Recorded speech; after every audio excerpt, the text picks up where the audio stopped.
Boogie Boogie.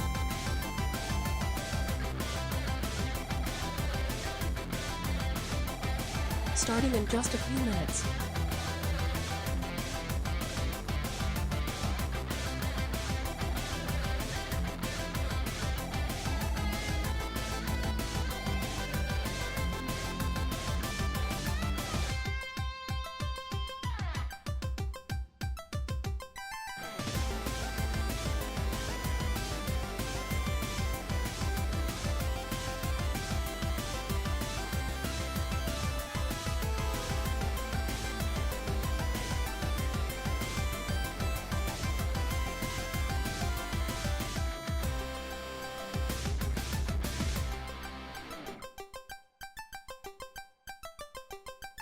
Good luck on your interview, Siren.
Okay, we're gonna run a few minutes of ads to kill pre-rolls and then we will get started.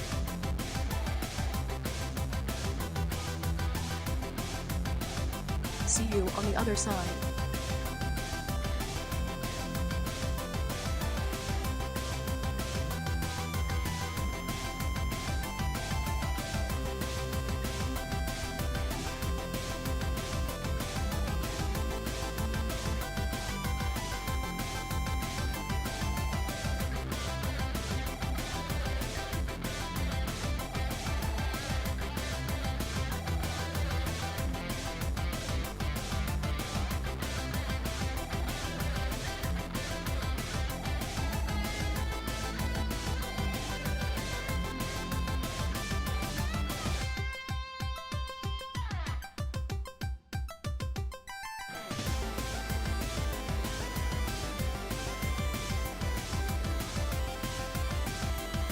He is technically a centurion.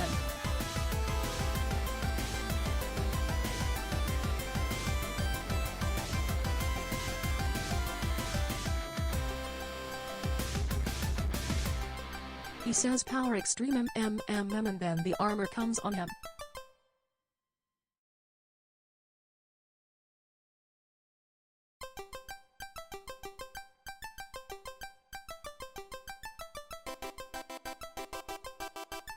What do you mean, Spike?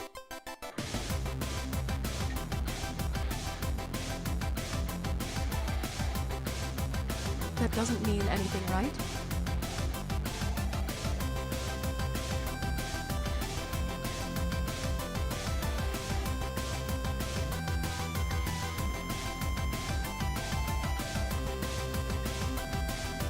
Huh, and I cannot possibly stress this enough. Blah blah blah blah blah.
Hello, everybody! Hello! We're gonna do a volume check on Skawtzilla because I forgot to do a levels check before I went live, and I'm just realizing it now. Scott, please say something. Hello, everybody! I am Skawtzilla. You all know me by now. I'm the Hypermetal Kaiju streamer, and I have managed to find my way into Hesper's workshop at last. Yeah, there's finally a hole big enough. Yeah, or I can fit through the holes now because I'm a little guy. There's a big lake in Egrialt, like I said in my video, so like kaijus can rise up out of the lake. So how's his volume? Does he sound good? Am I fighting with him at all? Am I like way louder than he is? Because I can bring him up a little bit. Am I audible? Can you hear me? Thank you for helping us with our audio check, chat. Check 1, 2. Ba-da-ba-ba-ba. Ha-ba-da-ba-ba-ba-da. He sounds a little bit quieter than you. Whoa, we can't have that. We cannot have that. We cannot have that. That's not allowed. That is extremely copophobic. Hold on. Let's voluming. Oh, you know what? I've got his display here. How do I adjust your volume uniquely while we are streaming like this with you popped out? Does that make you louder? I don't think that makes you louder. Am I louder? Chat? Hello? Does that make you louder? I have you running through a compressor, so in theory... Kobold use potions, everyone. Here we go. Just scream more, yes. Just scream more. It'll be fun. Okay, hopefully that's manageable. I've amped up Scout just a little bit.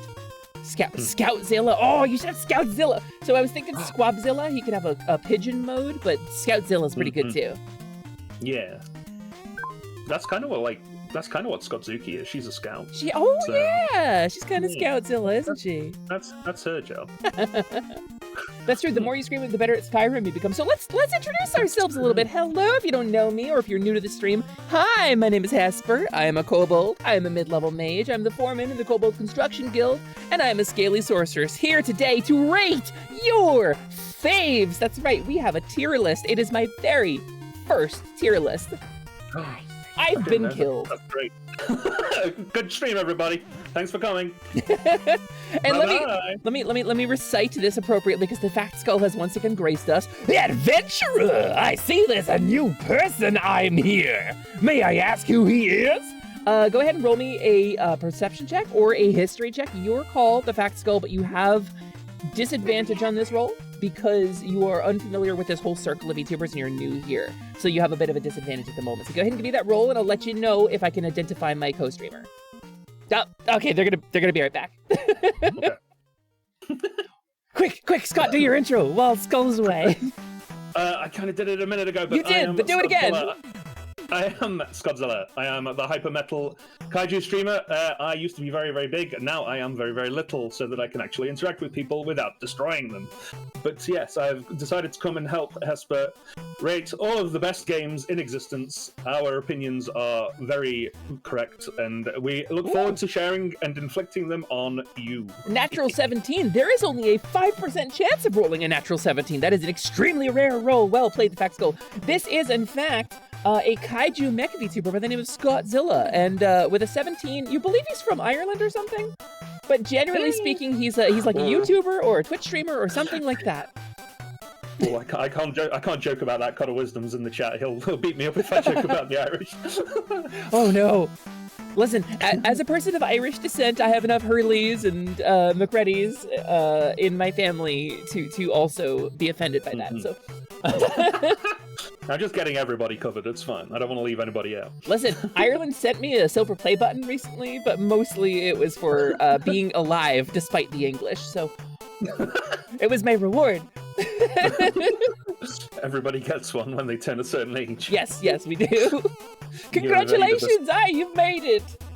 So, today, the plan is we're going to be ranking your favorite games and our favorite games. There's a couple of your...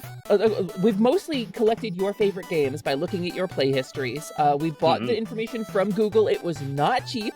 It was not cheap. No, so this better be worth it. It better be worth it. Y'all better have played some good games. But we threw in some of our own favorite games in there, too. Just to kind of mask the presence so that we're not, like...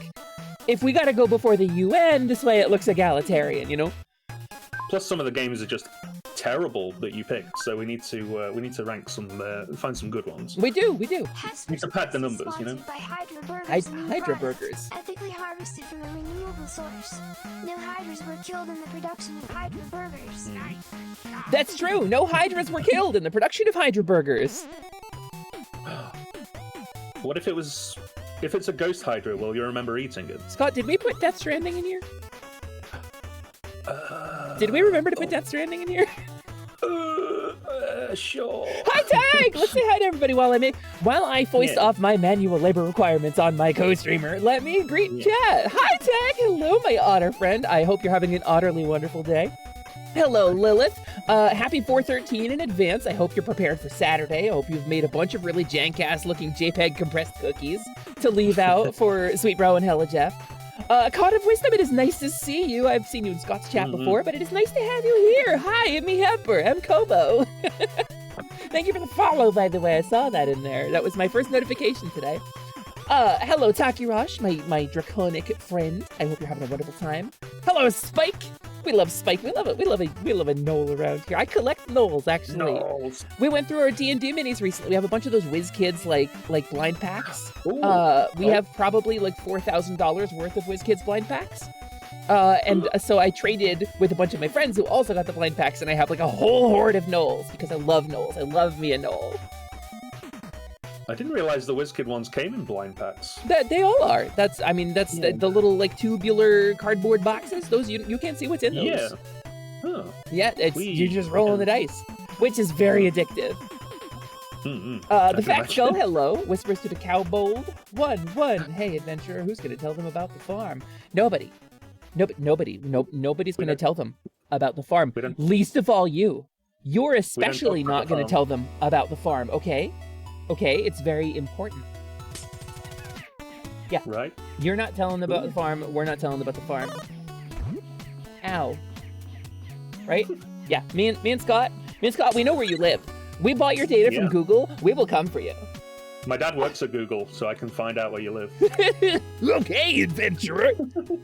Yeah, Yark and well met.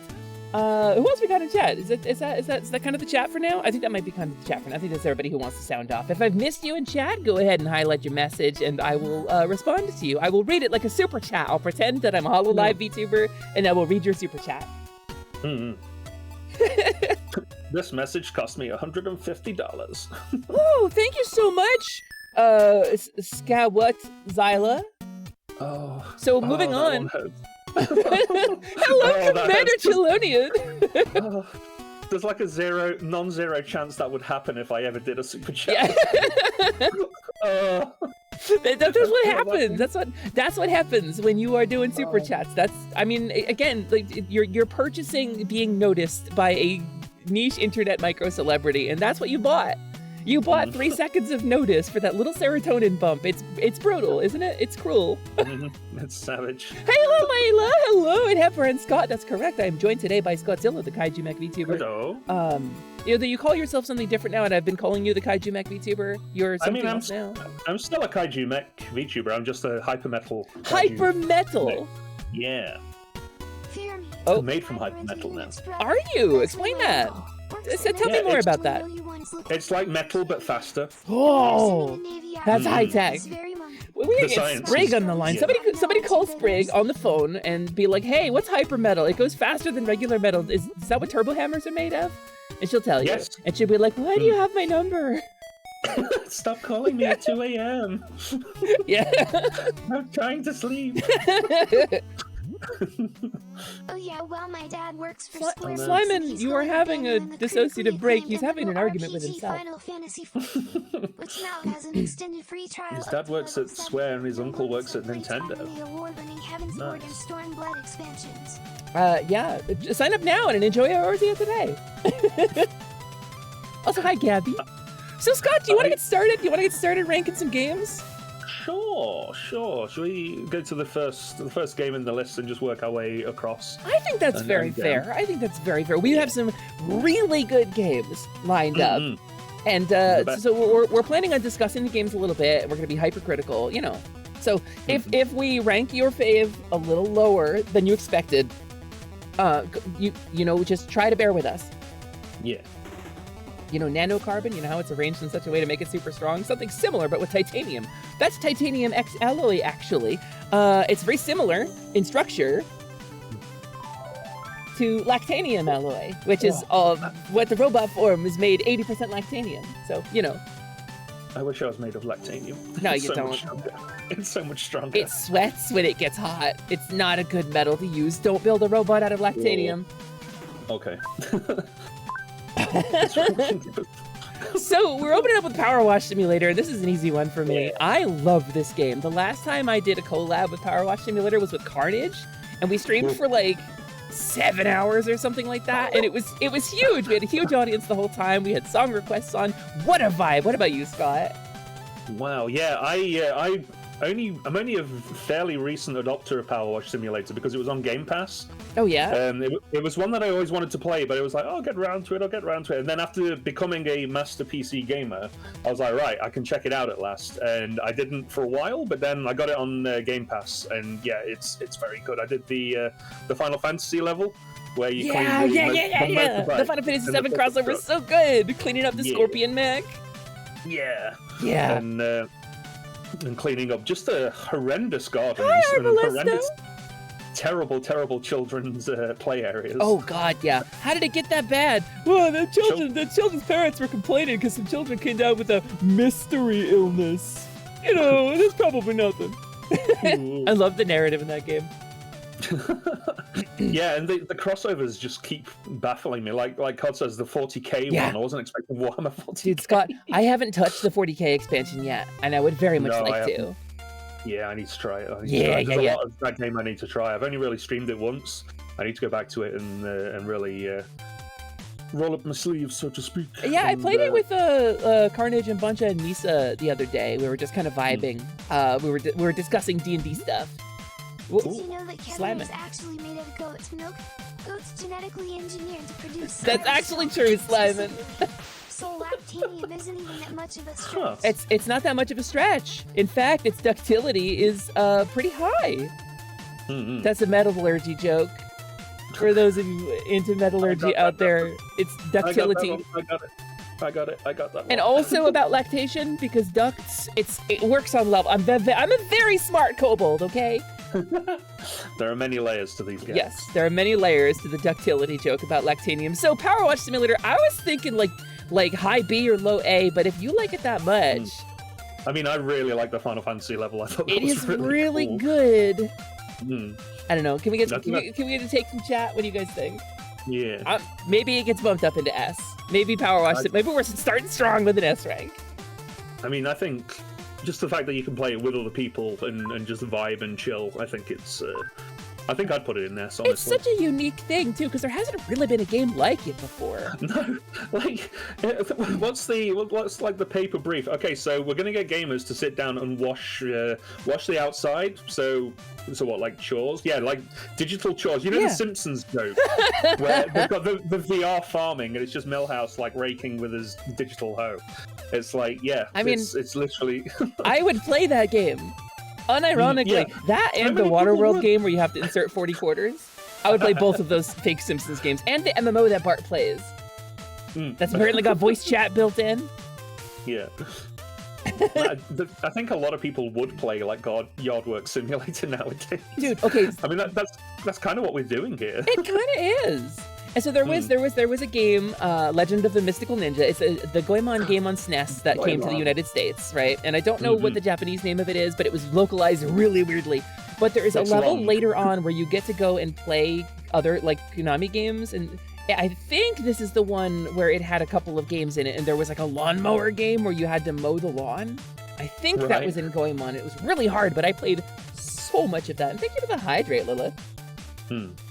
The titles for the Goemon games are so great, and they always have nothing to do with the game. Yeah. Like there's one that's called, I think it's like Goemon Secret of the Mystery Dancer, and you don't find out until the very end of the game when you beat the last boss and you blow him up, and he gets like cartoon exploded and has like an afro, and he just starts disco dancing, and he was the mystery dancer all along. It's just like, yeah, all right. You love to see it. For you. That's Goemon, I guess. I don't think we have any Goemon games on this list, but we could. Hello, Rocket Mayonnaise. I hope you're having a wonderful day. So let's put Power Wash in S, right? I'd put it in S, absolutely. I think it goes up in S. Let's do it. Yeah. Power Wash Simulator S rank. Bam, we're starting strong, baby. one down, several to go. One down, a handful. I would say a small handful of games to go. More than a few. You're having a greater day than you thought you would? Hell yeah! Day is greater than other day? Well, awesome. And now we're both here, so the day gets even better. This is Skawtzilla. I hope you like Skawtzilla, because he's a cool dude, and I love him very much. Hello. He's made of speed metal. He's a hyper metal kaiju mech VTuber. Hyper metal's faster than regular metal. It's true. So speaking of things that go faster, how do you feel about Rhythm Heaven? I love Rhythm Heaven. I'm a big mark for rhythm games. Yeah. As you see, if you watch any of my streams where I'm not playing Elden Ring or drawing, it's probably a rhythm game. To be fair. Oh, Elden Ring, that's on here too. Yeah, there's a couple of the other rhythm games that I play on here, but Rhythm Heaven, like, I've not really played any others that are like it. Like, it's kind of like, it's like WarioWare, but if it was entirely rhythm games. That's a really good way to put it, actually. For those of you who haven't played Rhythm Heaven, you really should. You really owe it to yourself. Specifically, I played the one on the DS, the Nintendo DS, but there are Game Boy Advance ones, there's a Wii one, and there's like an arcade adaptation. There's a mechanic going to replace their eyes. You can blink. You blink, a mechanic doesn't come to replace your eyes. No, my eyes can kind of go where they want. They travel sometimes. It's fine. They move around. Sometimes they're in his mouth. Sometimes they're in his head. You know, it's like a whole thing. Yeah, I played Rhythm Heaven. One of your first DS Platinums. Yes, Platinum to complete the game to 100%. I also did this with Rhythm Heaven. I was thirsty for more, even once it was done. I adore the DS Rhythm Heaven. Scott's eyes can also act as indicators. Beware when he turns left. He can't turn left. He's not that kind of No. model. He's a much later model of a kaiju. I'm trying, but it's just not happening. You can say he's not an ambi-turner. No. He can't do it. I'm gonna strain something if I keep trying to do Yeah, that. sorry. See, okay. as a kobold, can kind of do it. I can kind of turn both ways. But, you know, kobolds are limited by our challenge rating, too, so. If you were CR3, you could move in all directions. Oh, that's fair, Rocket Mayonnaise. That's true. I gotta get an eye mechanic. An eye dentist. So Rhythm Heaven is high. Rhythm Heaven's high on the list. Sound off in chat. What do you guys think of Rhythm Heaven? At least our Balesto has played it. Is the Wubba Lubba Dubba that true from Rhythm Heaven? Wubba Dubba Dubba, is that Mario true? West? Dude, I quote it all the time on my stream. Yes, it is. Yeah. Whoa, you go, big guy. Post for the fans. There's also a more obscure reference to just the DS one, where there's a particular rhythm. Let's see if I can tap it out. See if I can tap. I'm gonna move my mic. Let's see. Did it come through? There's this one game about a lizard is doing a mating dance and it goes boom boom boom shika shika, and I do that all the time too, and nobody catches it. But it's the rhythm specifically from that game. You're an icologist? Oh, good to know. Good to know, Quiltabs. It's good to know we've got one on standby just in case. Are we gonna get 2 S's in a row? We're gonna get 2 S's right off the bat? I'd put it in S, honestly. I love Rhythm Heaven. I found my copy of it just fairly recently and was just like, oh, thank God I've still got this. And yeah, I started charging my 3DS just to play it again. It is good. Well, listen, I really like video games, so a lot of these are gonna be highly rated. I'm willing to put it in S. Are you kidding? Yeah, it's an S for me. It's definitely an S from me. It's an S for me, and if you haven't played Rhythm Heaven, you should. You really should. Oh, Rocket Mayonnaise, we're gonna bond over this. We're gonna have a bonding moment.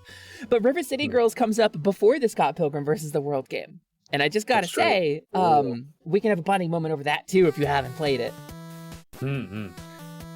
So that brings us to Risk of Rain. That's Risk of Rain 2 specifically. That is Risk of Rain 2, yes, specifically. I haven't played the first Risk of Rain. I also have not. I played Risk of Rain 2 quite a bit, even like unmodded. I played it quite a bit, and then we got into mods, and now we've got Renamon and Freddy Five Nights running around. And, it's got a content update. Like recently, they added the prisoner from Dead Cells to it. Really? Yeah. I saw a video for it this morning. Amazing. It's an update that's just coming out or just came out. And they added a new map and 2 new artifacts as well. That's crazy. I adore Risk of Rain 2. I got into it a while ago with a friend, and then I didn't play it for a long time. And then I was with Sprig for her community nights, and we were playing Risk of Rain weekly with like these crazy open lobbies with a bunch of mods for adding like 10 players, and it got to the point where the game engine, like Sprig was like, it's not my computer, it's not my bandwidth, the game engine just can't handle this many missiles, and it would lag out like crazy. 10 players? What? At least 10 players, sometimes more. Oh my god. I haven't tried the more players mods. The only game I've really done that with is Lethal Company. It didn't really occur to me to have more players. We That's did put crazy. Lethal Company on this list too, right? Yeah, it's a bit low down, but it is definitely 100%. Yeah. So, I mean, yeah, Risk of Rain 2 has mods. There's a couple mods if you play Risk of Rain 2 that you gotta get. There's one mod that shows you a tooltip of what an item does when you mouse over it, and that's really useful. There's an item that shows who has how many item points worth of items so that you can evenly distribute the items. If you're playing with an artifact that's like, you pick up a random item and it's like, you pick what item it is, you know? And then the more players and the late join mods are really, really good. They make the game kind of easier by comparison, but if you want to just have fun, you want to have like a fun night playing Risk of Rain, that's how you got to do it. Yeah, I played it modded with that mod that identifies items, and then I went back and played it with people without the mods, and I was just like, oh, no. Yeah, you get so used to it, you get spoiled. Yeah. But I had some of my first collabs with a lot of my my VTuber friends with Risk of Rain, like Cloud Compy was the first game I played with I them. love Cloud so much. Cloud is part of the reason I ended up as a kobold. Those of you who may Really? not know, Cloud the Compy is part of the reason I was like, oh man, but what if I was like a weird little internet lizard though?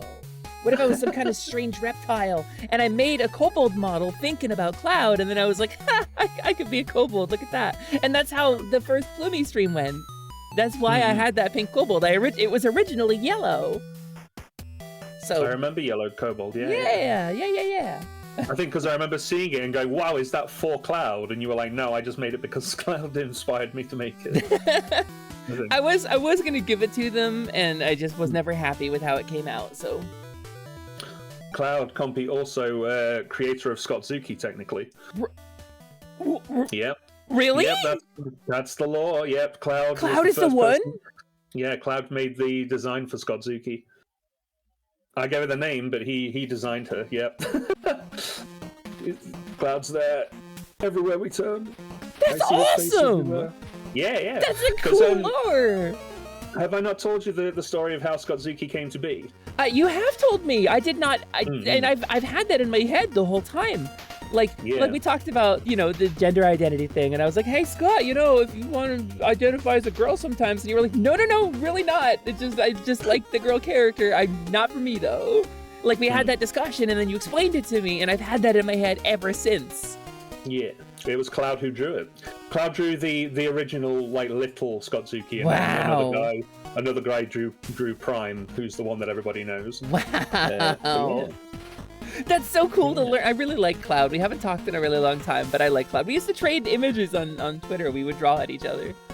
Yeah. We're getting sidetracked a little bit though. Risk of Rain 2, absolutely an S for me. I've got like 50 hours in it. Yeah. I don't even know how many hours I've got, but it's a lot.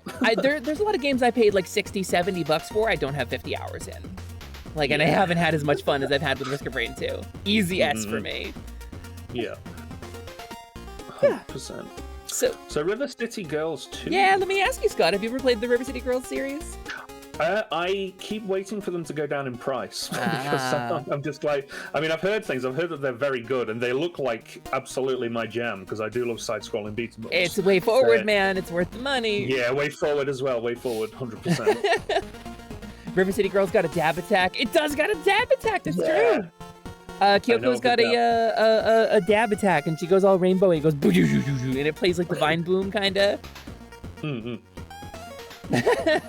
See, Cod of Wisdom gets it.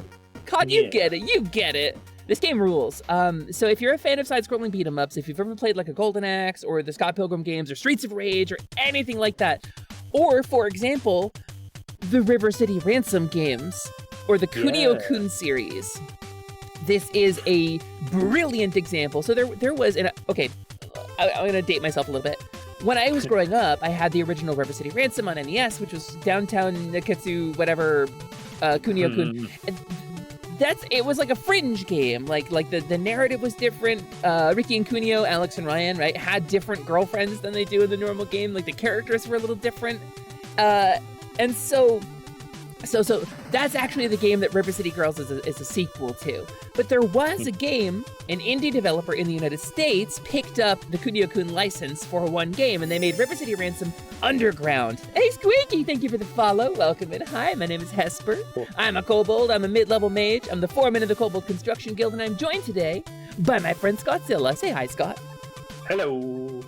Also, hi, Shanna. We are ranking your favorite games today. I'm telling a story about River City Ransom. There was a game called River City Ransom Underground on Steam, and it was made in the style of like the retro NES game, but they obviously with more fidelity and frame rates, but it played very much like the OG games with some new characters. And it was obviously non-canon to the series because it was about Alex and Ryan, these two American dudes, based on their like Americanized box art. Yeah. So it was really a weird experience. Some of the designs and characters from that are in River City Girls 2. They've canonized them. Oh, wow. Which is amazing. Yes, Provy. Yeah, that's correct, Cod. That is absolutely correct. That's just what I'm talking about. Did I miss a poll of favorite games? How was this sourced? We bought your data from Google, Lionel. We bought all of your browsing data from Google, and then we threw in a couple of our own in case we had to go before the UN for plausible deniability. Also, Lionel, we've seen what you've been searching, and Yeah, same, honestly. Yeah, same. Honestly, Anyway. honestly, I can't blame you. Anyway. How to end poverty? I love that part. How to tear down capitalism? My favorite search result. Also, alternate. Hello. I hope you're feeling better. I hope you're having a nice day. Welcome in. Hi at me, Hesper. So Kunio-kun series is always gonna be a 10 out of 10 for me. I want to throw this up in S personally. But Scott, River City Girls 2 has multiplayer up to 4 players. Oh. And I want people to play it with. Oh, I'm picking up what you're putting down. So, you know, we could maybe play that. River City Girls, okay. COD, Yes. COD, you're clearly a fellow fan. Yeah, I was waiting for my. I do know that about Marion getting super buff. I in mean, the no. Triple Dragon game. Yes. By all of the So, capitalism Marion injustice, from trust me, I studied her Double economics. Dragon makes an appearance. And not just an appearance, but is playable in River City Girls 2. She appeared in River City Girls 1, right? And this is when you're playing Double Dragon, right? The arcade game Double Dragon, or the NES port. The first scene is a girl standing on the street. A thug walks up to her, punches her in the gut. She doubles over. He hoists her up in his shoulder and walks away. And then Bimmy and Jimmy come out of the garage, and then they start punching a bunch of guys, and that's the game. Marion has spent like 20 years getting punched in the gut, doubling over and getting carried off by gang thugs. So, you know what they did to her design in River City Girls? They brought her in as a shopkeeper in the first one. She's playable in the second one. They gave her abs of fucking steel. She has the Yarkin... She has like an 8-pack. She's like did so many sit-ups, no one will ever punch her in the gut and make her double over and turn her into a damsel in distress again. And I love that as a design point. I think it's visual storytelling. I think this is an S for me. Yeah, I've heard. To be fair, I've heard enough good things to know. We're gonna have to eventually rank some stuff below an S. You know that. I'm sure one of these games might be an A. Someday. Eventually. Listen, we like video games. You're resting on a heat pad? Oh, hell yeah, alternate. So Shadow Lost has good Lake- taste. We haven't hit anything bad yet. Mm-hmm.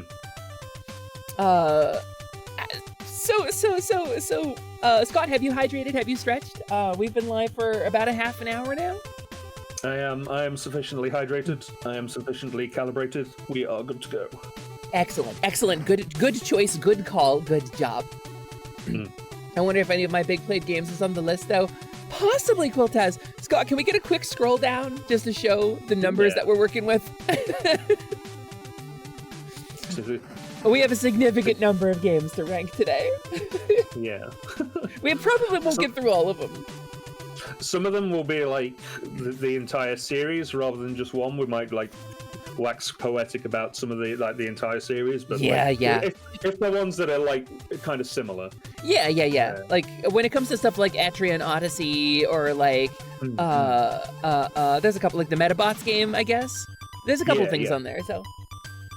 Yes, your bisexual god game is absolutely pretty much everything I've ever streamed is on this list. So, with like a few exceptions, pretty much everything I've ever streamed is on here. I made sure not to add the. Scott! Oh no, I have still. Scott, did you put Vib Ribbon on this list? I might have put Vib Ribbon on the list. Ah! Somebody get Jatazo! I love. Jatazo is a Vib Ribbon. fiend for Vibri. I love Vibri. Yeah, I love yeah. There's gonna be multiple streams for this. No, we're gonna do it all in one right now. We're gonna beam it directly into your eyes, like the Game Grumps. We're gonna inject it directly into your brainstem.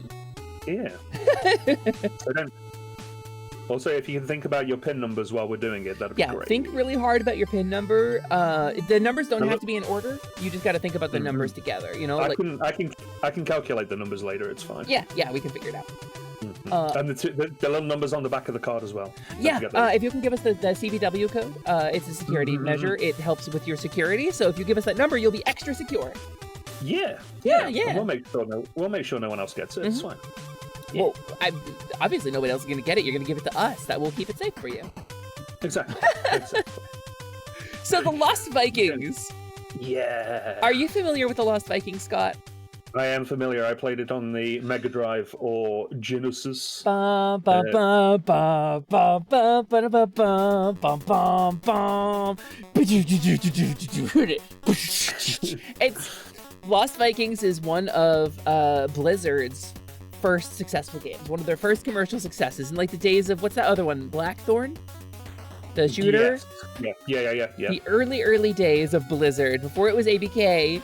Right before any of this, they made a hybrid platform puzzler.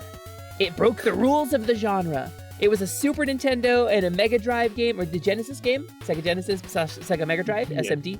And it's about these three guys, Eric the Swift, Baleog the Strong, or Baleog the Fierce, and Olaf the Stout. And they're three Vikings, ostensibly friends, not brothers, sometimes referred to as brethren, maybe facetiously. And so they each have a power. Eric goes real fast and eventually can, in the second game, can learn to charge into stuff and break stuff. Olaf has a shield that he can hold forward, or he can hold it up. And then Baleog has a sword that he can stab things with. Yeah. And together, you switch between the three of them to navigate this platform. You control all three Vikings independently. And in the sequel, there's multiplayer. You can play with two players at the same time. It's extraordinary. It's extraordinary the way that they designed it, the controls, the puzzle, the character designs. It's top from start to finish. You played Lost Vikings? Yeah. Everybody sucked at it, COD. Everybody sucked at it. I was waiting to say I wasn't good at the game. I played it a lot, but no. Listen, Dan, we like video games a lot. Yeah. Yeah, Rocket Mayonnaise. It was a blast playing with your friends.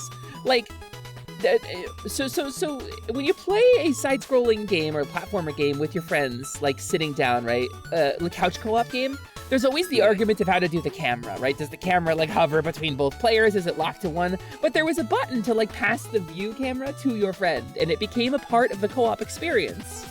Like, okay, I'm in position. Your turn. And it became like a leapfrog of going back and forth to solve puzzles. So, sorry, go ahead. Usually player one is God, and player two is but a peasant permitted to exist on the same plane as him. Yeah! Potentially. But, no. Lost Vikings, yeah. Yeah, extraordinary. Absolutely extraordinary. Love Lost Vikings. It is top tier for me, and it is always going to be top tier. I started playing Heroes of the Storm in earnest because they added the Lost Vikings as a playable hero. Yeah.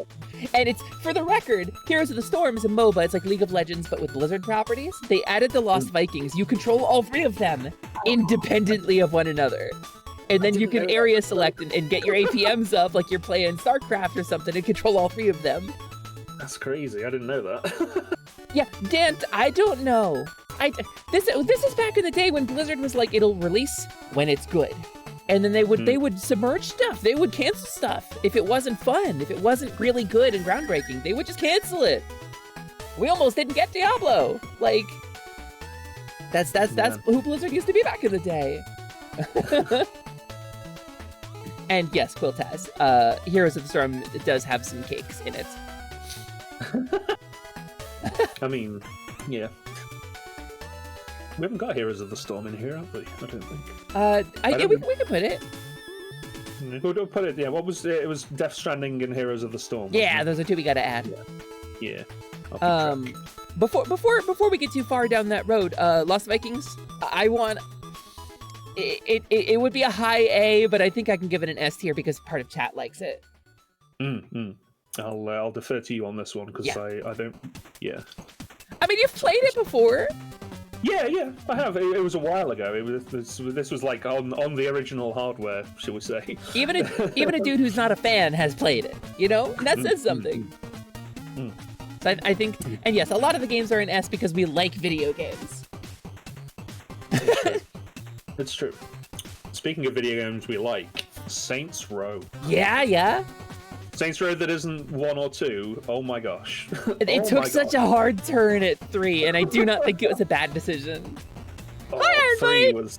Hello, Union Station. Hi, if you're standing next to this gentleman, you should know he is wanted by the FBI. You should call the FBI right now. There's a reward. There's a reward. It's a $6 million reward. And yeah, finder's fee. You get a finder's fee. Yeah, if you see him typing on his phone, run. Don't walk, run. It's extremely dangerous. He's calling in a drone strike on you. If you see him typing on his phone right now, just run, just leave. Damn it. Calling down one of them stratagems. Yeah, call your stratagems. So Saints Row. You were talking about Saints Row. I'm sorry, I got distracted by Iron Bite. Hi, Iron Bite. That's fine. Saints Row 3, I played so much. It was, oh my god. Yeah, me Saints Row 3 too. was incredible. It was like the story and I've played like GTA games before, and obviously I played things with like factions and stuff. But like, I love the fact that they had like the pro wrestler faction, they had the cyber goth faction. Yeah. I mean, this is three, but like still, and like all the different characters and stuff. And they were like, so you've destroyed all the other rival gangs. You've all absorbed them into your thing. How can we top that? How can we, where do we go from there? I was like, how about we make him the president? And also, let's go to space. It's such a great moment too. And you get what Keith David plays your secretary or your Secretary of State, right? Yeah, yeah. It went so hard because it was like okay. For those that don't know, Saints Row as a series, because we're gonna rank this as a series, right? Because 4 was pretty good. It was pretty okay. But like as a series, so the first 2 games were like a GTA clone. They were kind of like Grand Theft Auto, and it was like, here's our story about the inner city troublemakers, and they're stealing cars and being bad and in the drug trade, and there's guns. And that was it. There's guns and loud music and in the city, and that was Saints Row. And it was very serious. Like named characters would be like horribly killed in the streets, and that'd be the story. It's like, oh no, so and so's dead. Yeah. Like, there's nothing you can do about it. Yeah. And then they gave it the Conker's Bad Fur Day treatment. They were like, you know what? Let's splash some paint on this canvas, and they did. And it became this incredible over the top like at one point at the intro to Saints Row 4, I think, you're on a plane, right? Does that sound familiar? Is that Saints Row 4? Yes. And like you dive through the body of the plane and fucking tackle a guy out of the body of the plane. Like it's like a Bollywood film. It's so good. Pretty sure you climb up the side of a missile at one point as well, don't you? Yes, you do. Yeah. Just climb up the side of a missile and pull out the circuits, yeah. And I won't go into spoilers, but the last sequence of that game, oh my god. Yes. Oh my god. It was unexpected. When that song kicked in, I was just like, am I having some kind of like mental breakdown? I thought I was having an episode. Am I hearing what I want to hear, or have they put this song in the game? Oh my god. Yeah. And yeah, R.I.P. Johnny Gat. Iron Bite gets it. I never played his DLC, Gat Out of Hell, but it's hysterically named. Gat Out of Hell was fine. Did you ever play Crackdown? I did play Crackdown. So imagine Crackdown crossed with Saints Row. All right. So cards are completely pointless because you've got like devil running power. I gotta wipe down my hand tracker. And wings and stuff. But it was fine. It was good. I beat it. It was funny. Like some of the hell creatures were funny. But yeah, no, it was pretty good. It was pretty good. I did enjoy Gat Out of Hell. It's nuts. I would give Saints Row 4 an A for sure. I would give Saints Row 4 like a B. But as a series, I'd probably give it an A. What do you think? I'd probably put it an S, honestly. Personally, yeah? Just the amount of time I spent on both of them, on 3 I'm trying, chat. I'm really trying. All right, as it goes. I'm into it. Okay. Previously mentioned Scout Pilgrim. This game I'll drop into S before I even say a word about it. Yeah. This is Ubisoft Chengdu, and it is their master stroke. This is like a tiny little subsidiary company of Ubisoft that got handed the license for like a crappy movie cash-in game and said, no, we're doing this our way. and they made one of the best side-scrolling multiplayer beat-em-ups of the last 20 years.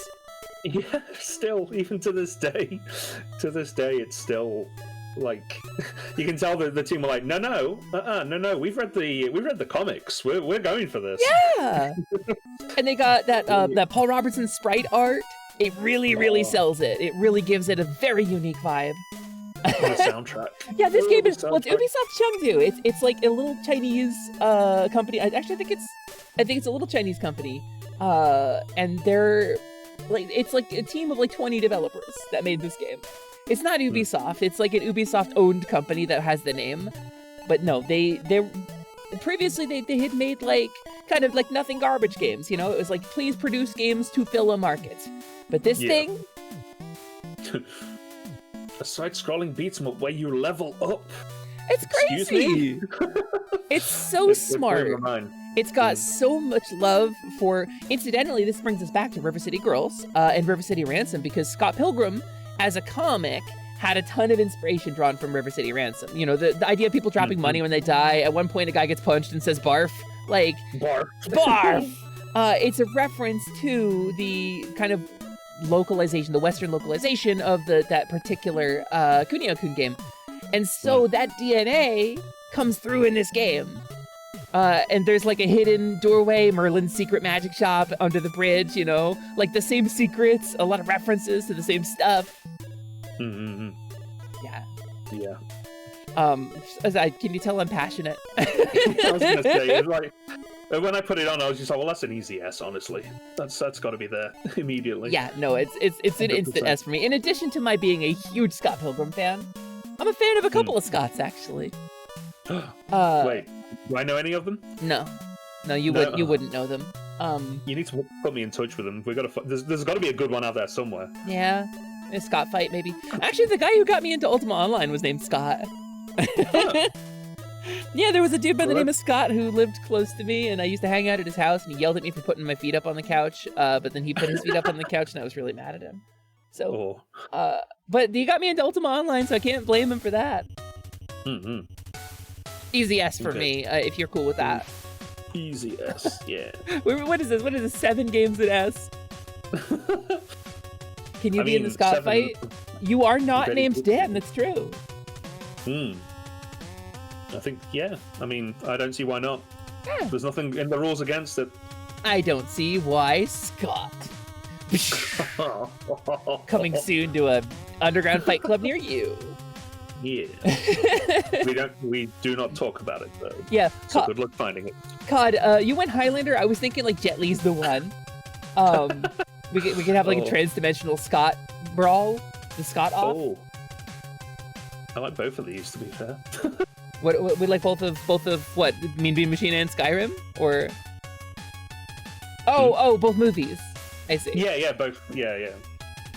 However, I am into Dr. Robotnik's Mean Bean Machine. Have you played it? Definitely, I have played it. You said you were a Mega Drive kid.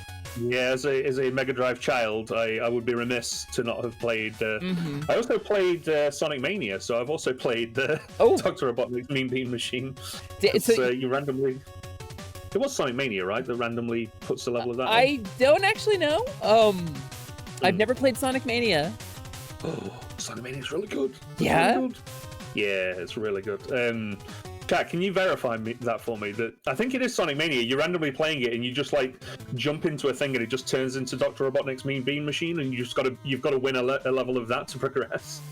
So, God, that's what happens when you have a simulacrum or a clone. Like per like the 9th level spell, if you run into your clone, you will be overwhelmed with an undeniable urge to kill them. That's just what happens. True. That's powerful magic. That's how that works. Listen, again, I'm a mage. I'm a mid-level mage. That's what I do. Scaly sorceress. Who knows? I mess with clone magic. Systemancy cloning is a thing. And incidentally, in Systemancy terms, everybody has a unique ID number. And if your ID number is ever the same as somebody else's ID number, the universe tries to delete one of you. So you gotta just change the ID number on the clone and make it technically a different person. That's how that works. You gotta Ben Riley it. The Mean Bean Machine is the 2nd boss of Chemical Plant Zone and the 4th overall boss of Sonic. Yeah. Really?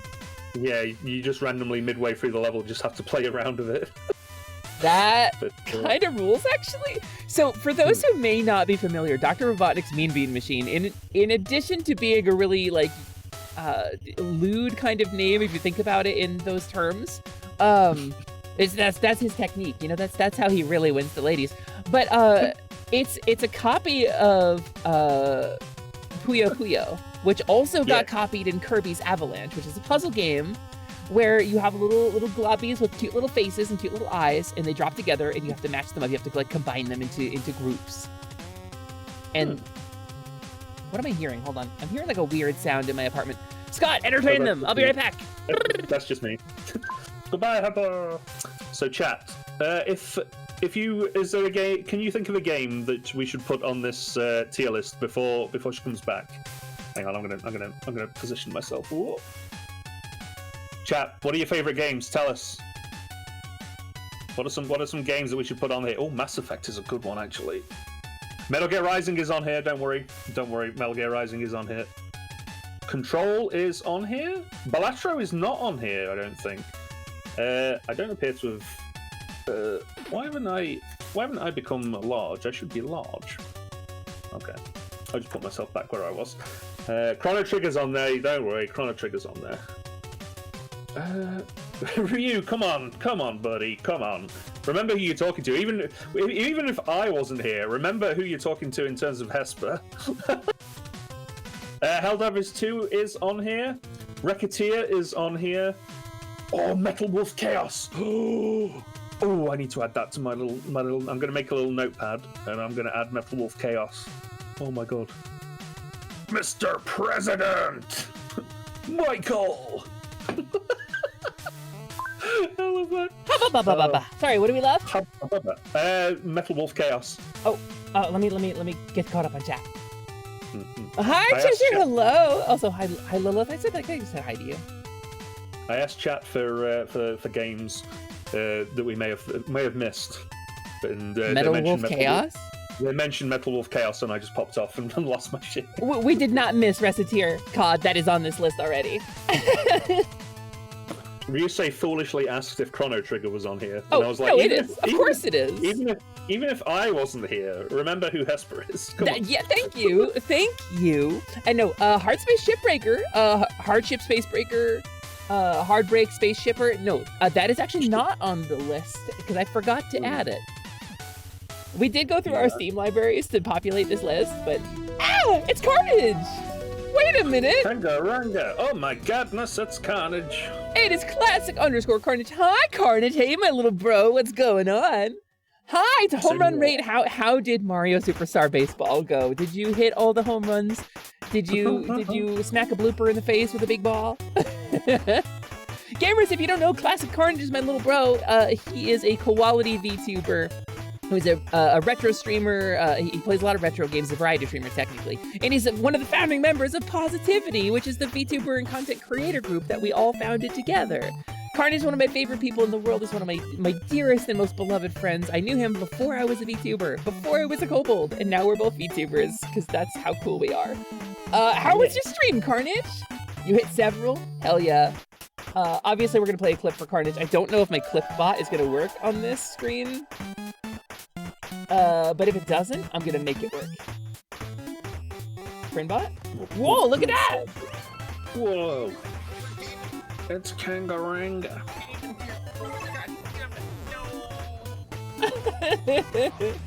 Oh, goodbye. He crashed. He fell down. We love the guy. If you came in with the raid, hello, my name is Hesper. I'm a kobold. I'm a mid-level mage. I'm the foreman of the Kobold Construction Guild, and I'm a scaly sorceress here to rank your favorite games with my friend Skawtzilla. Say hi, Skawtzilla.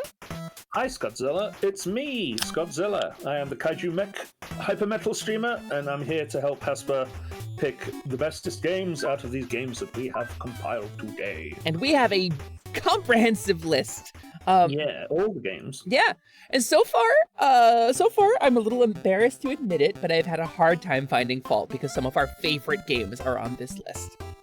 And I know we're supposed to be trying to rank them up and down the list to put them above one another. You know, we can actually move Scott Pilgrim higher on the list. We can move Scott Pilgrim like move it above Lost Vikings. Oh no, I mean not like an extra tier. I just mean like move it to the left of Lost Vikings. Oh right, I got you. It's higher in S. It's more S tier than. It's more S tier than Lost Vikings. Yes. Oh, Hi, no, Paige. Slime. Thanks for brutalizing me with level 1 monsters. Appreciate it. Do you want me to just? I can get that for you if you want. Just come in. Yeah. Oh, thank you. Yes. Oh, you're frozen. Actually, you're frozen on my screen. Why are you frozen? Yeah, I was frozen earlier. I made myself big to intimidate chat into telling me their games, and I did not move. Why are you frozen? Oh, MultiV's closed. Ah, interesting. Go ahead and refresh that. Yeah, I didn't even realize. Oh, there we go. That would do it. We're back. Hey! Oh, do not look at the kaiju behind the mirror. Oh my goodness! You're kind of in a weird position, but you are back. I'm back. Let me. Yeah, it's because I.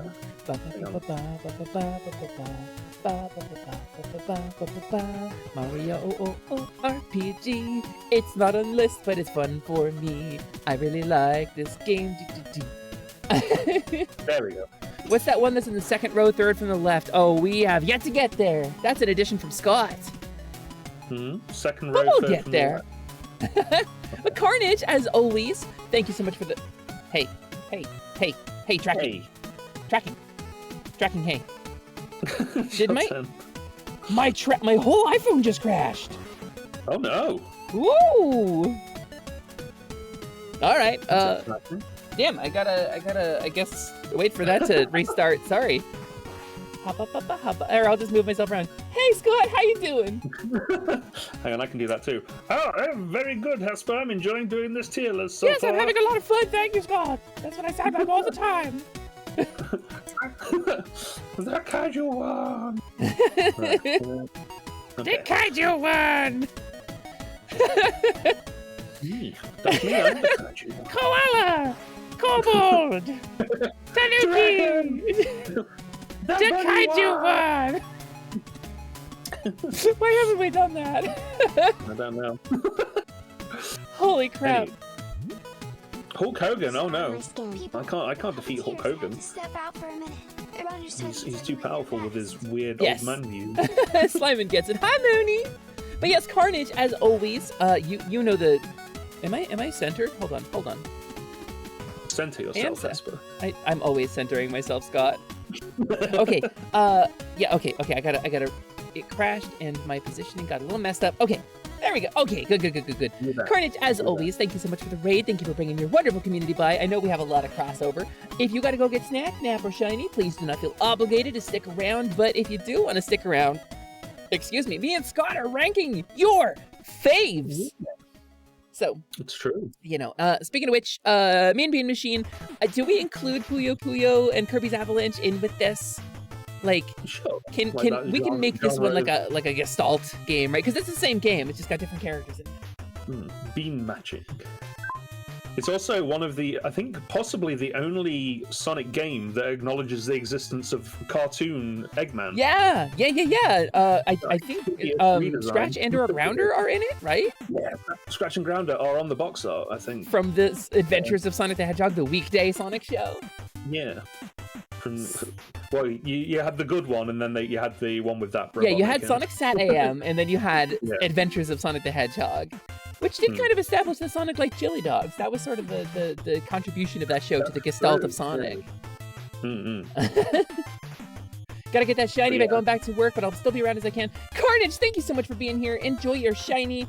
Give your work lots of love. Put us up on the big screen. Inform your coworkers that we are, in fact, ranking their faves. Oh, my voice cracked. S rank for Puyo Puyo and Kirby's Avalanche. Hi, Osho. Hello. Welcome in. We're ranking your faves. We're doing my first ever tier list. I'm here with my friend Skawtzilla. That's me. If Donkey Kong Country 2 isn't here, then I riot. You won't know. You're going back to work. Yeah. You don't know if it's on here. Scott, I know we had like a bit for this, but if Donkey Kong Country 2 was on this list, I would have to break the pattern a little. Yeah, it's like D, right? I mean, I'd be embarrassed to have it on the list, to be fair, but you know. Well, so sometimes, Prin, we ask for submissions from the audience to help with these too, and some of these I would not have personally put in S rank, but the audience liked them enough that we bumped them up. Yeah. Also, Prin, what are your favorites that everybody hates? Etrian Odyssey. Oh. By the way, gamers, just want to say, did you know that you can use your Amazon Prime subscription to purchase a copy of Etrian Odyssey Collection on Switch for your favorite Kobold VTuber and gift it to her? Yeah, it's true. You can do that with your Amazon Prime subscription here on Twitch.tv. Yeah, the government can't stop you. I did, in fact, know gaming. Hell yeah. Hell yes. You see Zelda 2, but not Majora's Mask. We can make it like a series ranking. That's okay. Yeah. Last Remnant. Last Remnant was the game that was by the Final Fantasy creator, wasn't it? I played Last Remnant. Last Remnant. Did you? Rebooting. Yeah, Last Remnant was good. Yeah, I enjoyed Last Remnant. It wasn't on our list, but I mean, that's awesome. I've never played it. Yeah, no, I played. It was in that weird like 360 era where they had like you'd see it in a JRPG and be like, "What the heck is this?" Like, is it Rings of Resonance? There was one that was just like a real good JRPG where they had guns, and it was like, "Oh my god, they have guns in a JRPG!" Oh my goodness! And, yeah, it was pretty good. Hi, Roxy Games. Thank you so much for the follow. Welcome in. Hi. Yes, I am a kobold. My name is Hesper. I am a kobold. I am a mid-level mage. I'm the foreman of the Kobold Construction Guild, and I am a scaly sorceress. Here to rank your faves. We're doing my first ever tier list. Me and my friend Skawtzilla. Say hi, Scott. Hello. That's Skawtzilla. He's the kaiju mech hyper metal VTuber. I asked him what hyper metal was, and he said it was metal that goes faster than regular metal. So it is faster. Yes. That's true.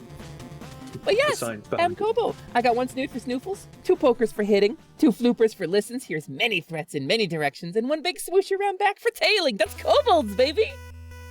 My swoosh around back isn't as big for tailing anymore. No. It used to be.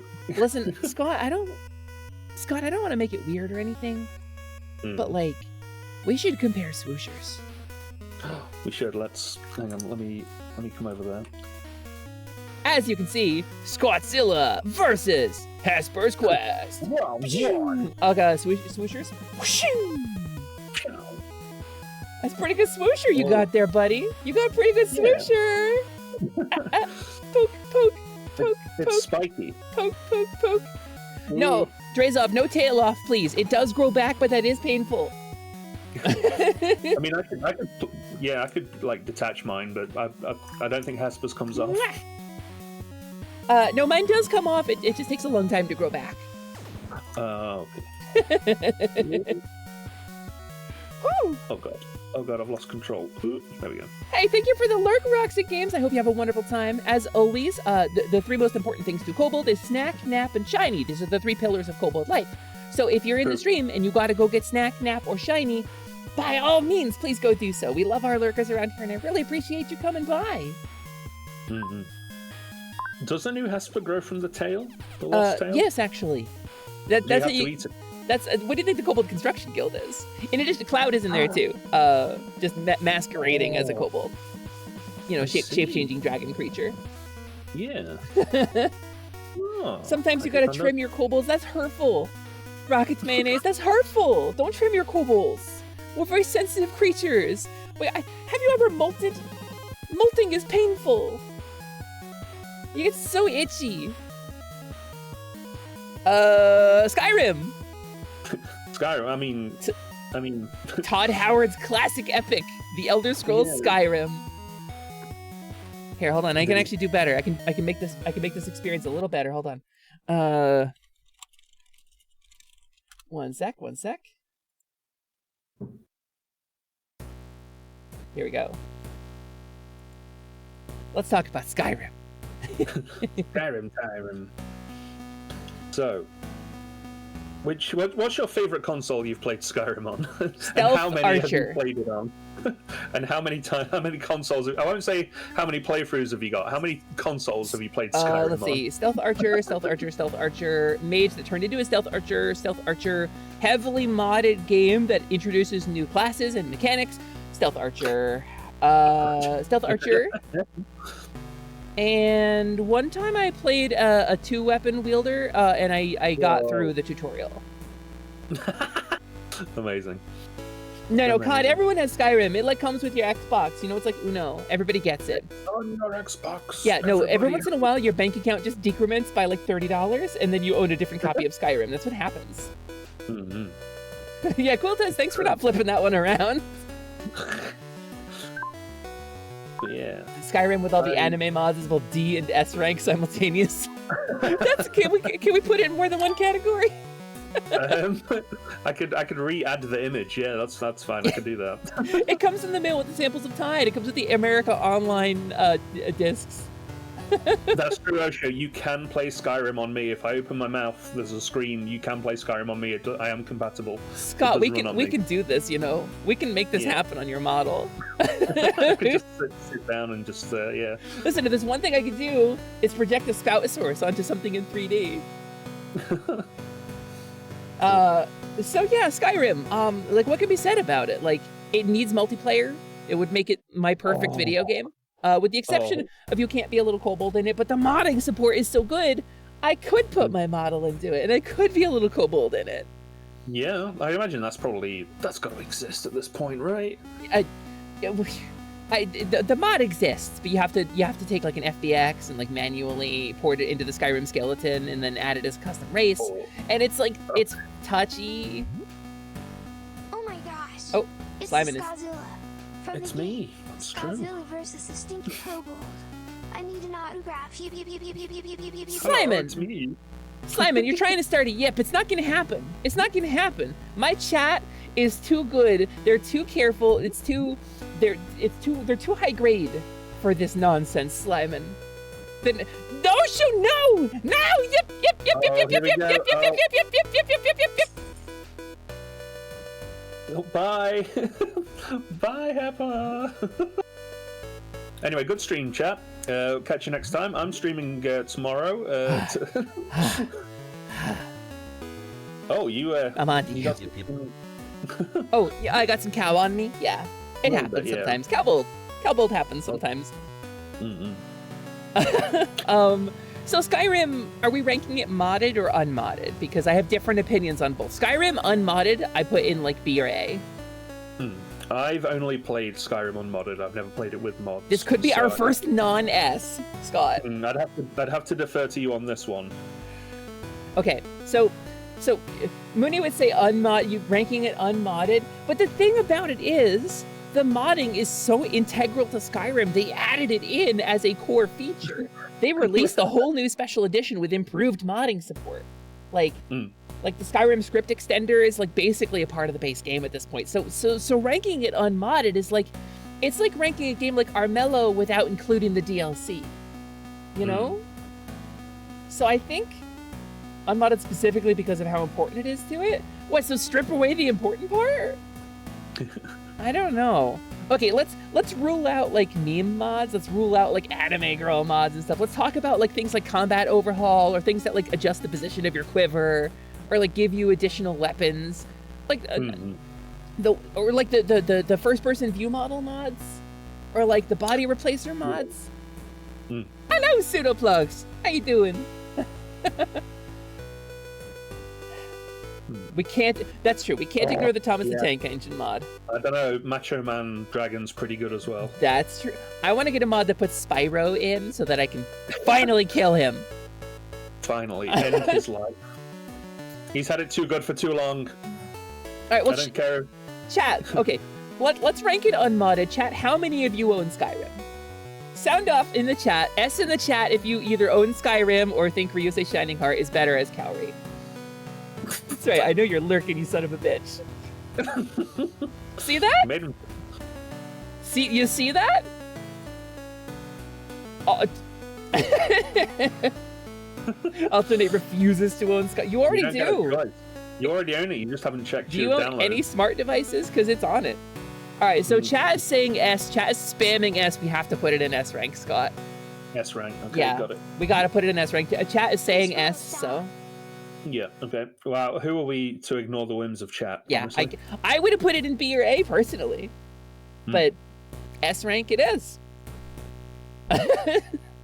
So, yeah, we were talking about that, Willie, how many consoles people have played it on. Mooney, It's, you've never many. played the Elder Scrolls Skyrim?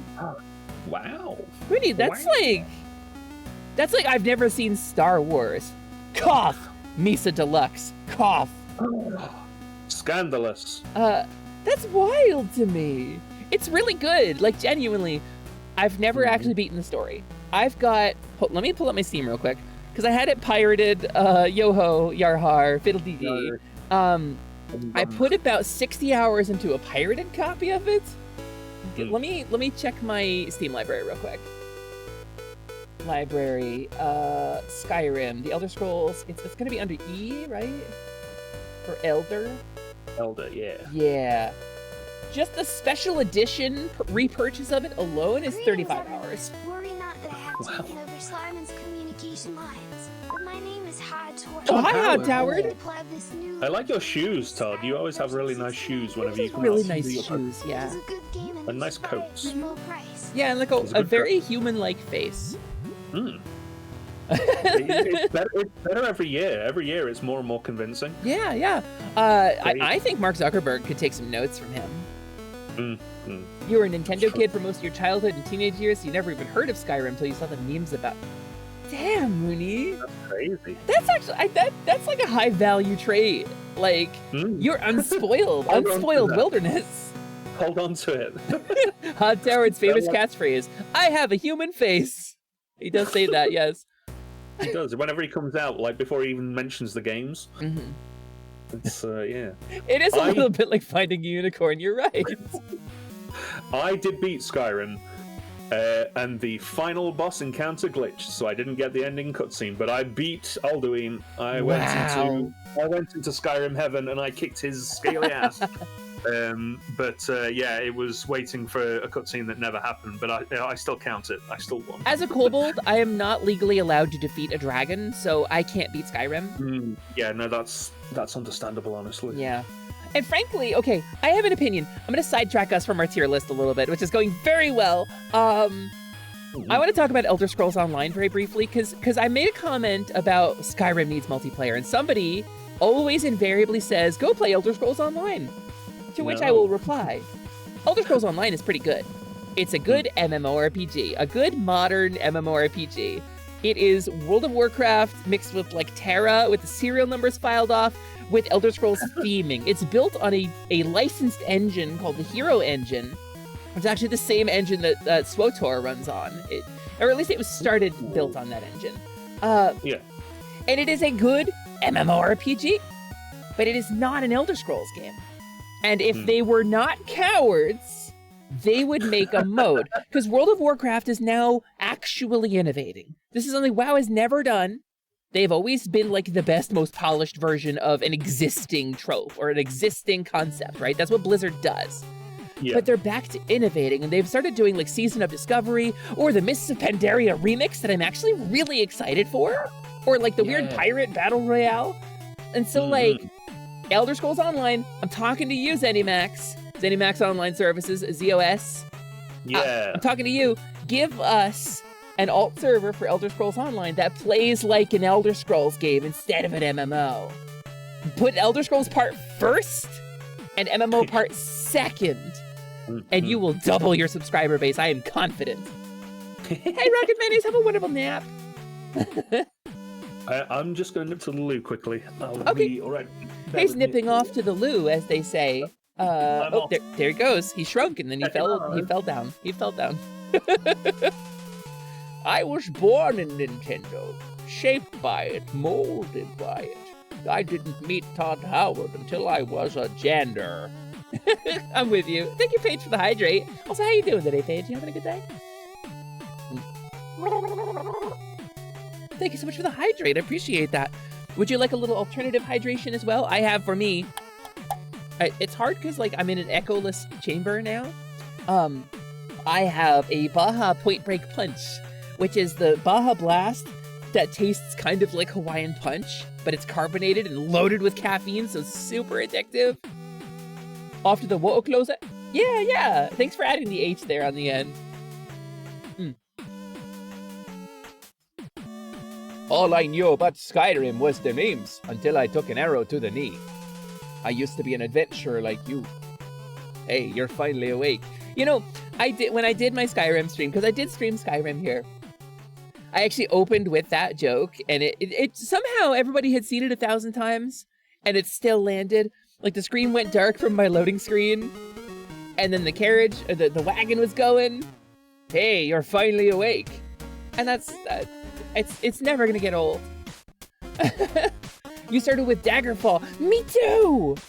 Drazlov, you can go to Daggerfall in Elder Scrolls Online. Did you know that? And so there's mechanics in ESO, right? There's like there's the Thieves Guild mechanic, but then there's like the thieving mechanic. And you can bust into a couple of houses and rob like NPC objects. And for the most part, they're not like valid game objects. They're like cosmetic recipes. And then these like special unique treasures that serve no purpose other than to be pawned at the Thieves Guild, right? To make money. And so it's kind of fun. You get to break in and steal stuff like you could in Daggerfall. But Daggerfall is the best place in that game to do that. Which I think is really cool, because that's what Daggerfall was for. That's how you played Daggerfall, right? So I thought, anyway. Todd was one of those nerds in those days, I thought. I think so. I think that's probably true. I like watching people do dumb challenges in Skyrim and other RPGs, but I'm not really an RPG gamer. A posh cat! I am very much an RPG gamer, but I'm a multiplayer RPG gamer. I struggle to put too much time into something single player, because I'm always like, but I could be playing it with a friend.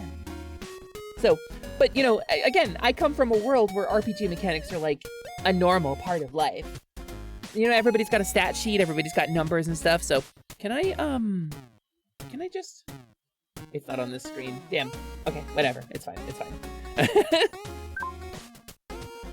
multiplayer RPGs are just better.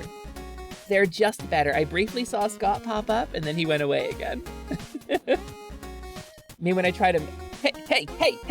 Oh, damn it. Are we infested again? Do we... Hold on. I gotta go take care of this, gamers. Be right back. Yark!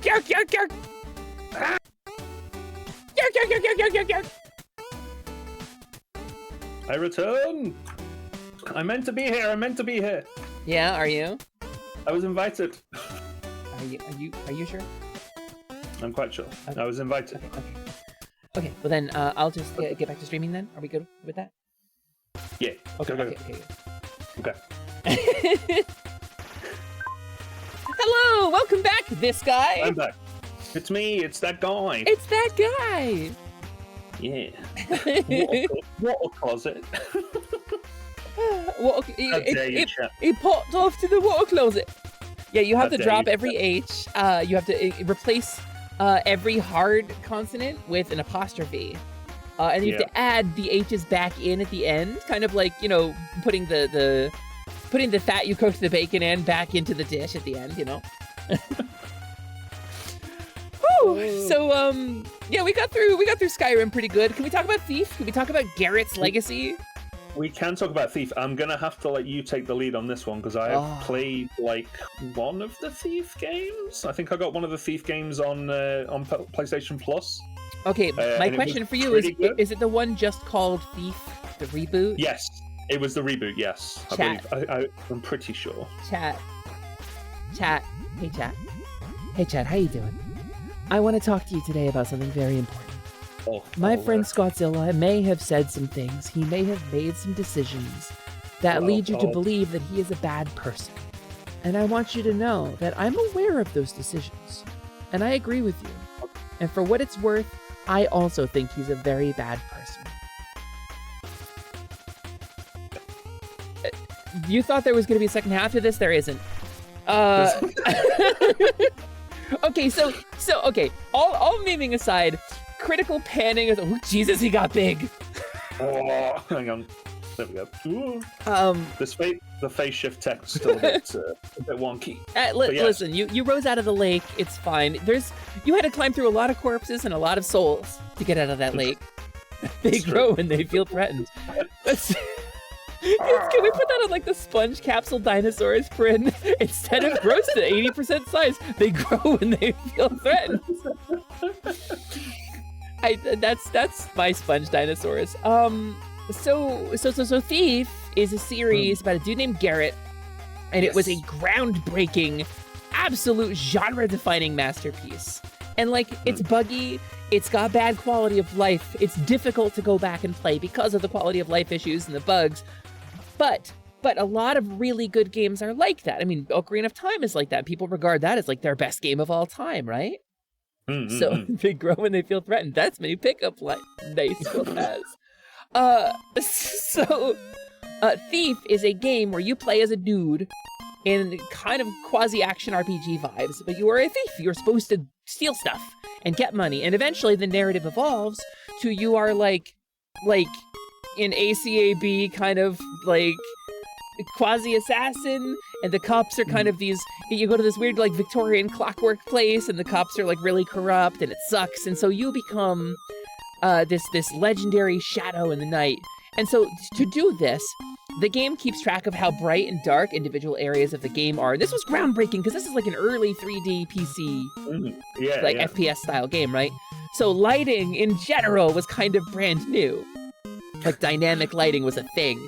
And so you also had to keep track of your sound, like how fast you moved. And so there were special magic items like moss arrows that would create a patch of moss on the ground so you could creep quietly.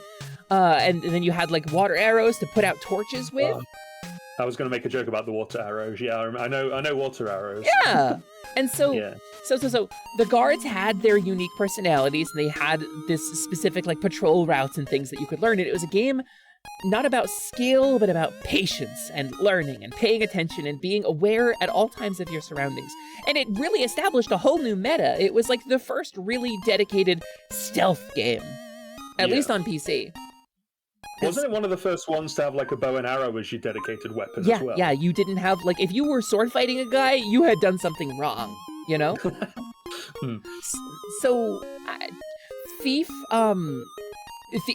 is a genre-establishing masterpiece as far as I am concerned. Even the 2014 one, which was a reboot that streamlined a lot of stuff and took a lot of the fun mechanics out and kind of turned it into this, like, mission-based, like, modernized thing. It lost the soul of the game in the same way that like Fallout 4 sort of lost the soul of the Fallout series, you know? But it's not a bad game on its own. It just was standing up against giants, you know? Yeah. I would put I would put Thief in S. I think putting Thief anywhere other than S is to do a disservice to the game and its series. For the pedigree. Yeah. Yeah. Even counting the 2014 one, which does bring the average down a little bit, but it does add an emotional narrative that was previously not in the game. Well, I can hear that guy upstairs stomping around. So I don't know. I think Thief is absolutely worth an S. No, I'm on board for that, to be fair. That's absolutely fine. Okay, so this is another one I'm going to have to defer to you because I've not played Project Zomboid. So I don't love that as a vibe. I feel like I've been talking a lot for the last couple of games, so let's move Zomboid later in the list. Okay. And let's move them down the list. And I hate to skip WildStar because I talked to you about WildStar last time. Scott didn't know about WildStar. Yep, I did not know about WildStar. While we were setting the stream up, I talked about WildStar for a while. A WildStar. Yeah. So let's skip until we can get to a game that you can sound off on. Okay, I'll put XCOM down there because I put Vanquish in here because Vanquish is one of mine. Have you played Vanquish? Never, no. I will defer to you on this one. Tell me about Vanquish, Scott.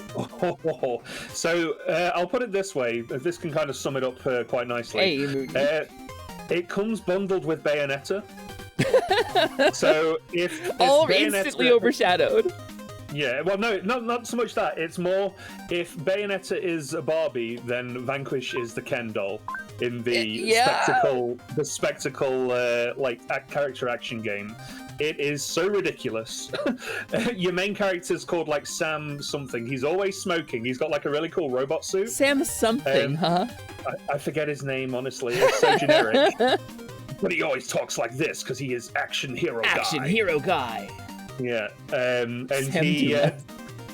The main mechanic of it is basically you've got this suit, the robot suit, the aforementioned Vanquish suit, and you basically like power slide around the levels, and as you're sliding, everything goes into slow motion. So you can like, it's a third-person like cover shooter, okay, but, like with a bit of Bayonetta and DMC mixed in as well. And every now and then he just goes like absolute beast mode, and just like you'll be fighting the boss for like a while, and you'll get his health to an amount. And then you'll hit the QuickTime button, and all hell will break loose. Really? He kills one of the bosses by corkscrewing through it with his body.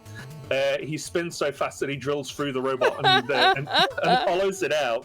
This is like, what's that game? Asura's Wrath or whatever, where it's like the God Puncher, but it's like really over the top?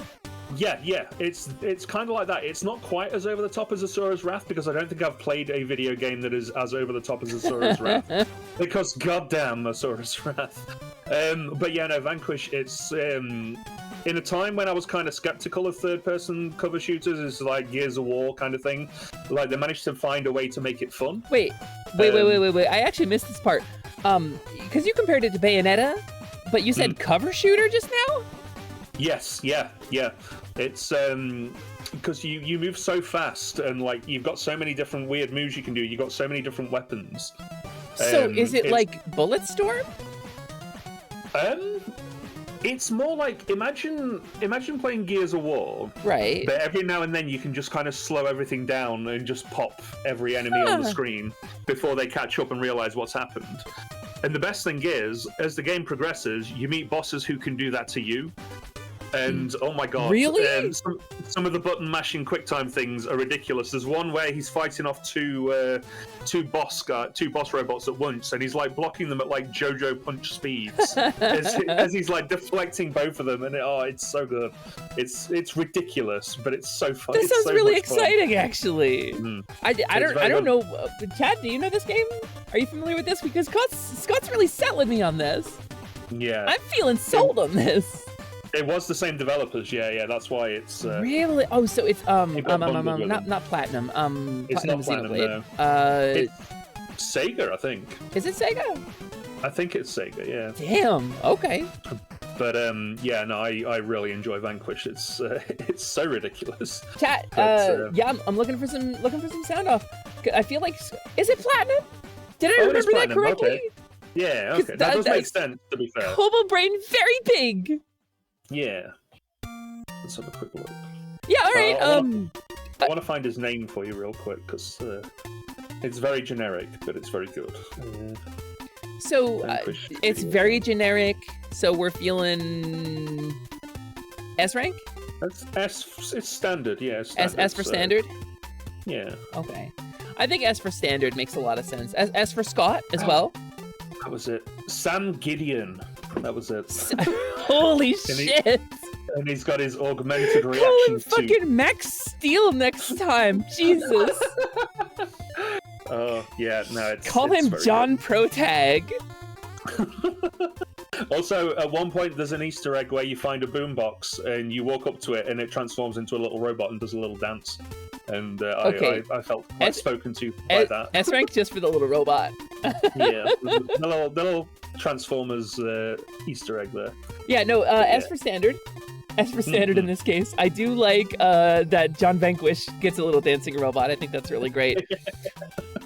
Can we talk about Leon Kennedy's big day out?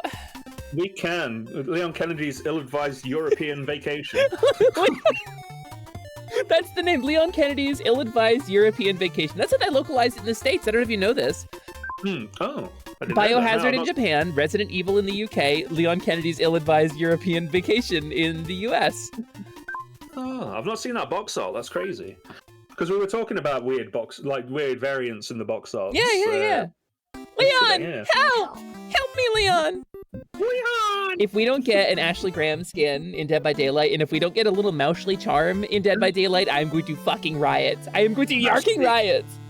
I love Mousley. I need a swear jar. I need to give everybody in chat like 50 free rupees every time I swear. I'm trying not to. Leon, help! Resident Evil 4, I first saw this game. I've actually not played it myself. I've played like 10 minutes of it. I had a friend who was my friend who introduced me to the furry community, incidentally, and she was really weird and gross about it. But she was my very good friend back in the day, and she had this game. And she played it. And so I got to experience this game like vicariously through somebody else. And it was really fun because I played the first Resident Evil, right, on PlayStation. And I played like the demo of 2 that they gave me on like a PlayStation demo disc. And that's all the Resident Evil I had played up until 4. And they like reinvented the series with it. Oh, yes. Like it's totally different.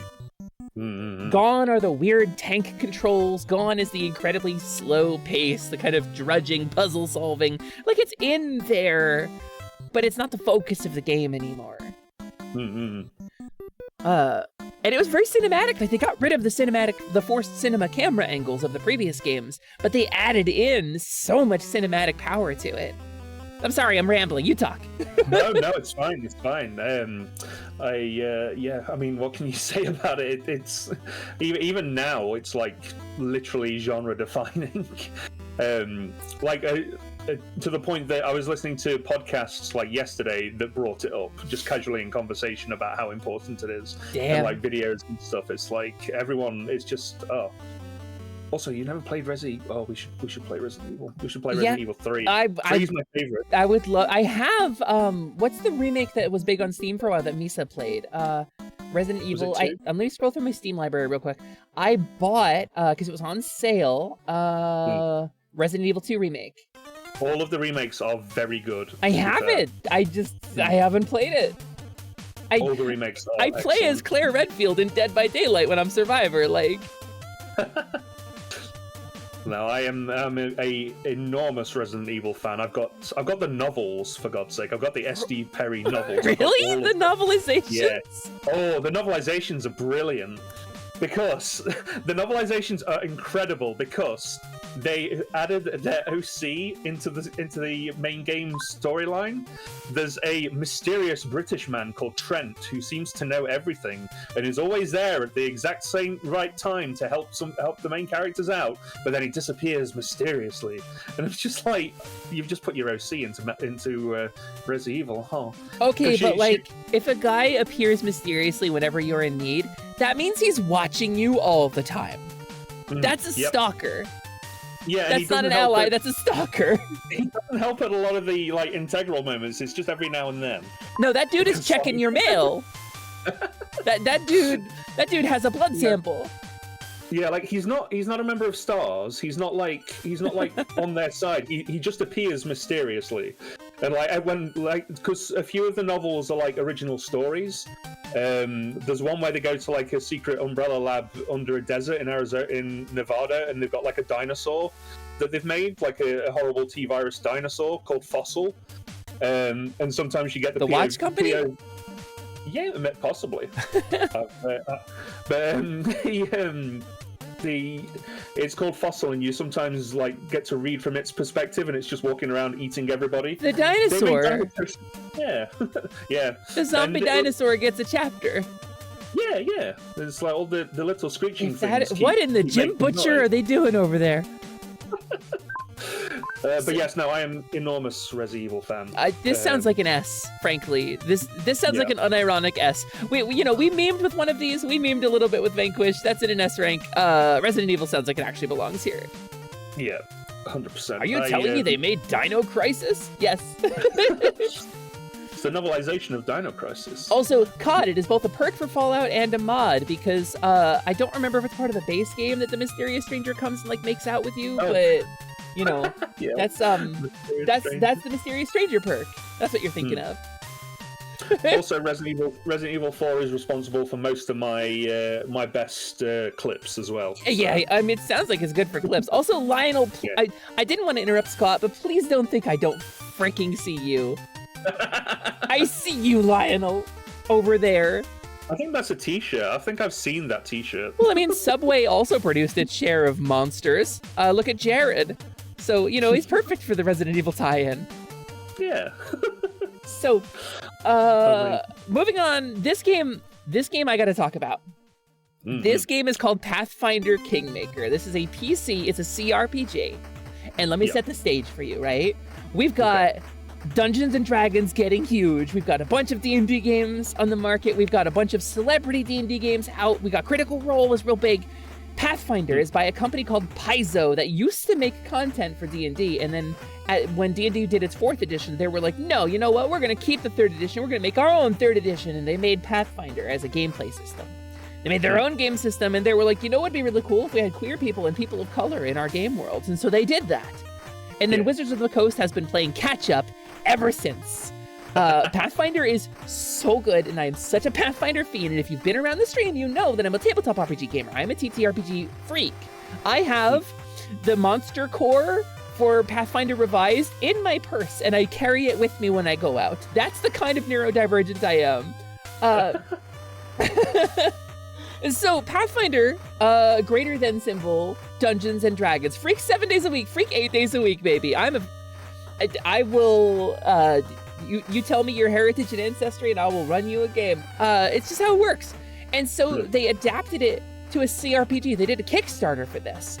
And they also did a Kickstarter. They crowdfunded, later they did Wrath of the Righteous.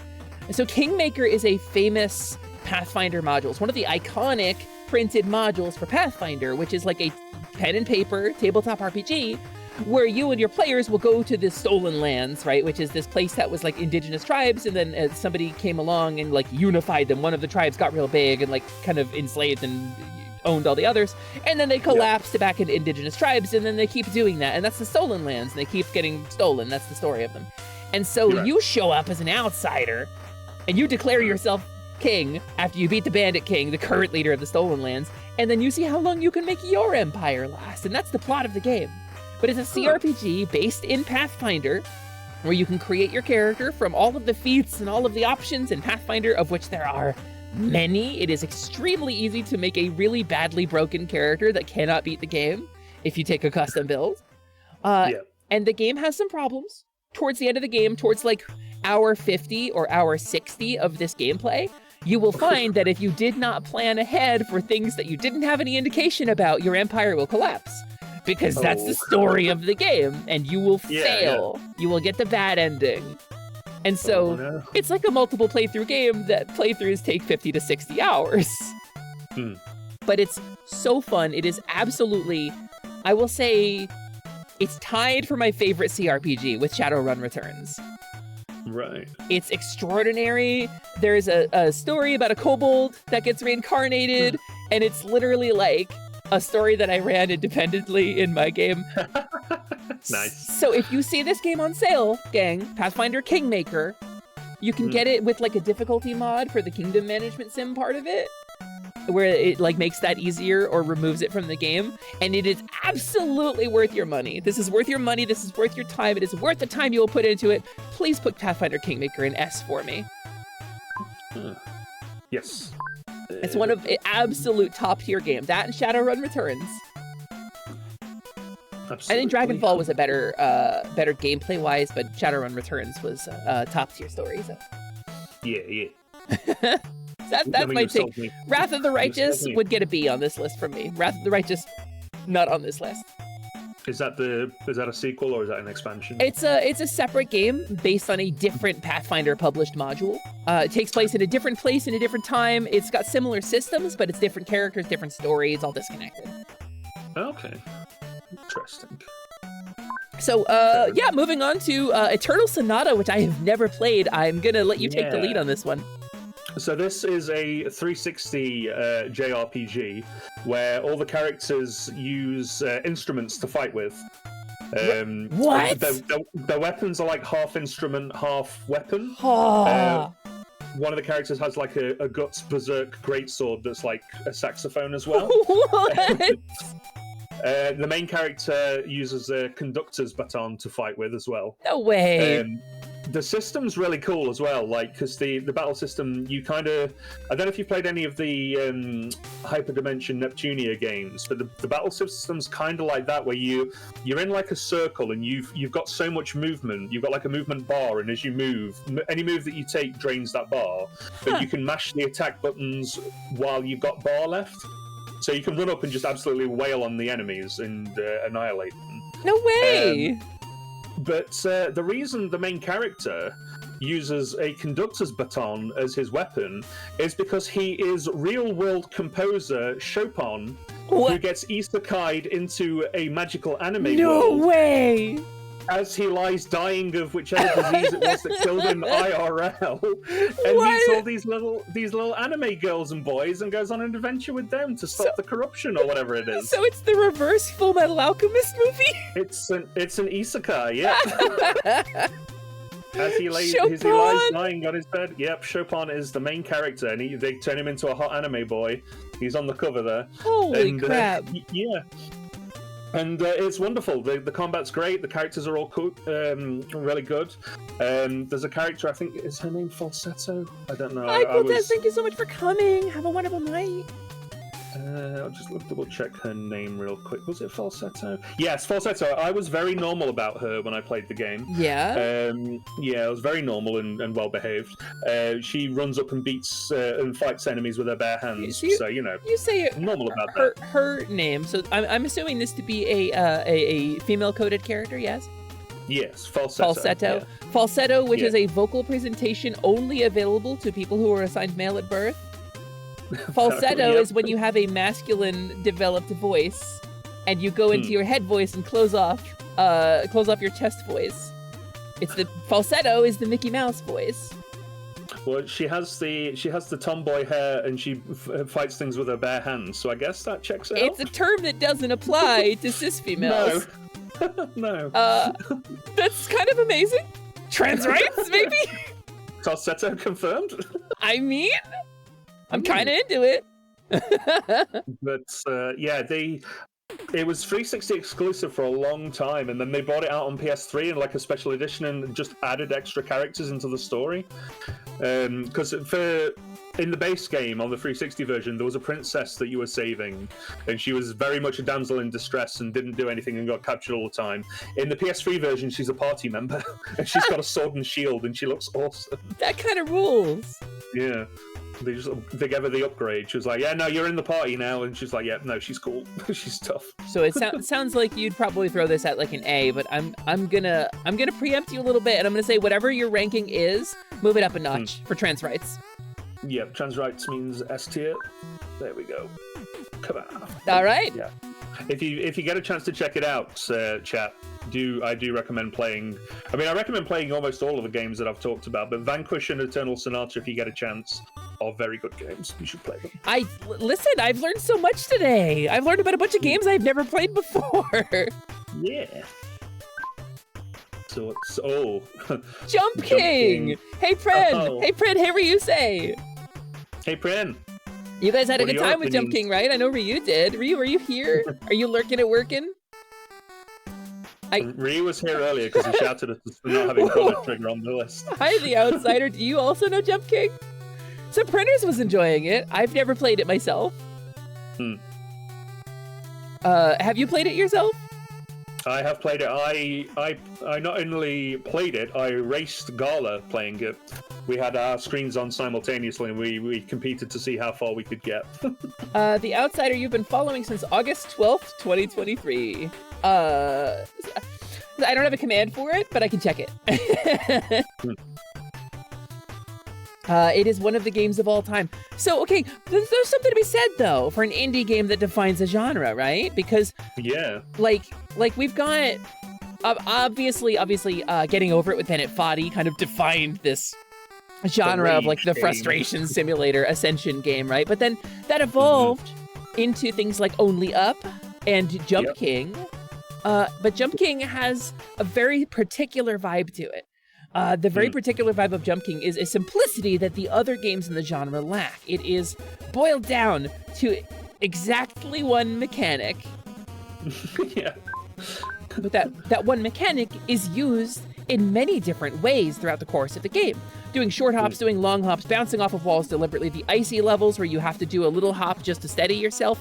You could play this game with literally one button and a control stick, which I think is extremely noteworthy.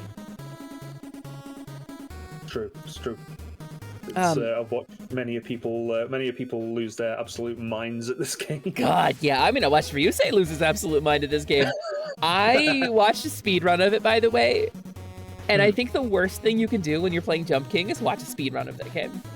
Yeah. Because you will never feel worse about your own performance than when you watch a speed run of a game you're struggling with. People can beat that game in like 15 minutes. It's disgusting. It's yeah. It's real bad. I would be. Hold on. Let me. While we're doing this, Jump King speed run. While we're doing this, let's let me grab a video here. Former world record. Oh, here we go. Jump King any % speed run. Is this the world record? Nope. Is this the world record? Let's find the world record. World record speed run. Okay, former world record. This video has the most views. This is probably gonna be the best choice here. There is a smoking hot babe at the top. I forgot about that. Exactly. There is absolutely a smoking hot babe at the top. That's the point, and then you get the add-on pack where there's a spooky babe at the top. That's You true. Get her as well. All right, let me transform, reset and transform on this. Let me bring this into position. Oh, I've got to move it up. It's got to go over this thing. There we go. Let me shrink it down. Shrink it down. About the power too bad. It's got the power every second of the hour. And like you've never seen before. Guess who's not? If you recognize that song, you can have 5 internet points. I'm struggling. I'm trying to think. So, Jump King, speedrun. There's a smoking hot babe at the top. And here he goes. So this is the game. For those of you who don't know, this effortless drifting through this incredibly toxic game is a speedrun by a person by the name of Crep on YouTube. This is the former world record. The gameplay has one mechanic, and it is that you jump. You charge up a jump. You don't have a meter that determines like how hard your sideways momentum is going to be or how high the jump is going to be. You have to feel it out. And it's one of those things, like Dark Souls, one of the most, critically praised games of all time, where the trick to the game is just getting good at the mechanic and feeling the mechanic. Like, you can level your stats and stuff in Dark Souls, but the mechanic is about getting better at the base mechanic. Yeah. Dark Souls is easier than this. I agree. I finished Dark Souls. This, oh boy. I have not. The current world record was uploaded just 19 days ago. Really? Damn. I mean, it's too late at this point. But so, that same mechanic is used in different ways later on in the game, and you can see that the mechanic is modified in clever ways. I think that's incredible game design, frankly. And there's wind, which modifies it. Frankly, I'm willing to rank this game pretty highly. Yeah. I mean, we had a lot of fun when we were racing. I raced Gala and I raced my friend Mim. And Cloud actually drew me a Skawtzilla Jump King really? thing to go on the side of my screen when I was playing. Oh, you have a jump Scott? That's so cool. Yeah. It was very cool. I love that. Yarkin love that. Oh, you don't get to see the ending. Sorry. Don't look, no spoilers. You gotta beat the game. Yeah, no Jump King spoilers. At least Dark Souls was... I'm willing to put it in S rank for seriously frustrating. Yeah. Have you seen a difficult game about climbing? I have not. No, what is that? It's the same kind of spirit of a game as Getting Over It. Yeah? I'm not sure how it controls, but you're basically a guy who's just climbing up like a cliff. I assume it controls terribly. Probably. Is it like a quap sort of thing? Yes. Oh. You control the hands independently, and sometimes you've got to like scramble up the cliff to get to like a hold point. and it looks real bad. I watched Fauna play it, and she lost her mind. Really? It was quite hilarious. Yeah. God. I heard her make noises I've never heard her make before, which is a good sign of a rage game. The frustration simulator stuff is, yeah. I mean, it's there. It's sure a game genre you could play. All right, so Scott, we've been live for close to 2 hours. I think now would be a really good time to run some ads to kill more pre-rolls and then do a little stretchy and a little watering. Yeah. My question is, do I have any mods who can run some clips for me in the chat? Otherwise, I will run some clips. Did you just... You did. Okay. Okay, cool. Let us know. You know, it's a really good time to drink Lindy Crinkle, I think. Yeah. Thank you, ClickFlint. Okay, gamers, I will be back in just a few minutes. We're gonna take a little break. I'm gonna run some ads to kill the pre-rolls. We'll be back in like 5. Goodbye. Please help me. Oh. Was there always a girl like no? But hey, you! I'm too sick. Hang on a second. Yeah, I didn't go down. I didn't go down. No, sorry. I legitimately, my dog came downstairs and I was petting her and giving her a treat. Yeah, but I will. I'm blinking twice. I will post a picture. Twice. For like you guys can vouch. My dog is right here behind me. I'm not looking. This is a trap. This Right is there, a trick. I'm not looking at the shared chat. Look, she's right there. I'm not. Okay, I will confirm that there is a doggo. Bancha, that is a picture of my dog. You're lying. They do look similar. Anyways, the signs are all different. Yeah, I didn't mean to go diagonal there. Ha! Jumbo get. I'm gonna bounce on it. No! First, I think I should change into something a little more comfortable. Let me just uncork this and...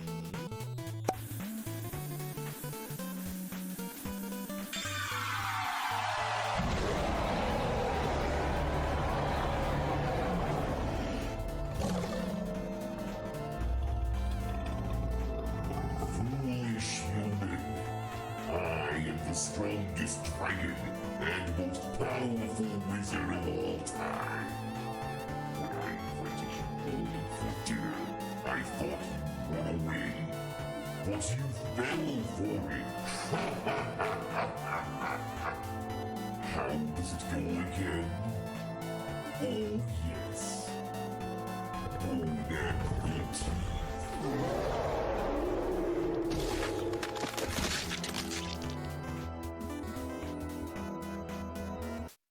Bagel here has gotten me on wanting to get Ring Fit up and going again.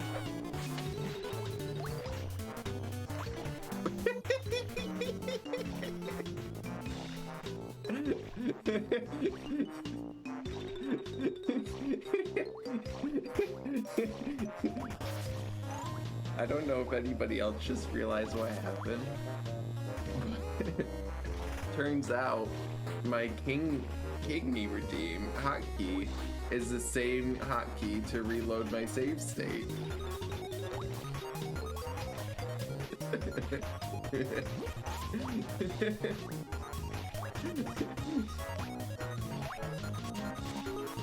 That's really funny. That's really funny.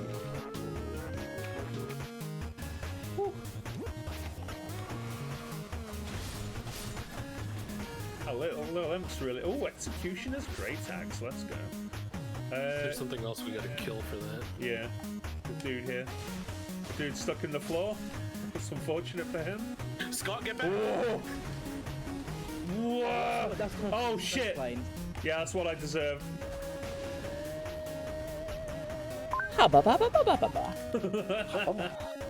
You're in the ceiling. I'm in the ceiling. This is a funny bit. Up in my feelings. I'm gonna cry. I'm all alone. I'm chewing asbestos. Put it on my toast. Viv is very funny, gamers. Please do not make me cook the I hang out in Vivi streams quite a lot. I Yeah, forced them to yeah. listen to terrible, terrible songs because of their Spotify thing. They are very, very cool. Cannot plug me in. I'm not gonna This was actually one of my first interactions with the fellow by the name of Alistair Fox too, who helped me build the Cobalt Cube. It doesn't even rhyme anymore. Oh, I see. Wow. I sent you a picture of falsetto. Have you? from, Have you? Off of the. Let's see. Oh, he's playing some Vanquish moments while I look. Okay. Oh no, I'm not. Pay no attention to the man behind the. Although I do have a video I wanted to show you. All right, falsetto. Hold on. Let me save this image. Here. Let me put this on the screen. Cute. This is the character. Gamers, I don't know about you, but I'm kind of feeling some gender from this character. There's more than a little gender in this character. That is like a kind of masculine, like, long coat that has this is very much the outfit that would be worn by a falsetto performer back in like Chopin's era. There's a lot of gender there. So I don't know, gamers. I think there's some possibilities here.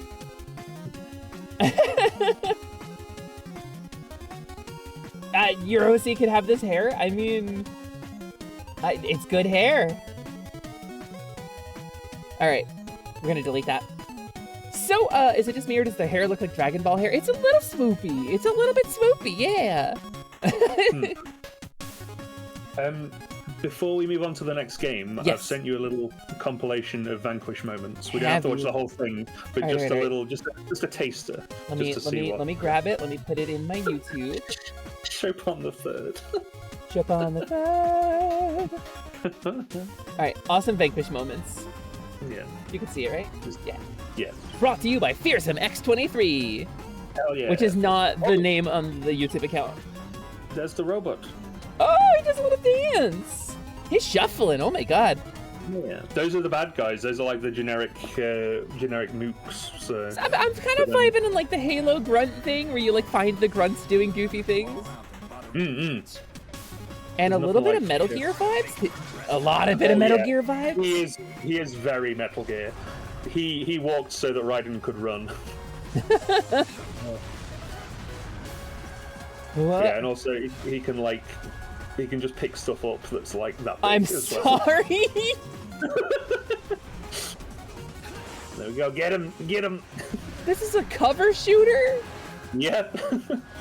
This is a cover shooter from That's Platinum. not how projectiles work. None of this. This is like a Bollywood movie. It does when you're Sam Gideon. Sam Gideon, John protagonist. That's John Vanquish. Yeah, all the evil Russian guys as well. They're so evil. You can tell they're evil because they're Russian. I can see why we put this in S. I can vibe with it. I can get it. Why hasn't he put any of the picking up the bosses and throwing them like small children? Sections? Let me skip ahead a little bit. Oh yeah, skip to 3 minutes. 3 minutes? Skip to 3 minutes. 3 minutes. Exactly. Yeah. Okay, so here's that big drill robot from before. Yeah. What?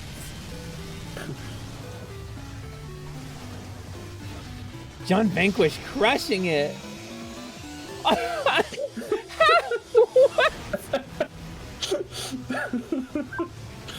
This is so goofy. Do you see? This is so York and Goofy, Scott. And now it's Winback. All right. Yeah, now it's cover shooters. Yeah, this game's incredible, and everyone should try it.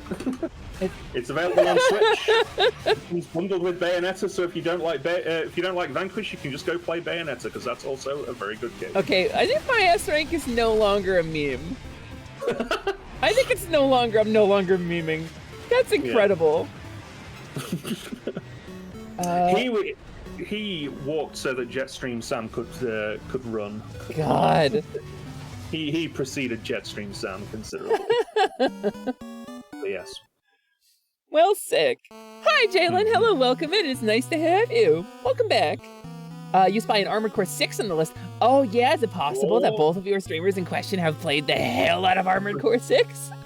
Potentially. All right. One of these streamers literally got Hesper's Quest store on his AC as an emblem. That's correct. There is an Atelier Lumi emblem on Scott's neck in Armored Core 6. So, introducing us, my name is Hesper. I am a kobold. I'm a mid-level mage. I'm the foreman of the Kobold Construction Guild, and I am a scaly sorceress. And today, I am joined in this dancing moment. Together with Skawt? Dancing moment? I can do that. Carnage. Let me answer your question with a question. What's that over there? Whoa! Also, I'm not streaming, so stream together will be quite difficult. It's really not, actually. I just didn't think of it. Oh. Can you? I didn't bring it up because I didn't think you could do it if I wasn't streaming. I totally can. I just don't. I've never done it. I've never hosted it before, so it didn't occur to me. Although Ryusei was, we did it with Ryusei when we played Fortnite, and he wasn't streaming. But yeah, how do I? That's stream together. Let's start streaming together. Oh my goodness. Okay, got it. Cool. Osho, you wish Osho was here to see this. What, me? She sees me all the time. This old news at this point. She's probably sick of me at this point. Let's invite a guest. Skawtzilla. That's me. Skawtzilla. Yeah, cool. So you'll want to set this up with you'll want to just not do with your oh, it's Oceanex. Bear with. Oh, I can do it here. Yeah, you can do it there. I can do it on my phone. My God. I've joined backstage. Turn mic off. Mute audio. And let's I just have to click show on stream, right? And then yes, push guest. Yeah. Okay. Thank you, Carnage. Wow. Carnage. Oh my goodness. I did it for the first time. Hooray. So hello. My name is Hesper. I am a kobold. I'm a mid-level mage. I'm extremely good with technology, and today I am streaming with my friend Skawtzilla. Skawtzilla, please introduce yourself for our friends. Hello, I'm Skawtzilla. I'm made of technology. I am the Kaiju Mecha Hyper Metal Badnik streamer, and I have joined Hesper to rank your faves. Yeah. Yeah, we love this guy. He's got his logo in the top left there. You got his name in the bottom left there, and now you should see his name in the stream info because I am a smart kobold with big brain. Yeah. So let's review. Oh, got a job for you, Hesper. Be kobold. Okay. Non-stop. Oh.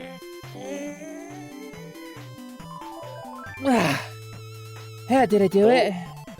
Did I do it right? Lumi. Huh? Oh. Good. Fancy seeing you here. Oh shit. Hey Scott, what's going on? What's up? What's the vibes today? What are you doing? Oh, I'm with Hesper. We're ranking games. Oh no shit. Yeah. Ah, show me how's your tier list going? Why don't you go over it a little bit? Okay, so we have in S rank, we have Power Wash Simulator. Mm-hmm. We have Rhythm Heaven. We have Risk of Rain 2. Cool. River City Girls 2. No arguments. Yep. Scott Pilgrim versus the World the game. Yeah. Saints Row 4. Okay. Although we considered Saints Row 3 at the same time. Right. Lost Vikings. Great. Good choice. On the Genesis. Dr. Robotnik's Mean Bean Machine. Obviously. Yeah. It's all good. Skyrim. No, Todd Howard requires this one in S rank. Yeah. Exactly. Thief, the original. Okay. Although we counted the 2014 one. Really? Yeah.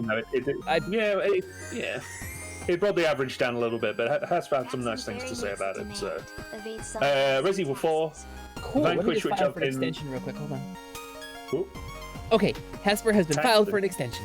Sorry, please continue. Amazing. Vanquish, which I've been bigging up to everybody that'll listen. I've never played it, so I couldn't tell you. It's very silly, but very good. Pathfinder, Kingmaker, Eternal Sonata, and Jump King. All right. I don't agree with all of them, but I think it's pretty cool. I think it's pretty good choices. All right. Hey, Riddle. Hey, Riddle. Riddle, did I do it right? Did I beat Kobold? I tried really hard for you. So what's next? FTL, have you played this game? FTL. I've played Into the Breach, which I'm told is like FTL. Yeah, I think that's probably pretty similar. Yeah, I haven't played Into the Breach, but it's by the same developer, I think. Yes, yes. I transformed into a oh no, the fawn? Jeez.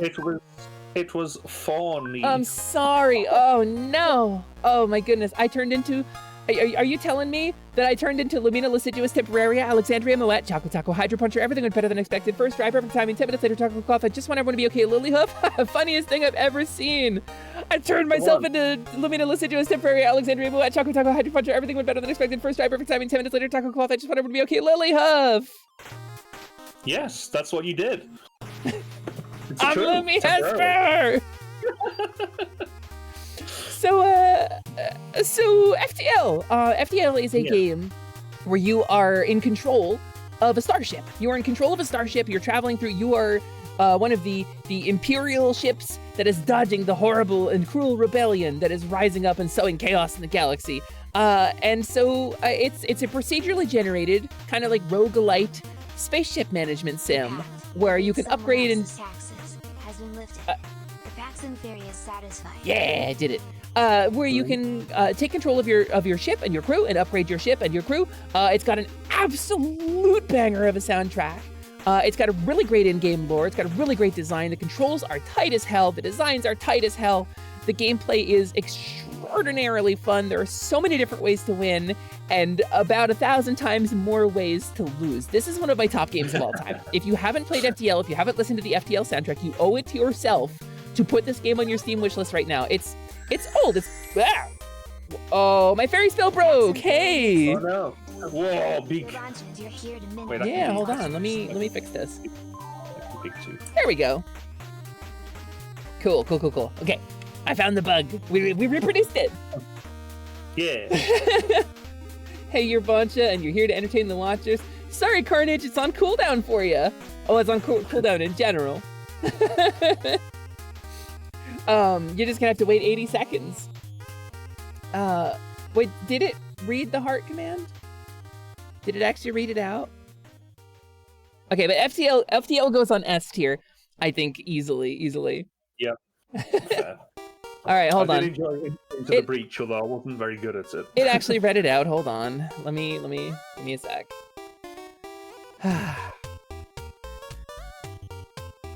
Hold on, what's my this one? Is this one gonna work?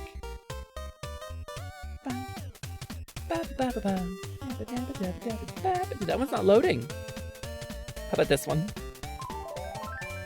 Oh, nope, not that one. Oh, here we go. Hey. What? Okay. Whoa. Hey, it's me, Boncha, retired Tanuki VTuber, cursed with humanity, here to entertain the watchers. I don't know what that means, but today it means collabing with Skawtzilla instead of Hesper. Hey, what's up, Skawtzilla? How you doing? What's up, Boncha? How you going, bud? Yeah, it's me, Boncha. Hey. It's all good, yeah. We're doing great. I'm doing good. I had a weird flavored Mountain Dew and ate some snacks, and then I got sleepy. Also died 3 times on the way to the collab, and that's another thing that I'm known for. Mm-hmm. This is known. So let's pick a game. I've never played Landmark. Let's pick a game that I've played before. How about I don't know if Boncha's played. I don't know if Boncha's played on this Portal 2. Portal 2 is an S rank. That's obviously an S rank. It's a top tier game. It's really good. Look at that. Yeah. I might be playing Portal 2 co-op with Misa Deluxe, the Bunny Girl VTuber from the future, and you should keep an eye out for that because it's going to be a really good time when I play Portal 2 co-op with Misa Deluxe on stream. Keep an eye out at twitch.tv/BonchaVT and twitch.tv/Misa Deluxe. It's going to be really fire. Excuse me for a minute. Oh, Boncha, what's wrong? Okay. The command ran out. Hooray. Wow, did I plug a member of Positivity while I was in a fugue state? Wow, how did Portal 2 get up there? Wow. That's crazy. Sorry, Click. You're gonna have to ask Boncha yourself. Bum, bum, bum, bum, bum. Also, hi, Shanna. You just missed Boncha. He was here. For real, definitely, 100%. Can I talk about Landmark? You can please talk about Landmark. I have not played it, so you go. This was a contentious point. This was a point of contention last night when we were planning this because I wasn't sure if I wanted to do this at all.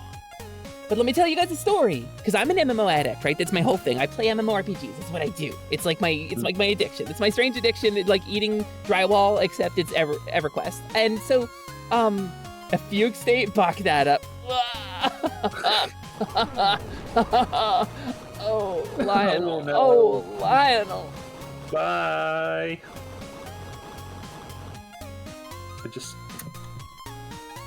Should I?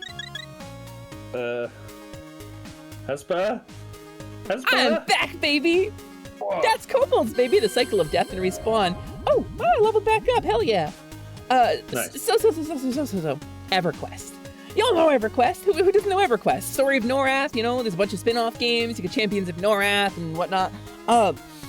So EverQuest it was a hit. It was a huge hit. It redefined MMORPGs. It was like a 3D MMORPG in the era of 2D MMORPGs. Like it was crazy. It was fully 3D. You could use your 3D FX card, and so it was groundbreaking. It changed the genre. It changed the genre. EverQuest defined 90% of the tropes that became modern MMORPGs. They were refined later by World of Warcraft, but EverQuest was the first one to do it. They broke a lot of ground. And so EverQuest 2 came out, and it was developed technically by a different team. It's in a different storyline. It's in like an offshoot timeline. EverQuest 2, not as strong, not as great of a game, but it does let you be a rat guy, which counts for a lot for me. You can be a little rat guy in EverQuest 2, which is the only MMORPG in which you can be a little rat guy. But EverQuest 2 had like a faction system where like the different races you could pick were like divided up into factions, but you could change your faction. And there was a whole series of quests and like a neutral area you had to live in for like a couple of like real world days while you ground up faction with a new faction to try to impress them and get invited to become a citizen. It was cool. It was crazy. So also, hi Planetary Prince. It is me Hesper. It's me Hesper and my friend Scoops. It's Hesper and Scoops. Hello. Famous 1970s detectives. So EverQuest 2, you know, it left a lot of people hurting, but a lot of us played it anyway. A lot of us moved from EverQuest 1 to EverQuest 2, and it became the kind of the current de facto EverQuest, right? And we've got classic servers for EQ1, but the game hasn't really like evolved significantly. It's kind of been on like they've been receiving a drip feed steadily of expansion packs with new content, but it's the same kind of content. It's like the same. It's the same, like, you know, 30 different gameplay mechanics mashed up in a slightly different way with a different skin wrapped on it. So we've been waiting for the next big innovation, the next big groundbreak. Cue a thing called EverQuest Next. You got Zatanga's voice? Who has Zatanga's voice? Zatanga's talks like us in very specific ways. I don't think it's very important or very appropriate to ask a kobold if she can do a rat's voice. I think maybe Click Flints is maybe going a little loopies. So I have a Volpera in World of Warcraft who is a Ratanga, and that's my lore. It's my TRP profile, is that she is a Ratanga and sees herself as a Ratanga, but due to a curse, everybody else sees her as a Volpera because she fell out of Norath through a portal. She got hit by a carriage and woke up in Azeroth, and that's the story. That's her TRP profile. She's an author. She writes a series of books about a place called Norath. It's very similar to Azeroth, but with some key differences. And she publishes to both the Horde and the Alliance.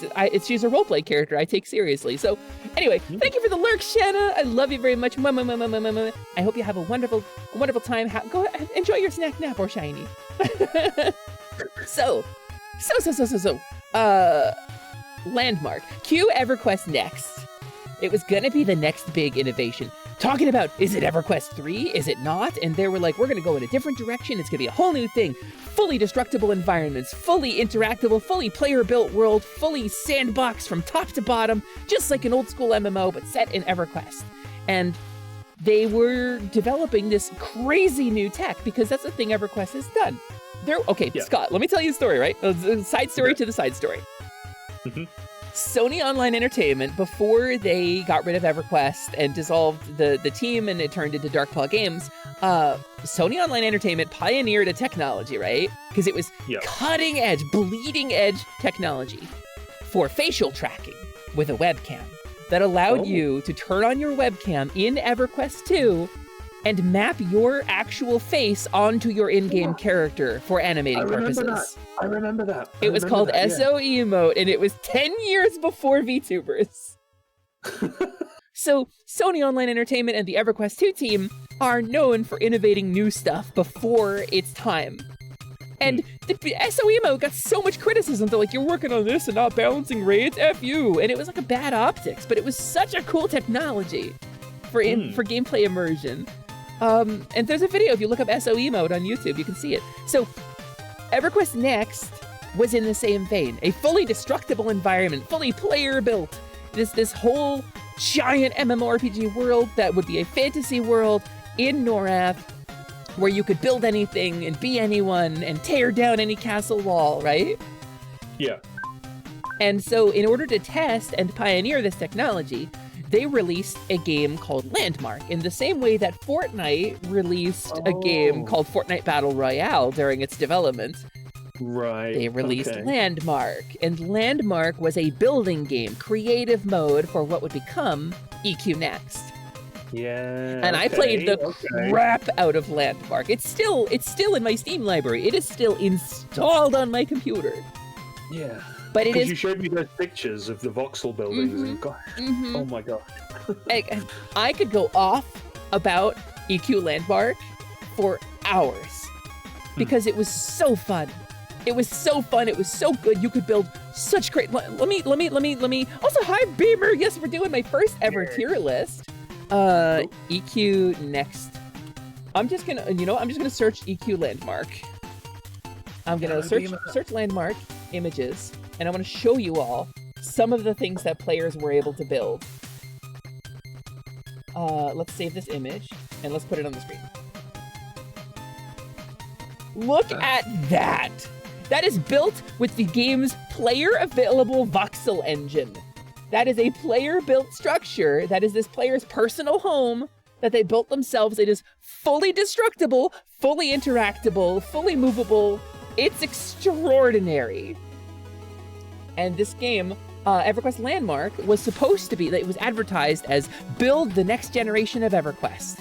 You're testing out the system. We're giving it to the players so we can really see what you can do with this system. Because we could give it to 10 developers and artists and we could let them see what they could do with it. But if you put it in the hands of the players, you'll really see the limits of what this system can do. Yeah. And they did. Sorry, Scott, I've been rambling a lot. I'm sold, honestly. I mean, we discussed it briefly last night because I was like, I have no idea what this game is, but yeah, no, I'm 100%. I'm completely sold. So I'm putting Landmark in S. Landmark is absolutely S tier for me. Top tier, and we like video games, and some of these, we may have pushed a little bit. Landmark, there is no hesitation. I will throw this in S, 100%. But yeah, Beamer, have you met Scott? You've met Scott, right? Skawtzilla, my friend, my Kaiju Mech VTuber friend. I've done some art for Beamer. I don't think we've never spoke really. Kind of, maybe on. I followed him on Twitter, but I did them some Christmas art. Well, Scott, this is Lady Beamer, an incredible dog VTuber, a really fun friend, and a really phenomenal artist who did a bunch of the positivity art on the website positivity.space, where you can go check out our schedules and all of our info. Do it immediately. Beamer, this is my friend Skawtzilla. I met him back when I was a robot. We were robots together. We became Twitter friends, and we became streamer friends. And he's very nice and cool, and I like him very much. Yeah, that's me. And we're doing my first ever tier list. Beamer is a pog and a half, a pog dog, if you will. But don't say she's dogging. That means something else, and we can't talk about that on Twitch. So, Landmark goes in S, no hesitation. We're still waiting on EQ3. The word is that EQ3 is still in development. They haven't officially canceled it. Dark Paw Games is working on something. They hired a bunch of developers for... Okay, this is tinfoil hat. There is Amazon, the company that put together New World, the MMORPG. Yes, I remember New World. The rumor mill is that New World was a test. It was a market test and a technology test. Right. And that they were working with a different company on a different project. Okay. And we know that some of the developers on that project are also members of the staff at Dark Paw. Yeah. We've known this for some time. So the possibility that Amazon is working with Darkpaw Games, the IP holder for EverQuest, to develop the next EverQuest. It exists. Yeah. Ryusei, right? Right, Ryusei! EverQuest 3 on the PlayStation 6. EverQuest 3 on the PlayStation 6. I will buy a PS6 on launch day. It's hard to say PS6. PS6. They can't do PlayStation 6. A P6. Yeah. Yeah. No. I'll be Ratanga unless they give me something closer to Cobalt. So yeah, that's Landmark. Scott, I passed this one on to you. I don't know this game at all, although you were telling me about it yesterday. Yeah. So this is Terror of Hemosaurus. Hi, Pope Francie. You do remember me. I'm not gonna lie to you, buddy. Your name is awful right now. Do you have any idea the kind of crap Pope Francis did to the trans community in the last week?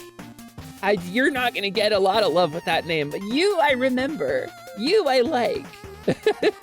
Anyway, sorry, please carry on, Scott. That's fine. That's fine. Also, hey Pixel, I see you down there, calling me stinky. How dare you? What? Hold on. Are we saying that Scott is a stinky nerd? Wait. What? Unhand to be woman. Ah! Oh God! Oh my goodness! Ugh! It's the kaiju call. Oh my God! That smells like bad lemons.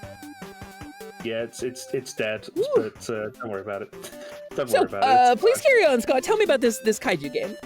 Yeah, so Terror of Hemosaurus. Surprise, surprise! It's a... Ryusei, shut up. I see you down there. Surprise, surprise! It's a kaiju game. I don't know if you're probably familiar with Rampage. Yes. Yeah. You were telling me about this last night. Yeah.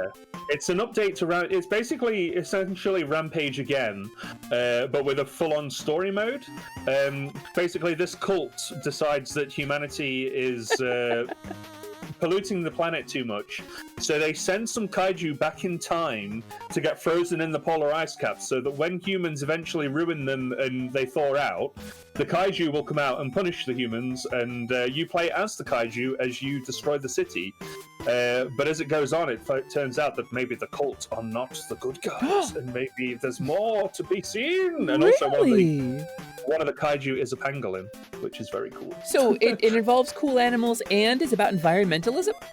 Exactly, Scott, yeah. By any chance, did you sign up for Be Earth's Buddy next week? I was going to say, do you know anyone who'd be into that kind of thing? I have an idea. I could guess about a particular friend of mine who's into environmentalism, being nice to the planet and stuff. Ryusei. Yes. No. Yeah. Yes. Yeah. Ryusei, but if you put bunny ears on him and made him a girl, as opposed to skunk ears on him and made him a girl.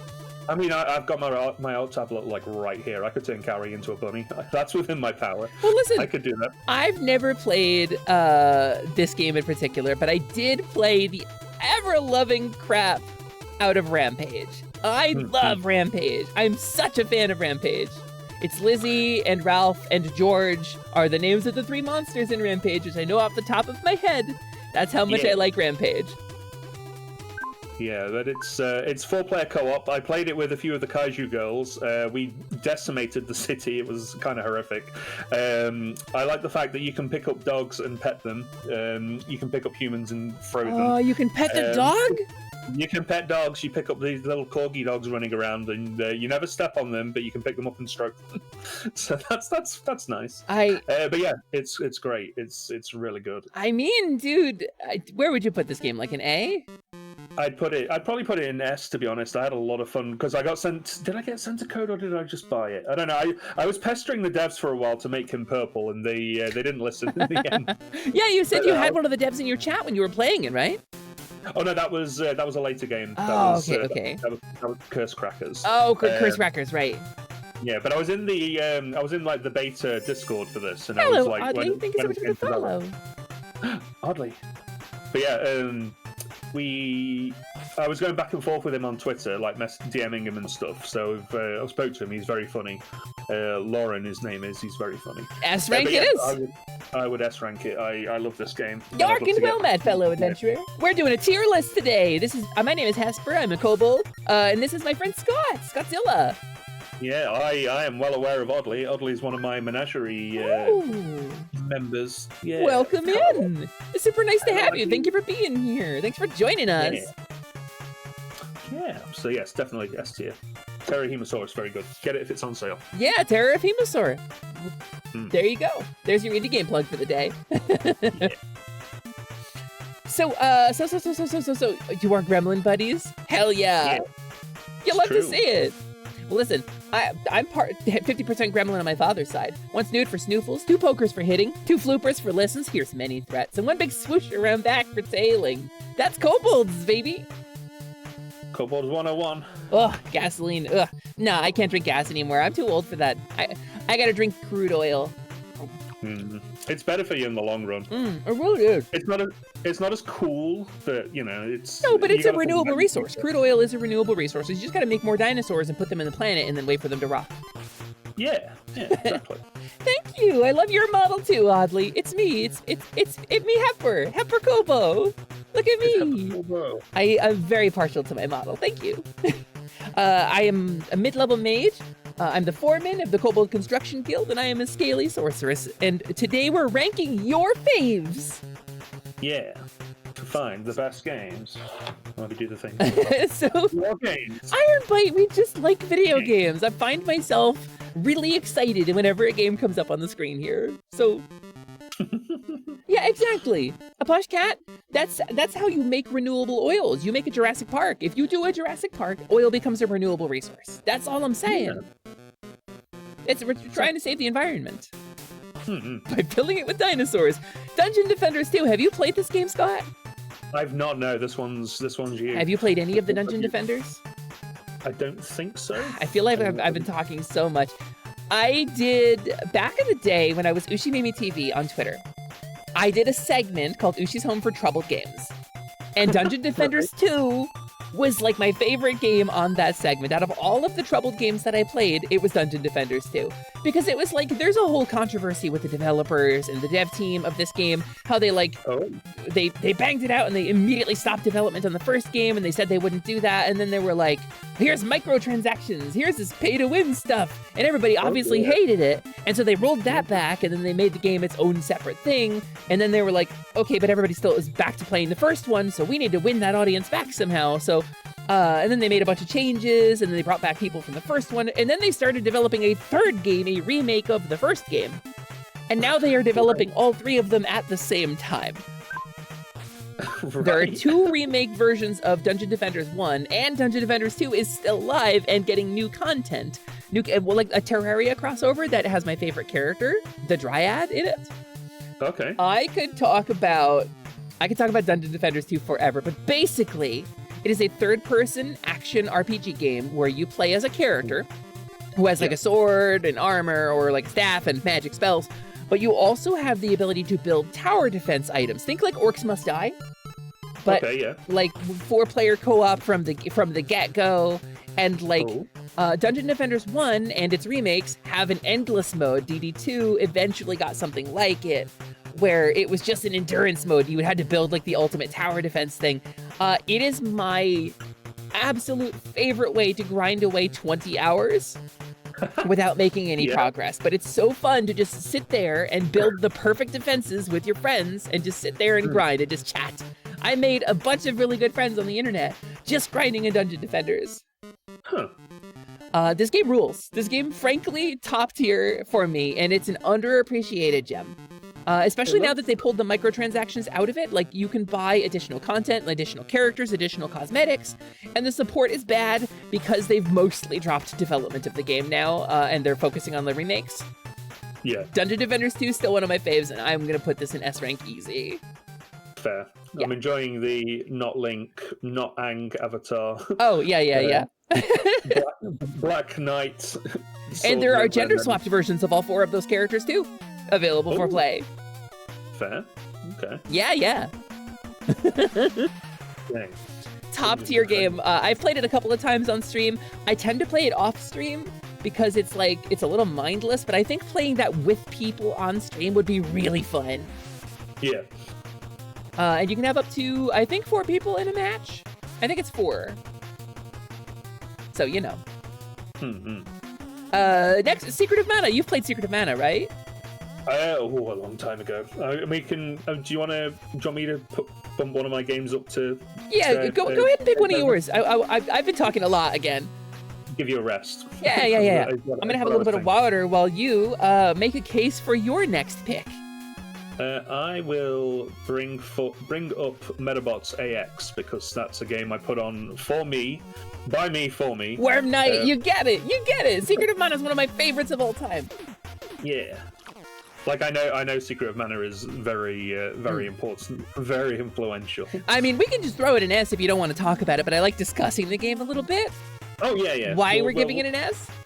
we'll get to Secret of Mana. I do know your secret. It's true, Mana, but it's okay. It's 2024. It's fine now. You don't have to worry about it. Yeah, we can talk about that kind of thing now. It's fine. So Metabots AX. Yeah. Tell me about it. I've never played it. If anyone's been in my stream for any amount of time, you'll know that I've got a bit of Metabots adjacent stuff in my alerts and sound bites. My follow graphic that comes up when someone follows me is a GIF of Rakusho from Metabots, who is on the cover of this game. He's that little silver robot there you can see with the little yellow sword. Is that what that's from? Yes, that's from Metabots. He's my favorite character because in the TV show, obviously you've got Metabee, who's the main character. Right. All the time throughout the series up to that point, Metabee's the special boy. He's the bestest. He's the strongest, and he's the main character. Is the protag. He always wins because he's the main character. And then Rakusho turns up, and usually a Metabot is with a trainer, like a meta fighter, kind of like a Pokemon trainer. Right. And Rakusho doesn't have one, and he's just kind of going around doing his own thing, and he's wearing like a cool cloak. Yeah, so he's like the Green Ranger of this game? Kind of, yeah, and he's just like a vagrant. He's like roaming around, and they get into a fight between him and Metabee, main character boy. And you're watching it, and you're like, oh, okay, I guess Metabee's going to beat him. And then Rakusho uses the Metaforce for the first time in the series. No one had seen this up until this point, and Metaforce is basically like a big Bankai special move. Okay. And he one-shots Metabee and knocks him out and defeats him. And everyone's like, what the hell was that? And it was just, because you see him do it in the intro title screen. It's like this big like green laser slash, and you're like, whoa, what's that? And then you get to the point in the series and he does it and he one-shots Metabee, and you're like, but he's the main character. How did he beat him in one shot? He really is the Green Ranger of this game. Or he's the forte, the base of this series. He's the Virgil. He's like damn, okay. He's not even the Virgil or the rival character because he's way too chill. He's like doing his own thing like 90% of the series, and every now and then he'll just turn up and remind you that, oh yeah, he's way stronger than all of you, and then just goes back to doing what he wants to do. But that's how they learn how to do Metaforce in the series, blah blah blah. Anyway, Metabots AX was split into two versions. You've got Rakusho version and Metabee version. Okay. I bought Rakusho version because I'm a huge mark for it. You nerd. Yeah, and it's basically Pokemon rules. If you're not familiar with Metabots, it was a Pokemon-like, where instead of creatures, you buy a little robot, you buy a little skeleton, you put a medal in it, which are different animals. So like the dog ones are better at shooting, the monkey one's better at grappling, all that kind of thing. Okay. Beetle medals are the best medals. Can't really explain why, they just are. Metabee and Rakusho both have beetle medals. And you basically have interchangeable parts on your robots. So if you win a match against someone, you get to take a part from their Metabot and put it on yours. So you've got left arm, right arm, head, which includes the chest, and legs. And you've got all kinds of things. You've got like tank treads, you've got like electric claws, you've got Rakusho, who has a sword and what's called a hammer, but it's like a giant fist. He basically just punches them to death. And then obviously Metabee has like rockets that come out of his heads and guns on his arms. And yeah, it's basically just like it's like an arena fighter, kind of like a 2D one. It is kind of like Custom Robo, yeah. It's very much like Custom Robo.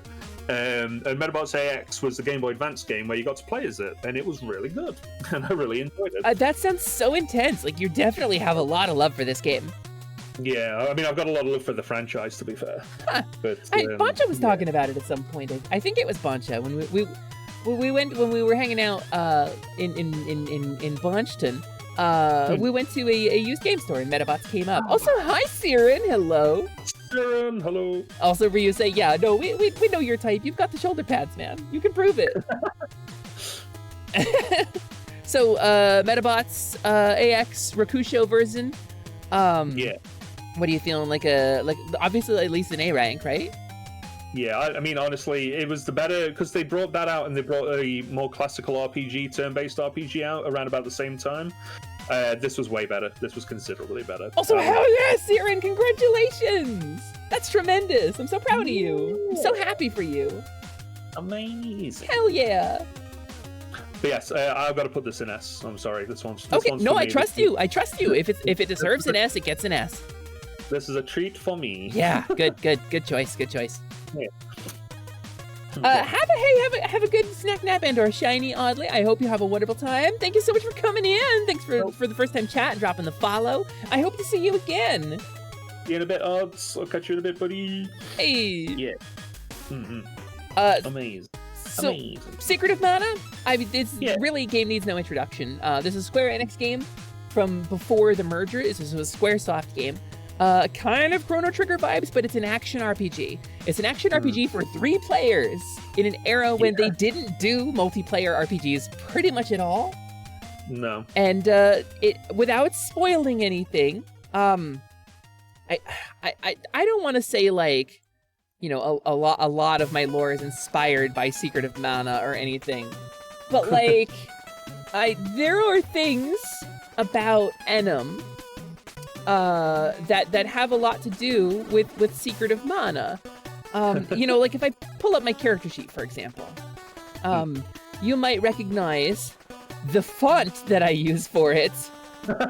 Right. You might recognize the font that I've been using on my character sheet all along. It is a font which is a pun called Monospace, because Monospace is a font, but Monospace is the font from Secret of Mana. It's very clever, and it's also a Monospace font. So, this game informed a lot of my choices, my fantasy aesthetic. There's a reason I have these poofy sleeves. It's not just Shantae. I was looking at the Secret of Mana concept art. For reference, the Mana series is iconic. It has been around for decades. Thanks, Slyman. Good job, buddy. Good job, buddy. The Mana series is incredible. We've got a new one coming. There's a trailer out for the new game. Yeah. I'm frothing because it kind of looks like a return to form. When are we finishing that? When you come over and give me smooches. The conditions are set. Yeah, pretty much. I don't know, we gotta make some time. Frothing Iron Bite, like a horse that has been run too hard. My heart beats too fast. I can't breathe. I'm lathered with my adoration for the Mana series. And a little known fact, well, I guess, you know, kind of like Pac-Man and Puck-Man, you know, this is my Scott Pilgrim fact. Did you know that the first Mana game was actually localized in the United States as a Final Fantasy game on the Game Boy? That's crazy, Really? right? Wow, that's wild. And so the series is a crossover with Final Fantasy. There are Moogles in Secret of Mana. That's a thing. Huh. So, Secret of Mana, easy S tier. S for Secret of Mana, S for Sword, S for Randy, the Sword. S for Elliot, that kid who is not a very good friend to Randy in the beginning of the game. Elliot, that fuck. That's that yarking blonde kid. So, yeah, Final Fantasy Adventure, Drazov knows. Drazov gets it. It's more like smelly it. Oh, I can't believe I saw a man die on stream. That's crazy. You got him, Mana. Back to Popotos to get my goddamn power praise. Popotos! I adore this. Okay, so moving on, I guess, because Secret of Mana is an easy win. Also, real quick, if you don't have it, there is a 3D remake of it available on Steam, and it is a pretty good remake. But the original stands on its own for a lot of reasons. A lot of things the remake was weak about, the original was very strong about, and vice versa. So they're just two different experiences, but I recommend it. If you haven't played it, I really like it. If you're into an action RPG with a lot of grinding and the ability to play with your friends in multiplayer, it's a strong choice. But yeah, so Ryusei Prin and I started playing it off stream, and y'all didn't get to see it. Because we just wanted to play a game for us, and we didn't get very far. But yeah, Scott, what's this next one? I don't recognize it. This next one is Muse Dash. Oh, which okay. was the first game I ever streamed. What? Really? Muse? Yeah, You picked Muse Dash? Yeah, Muse Dash was Dude. my first. I own this game on every console it's out. I adore Muse Dash. It might be my favorite game, if not up there. Really? It's really, really up there. Yeah. The thing I love most about Muse Dash, apart from everything, is the DLC. Like every update that they did one DLC pack, which was called the Everything Pack. And basically, you got all the. They did like a big update with a load of new songs and characters and stuff. And I bought it because, of course, I did. And then every single time they bring out more DLC, they're just like, "Oh yeah, if you've got the Everything Pack, you just get it for free. You can just have it." Yeah, they're like, "Oh yeah, Vocaloid update, yeah, it's just free. Hololive update, yeah, it's just free. Rhythm Coaster, yeah, it's just free. You just take it. It's fine." Use Dash. Use Dash. You can see they tried to space it out to look like 2 words. I also don't like this logo. Monster Hunter Use Dash. Monster Hunter Use Dash. Use Dash Monster Hunter. Use das Big Sworden. Use das Switchblade. Wow. I've seen some videos of people playing this game online. It looks really hard. It's really not. Well, it's easy to learn, simple to learn, hard to master, because it's only 2 buttons. It's literally like up a top rail and bottom rail, but you've got to like press them in time as they come at you. Yeah. Also, Carnage, the texture and solidity of the logo is nice. It looks delicious. It looks like something I would want to eat, and it would be fruit flavored. From a readability standpoint, I hate it. Yeah. And it's very good. It's very good. I enjoy playing. They did a Toho crossover, so it's got like Bad Apple and Cerno and all the classic songs. Ever running on, I continue kobolding with nothing but my snoot and a cavalcade of opening. Those are the words. Oh, I see you've played it. I've had a Bad Apple once or twice in my life. I kind of walked into that. But yes, I would be remiss putting this anywhere other than S tier. I love this game. If I'm streaming and something goes wrong with the game, like I need to buy time, I will play Muse Dash. If I go early and I'm like, oh, I've got like half an hour before my collab partner is available, I'll play Muse Dash. I'll just put it on and I'll just play it. That kind of rules. Yeah, S for shitty logo. Yeah, S for shitty logo. Cool. S for Dash. Good choice. Yeah. So, Spyro the Reignited Trilogy specifically, but I guess the Spyro series. Scott, how do you feel about Spyro? Because my feelings on Spyro are pretty well understood. Your feelings are well documented. I have no animosity towards Spyro. I enjoy his gameplay. I like running real fast and jumping off of... Hi, Jackie, thank you for the follow. And doing a little glide and then charging a little bit more. I thought that was neat. Yeah, getting to be a little dragon guy, getting to be a good little fella, a little guy, just a little mans. Yeah. Chasing that goddamn rat. Egg stealer. But yes, I'm quite fond of Spyro, to be fair. But it's... I don't know. I'm kind of edging towards the screen here. Yeah, just. So okay, let me talk about Spyro, because Aaron Hansen is a Sonic the Hedgehog fan. Okay, yeah, Aaron Hansen loves Sonic the Hedgehog, despite iconically going, "What is this?" So this is. I gotta put this with a disclaimer here. I'm a really big Spyro fan. I like Spyro the Dragon quite a lot. Scott, why did we do this? Spyro the Dragon is really a great character design. He's a perfect little man. For the purposes of this tier list, I am removing Spyro 3. Okay, that's... Okay. Spyro 1 to 2. That's Spyro 1 and 2. And I guess the Skylanders stuff, which apparently was really good. So I never played. S for Skylanders. So Spyro the Dragon is a little guy, but it's this retro era of platforming when we had like I don't know, Gex and like Crash Bandicoot, right? We got a little guy who could glide and fly and spit fire, and he had a lot of personality, and he was a good little dude. And part of the reason that I am a fawn is Spyro, that I was a fawn, is Spyro the dragon. Because there's a fawn in that, and I said, oh my god, I'm a furry. So, like, there is a lot to be said about Spyro. Spyro 3 is a game that existed. Year of the Dragon, it happened.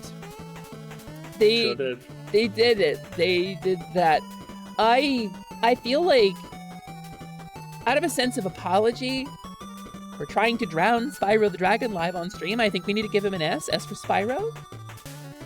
But I do think this is a really good series, you know? I think the gameplay is tight. I think the controls are good. I think there's enough, like, 100% worthy gameplay in it that I went back and played it off stream. Yeah. I'm going to drown Spyro the Dragon. This is not a joke. This is an actual threat. I'm gonna go to his house. I'm gonna invite Spyro the Dragon over. I'm gonna be like, Spyro, let's go camping. Let's go to the woods. And I'll be like, wow, okay, Hesper, that sounds like a lot of fun. And I'll be like, cool, let's go. Let's get in the car, Spyro, and he'll jump up like a happy little doggy, and he'll have his little front paws on the dashboard, and he'll do a little corgi shuffle. His tail will be wagging. He'll be like, wow, where are we going? It's really deep in the woods. And I'll be like, don't worry about it, Spyro. Just sit back, just enjoy your string cheese, buddy. Enjoy your string cheese, and then we'll get to the woods, and there will be a well in the woods.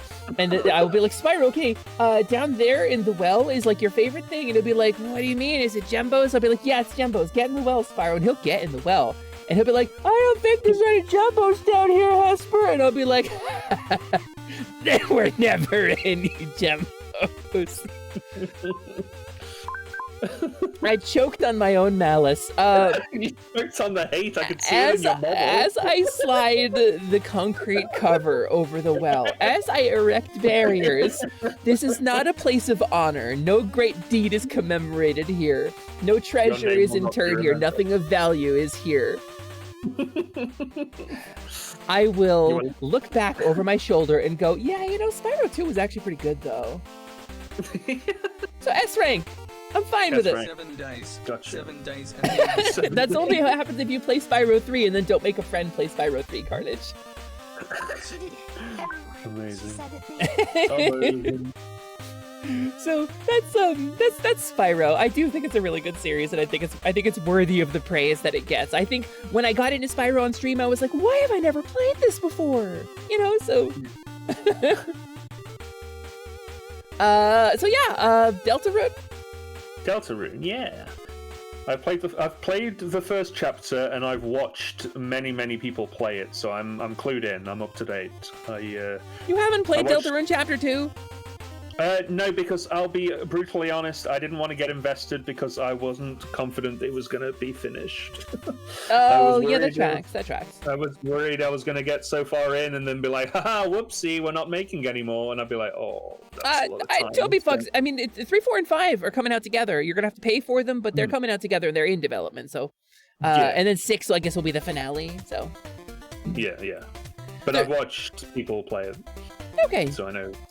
So for those who don't know, I know some folks in the chat have been turned off to Undertale by the community, and this is a very valid take. Getting turned off to Undertale is like getting turned off to Homestuck by the community, except the game is actually good and Homestuck is not.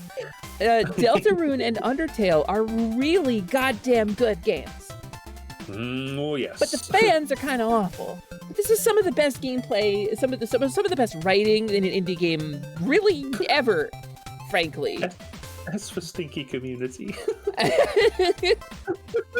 I mean, obviously Deltarune goes in S, along with Undertale. We could just throw Undertale up there. We could discuss them at the same time, right? Because Undertale's on the list too. We can slam them both in S, easy. Because there's a solid action RPG, kinda. It's like a special, unique, like weird bullet hell RPG. Some solid gags. It doesn't take itself too seriously, but then when it does take itself seriously, you didn't expect it, and it blindsides you with emotional gravity. There's a bit in Undertale where you're walking down a long hallway and the monsters appear, but they don't appear to fight you. They appear to tell you a story, and music is playing, and I sob like an infant. It doesn't matter how many times I play that game. That scene, the next day, eyes cry like a goddamn baby.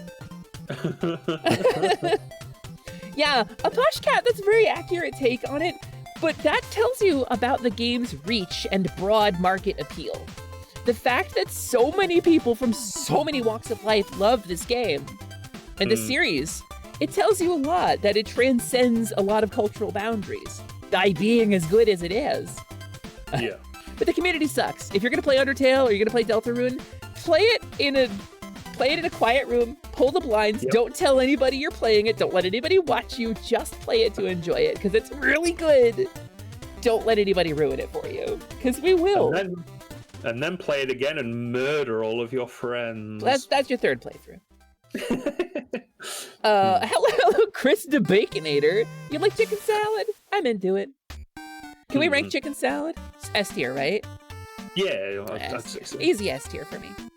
Yeah. Tequila! Hi, Tequila! Hello, I don't know if you've met my friend Skawtzilla yet, but I'm here with my friend Scott. We're doing my first ever tier list live on stream. I'll just give them a head pat in chat. Yeah, I'm starving, printers. I had a sandwich this morning. I had a really sad sandwich, and that's all I've eaten today. I need real food. But yes, Undertale. Digi Hazard's been playing it for the first time. Oh yeah. He has been fighting Sans for 3 streams. He streams for about 3-4 hours at a time, and he has not beaten Sans yet. I beat the Sans fight on my 3rd try. What? Excuse me? I'll play it right now. I'll play Sans Simulator. I'll do it on stream. I beat the Sans fight on my 3rd try. Jesus. I'm kind of frightened. You just ate 24 ounces of rice, chicken, and sauce. Did you have Indian food, Tequila? Are you talking about a curry right now? That sounds awesome. A Kirby curry. That sounds extraordinary. I love a Kirby. I think Kirby is delicious. I have some golden Kirby. I have some of the mix in my cabinet.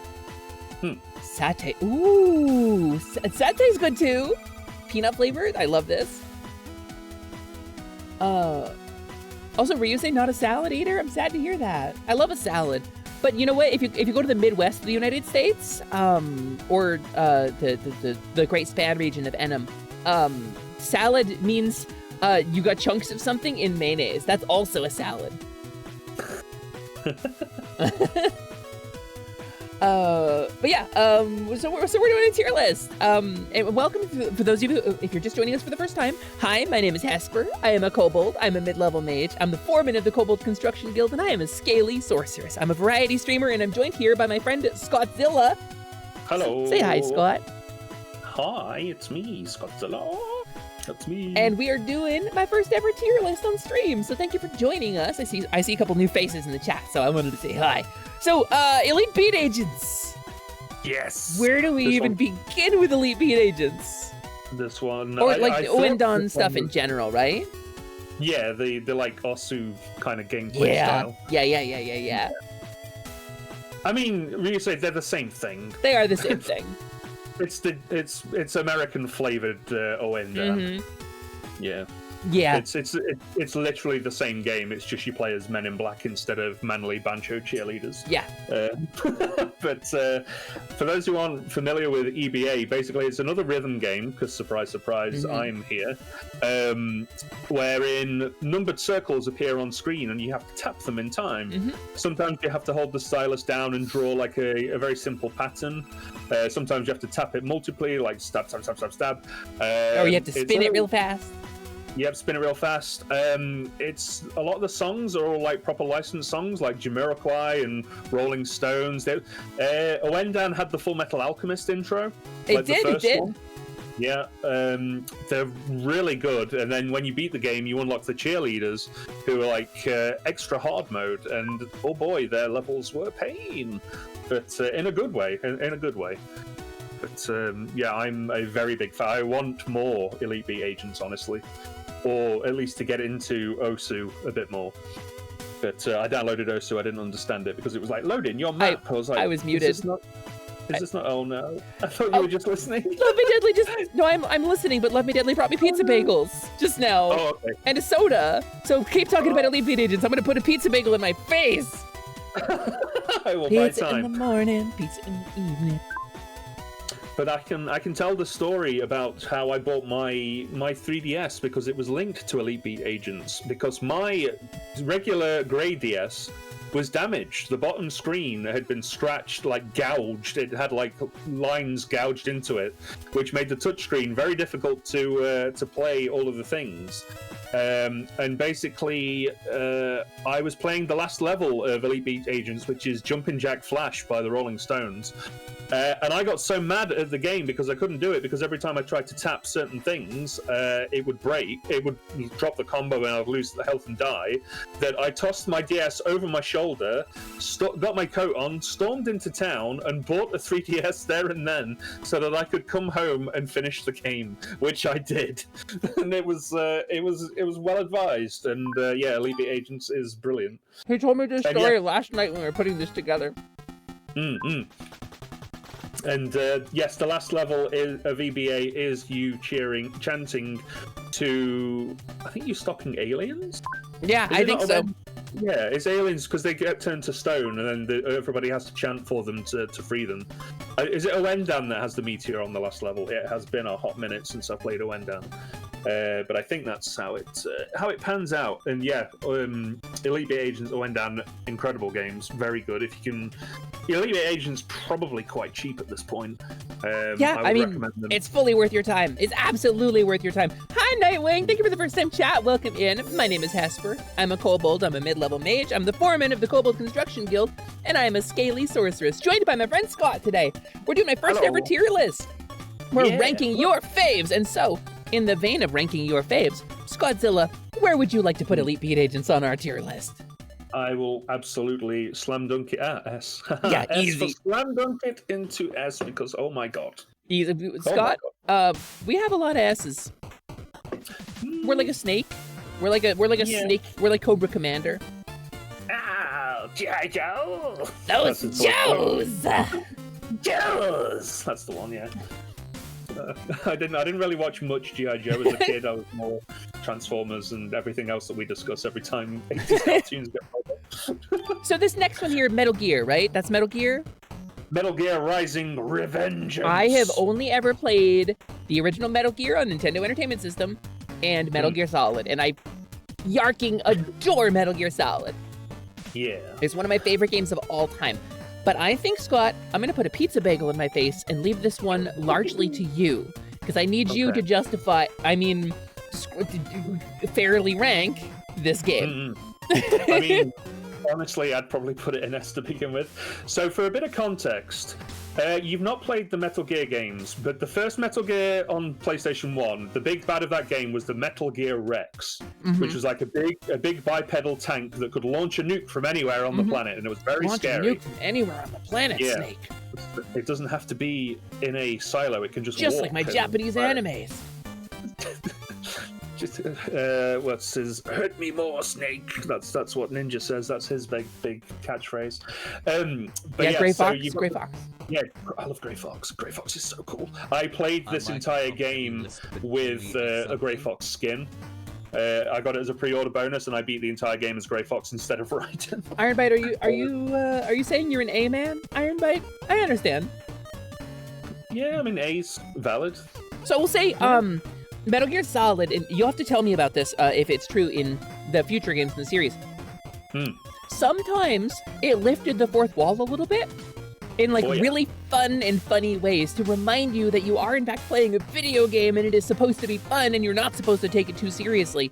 Even if the message is serious or the emotional narrative of it, like the drive of it is very strong, sometimes it's like you have lasers that you can't see that will shock you. And so you can smoke cigarettes to blow smoke on the lasers to see them, but it slowly kills you. Yep. And that's Metal Gear Solid. That's my experience with it. Plug your controller into the second port so that the psychic BDSM enthusiast cannot read your mind. And you find this stuff out in one case because you have a codec, the radio. Everybody's seen it, you know. Snake, I need you to go to the store and pick me up a sock full of nickels. Okay, Colonel. And it's like, they're on each side of the screen, right? With the radio frequency in the middle. So you learn most of the radio frequencies you can tune into by playing the game. One of them is on the box art on the back of the jewel case. There is there's a conversation printed in the promotional images for the game on the back of the jewel case. And this is their version of anti-piracy.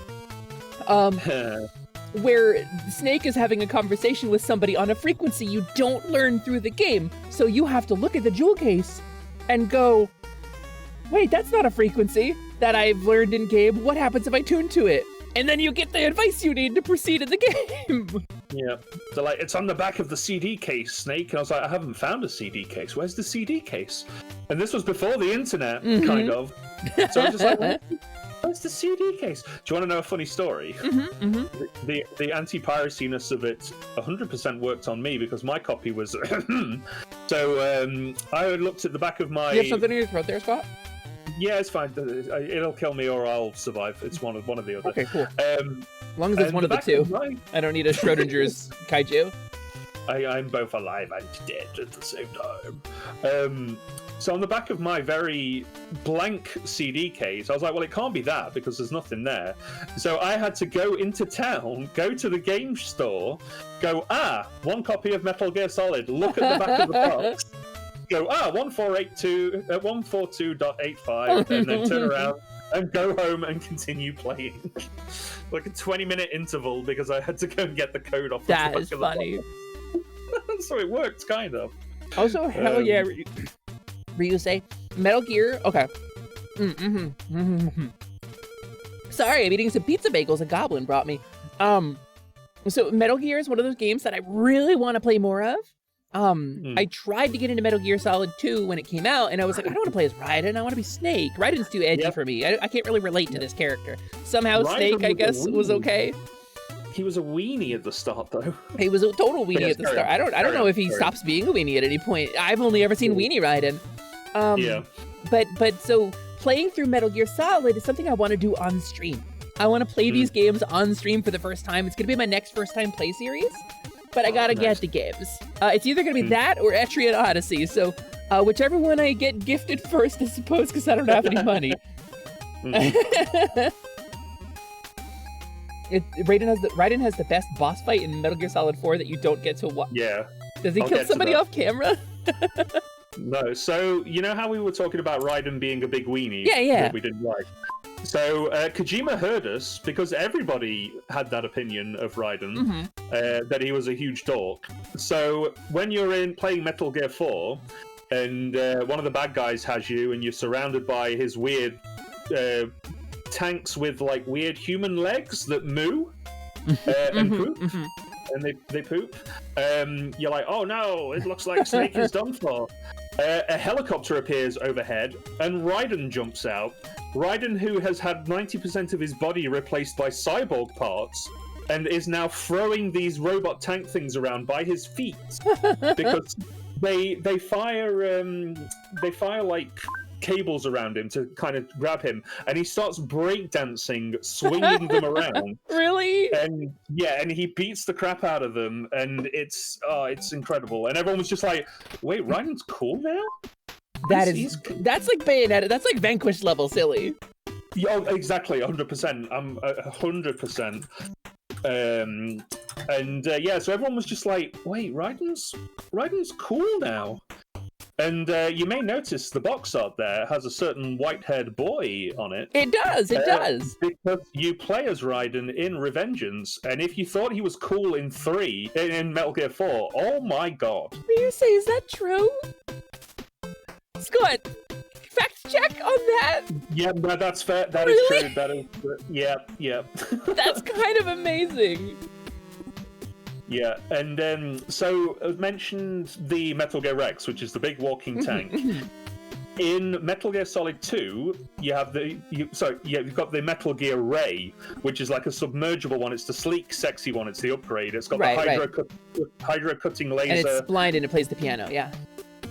Yep, that's the one on the piano, and basically it appears in Metal Gear 2, and you're like, whoa, it's so high tech and so powerful. A weapon more powerful than Metal Gear. Exactly. I know that line. Yep, that's the one. And in the first 2 minutes of Revengeance, Raiden suplexes one. It tries to step on him, and it crushes him, and he lifts it up with his hands and throws it, and then you jump into the air. That's the line, Charlotte. And run along it, slicing it up with your cool electric anime sword, and you have this big boss fight, and you just throw this like 40-foot tank around like it's nothing. And it doesn't slow down from there, basically. So it's. I have a streamer friend who Scott knows by the name of Eddie Chino, and they talk about Metal Gear a lot. They're pretty hardcore into normal human levels of being into Raiden. So I think about Metal Gear a lot. I've just never managed to play it on stream. So I frankly, I don't think we need to put from chat on this one, even though only one of us has played it. I think this game goes in S tier, right? Yeah. Easy. I would put it in that quite easily. Yeah, S tier for sure. You can't blame us. We like video games a lot. So, it's the thing I gotta get into. It's the thing I'll play. Oh, you're in West Virginia, Mountain Mama. Mountain Mama. Neko, Neko, there's 2 NCSoft MMORPGs on this list, actually. And I will rank them both. We can move City of Heroes up if you want to. If you want to put that, yeah. Oh, look, it's next. You want to talk about City of Heroes? You want to talk Necromancer? Okay. I want to talk Necromancer. Necromancer, Terra Volta. Okay, I'm going to say Terra Volta to you. I'm going to say Hamidon raids on the native original server hardware, Neko. I'm gonna say Neko. What's the entire incarnate grind, Necromancer. Because you said you would fight to put this on S tier. You said you would fight to put City of Heroes on S tier. How about how during development, City of Heroes was designed to not have archetypes and let you customize your playstyle, and then like late stage beta, they added archetypes instead. You know, I want you to fight me on this. I really do. Ryu say, buddy, I'll play City of Heroes with you. I'll play with you. You tell me how to make a compelling kobold in the City of Heroes character creator, and I'll play with you. I mean, Lila's made a pretty good meme. Neko, don't deflect. I need you to put this in S tier. Okay. For those who don't know, NCSoft, technically it was a team. It was Cryptic, who developed a superhero MMORPG. In like a year before World of Warcraft came out, this game hit the market. Like a full year prior to World of Warcraft. This was my first proper MMO. Yeah. And so it had the sensibilities of something like EverQuest or Dark Age of Camelot, but it had a lot of polish on top of that.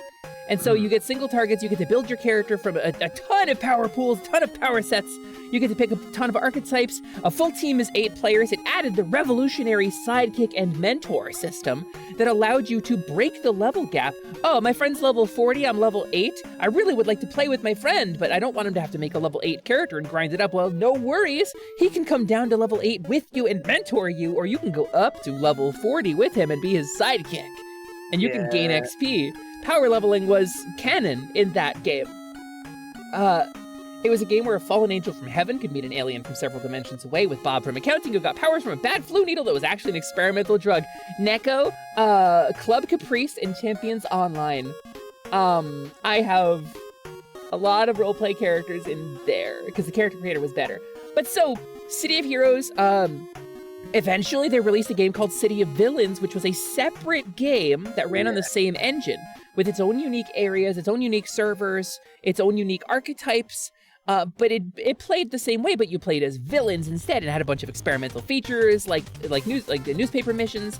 And then they combined the two games They crossed the PvP zones over so that heroes would fight villains, and then over time they just made them kiss more and more and more until they became the same game, which we called COX, right? And then they did Going Rogue. And I talked briefly about this with EverQuest 2. But the idea of a two-faction system sucks unless you can pick your faction.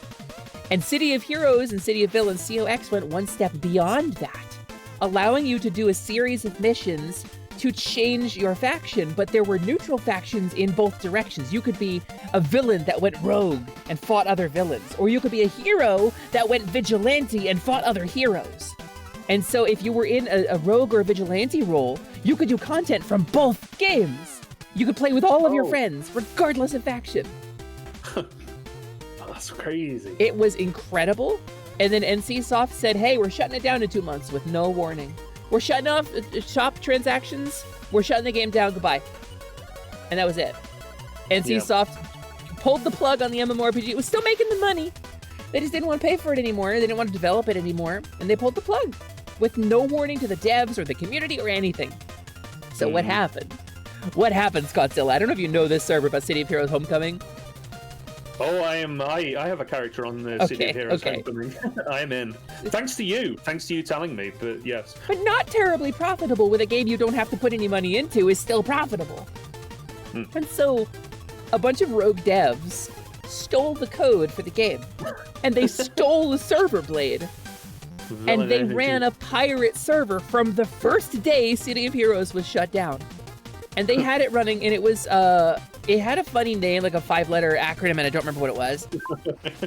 But it was like, SCORE, Secret Cabal of Reverse Engineers, SCORE. And so they ran a pirate server. Ryu say it has aged really badly, but I will play it with you on stream.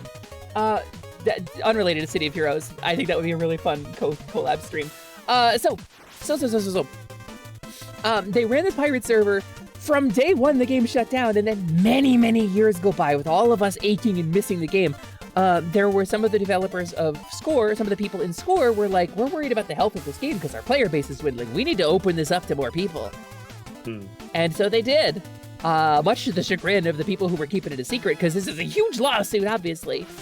And so for many years, the developers at SCORE were fighting this, and then what ended up happening was the ending to Sword Art Online, where they took the code and threw it out to everybody, and now everybody has the City of Heroes code, and everybody can run their own server, their own shard.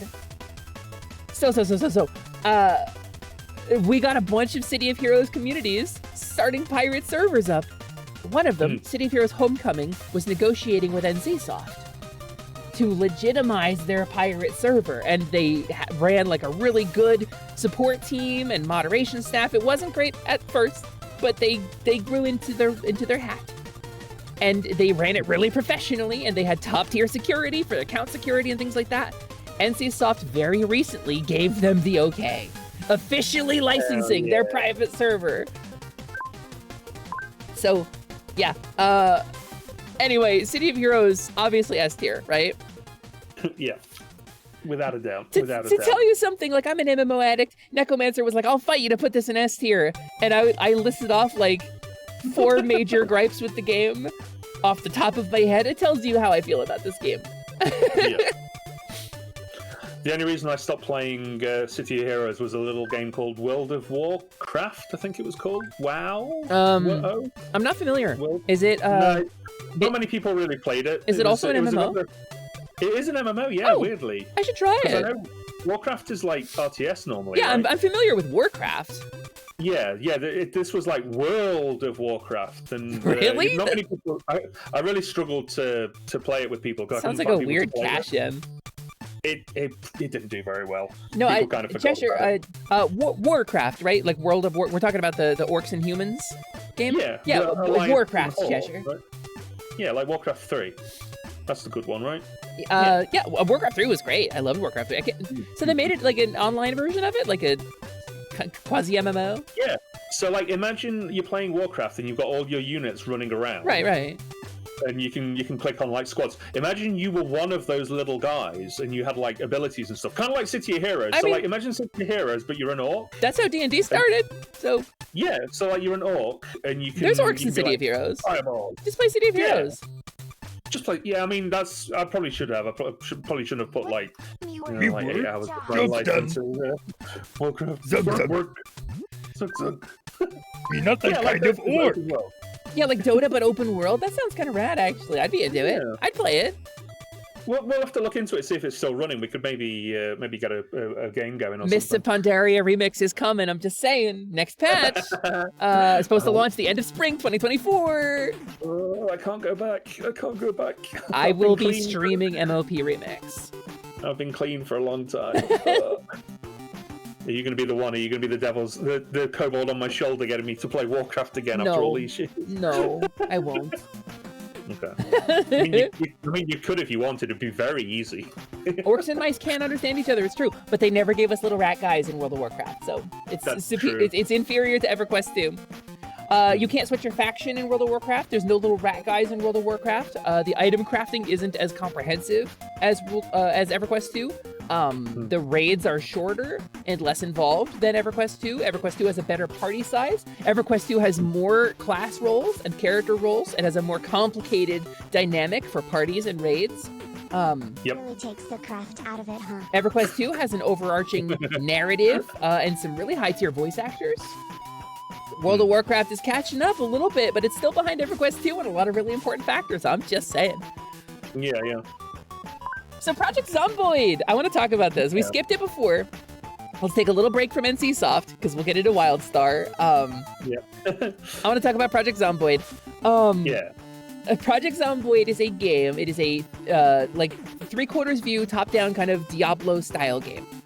It is an extremely granular zombie survival sim. Like, to the point of, like, every individual part of your body can receive an injury or an infection, and there are context-sensitive actions to interact with basically everything in the game world.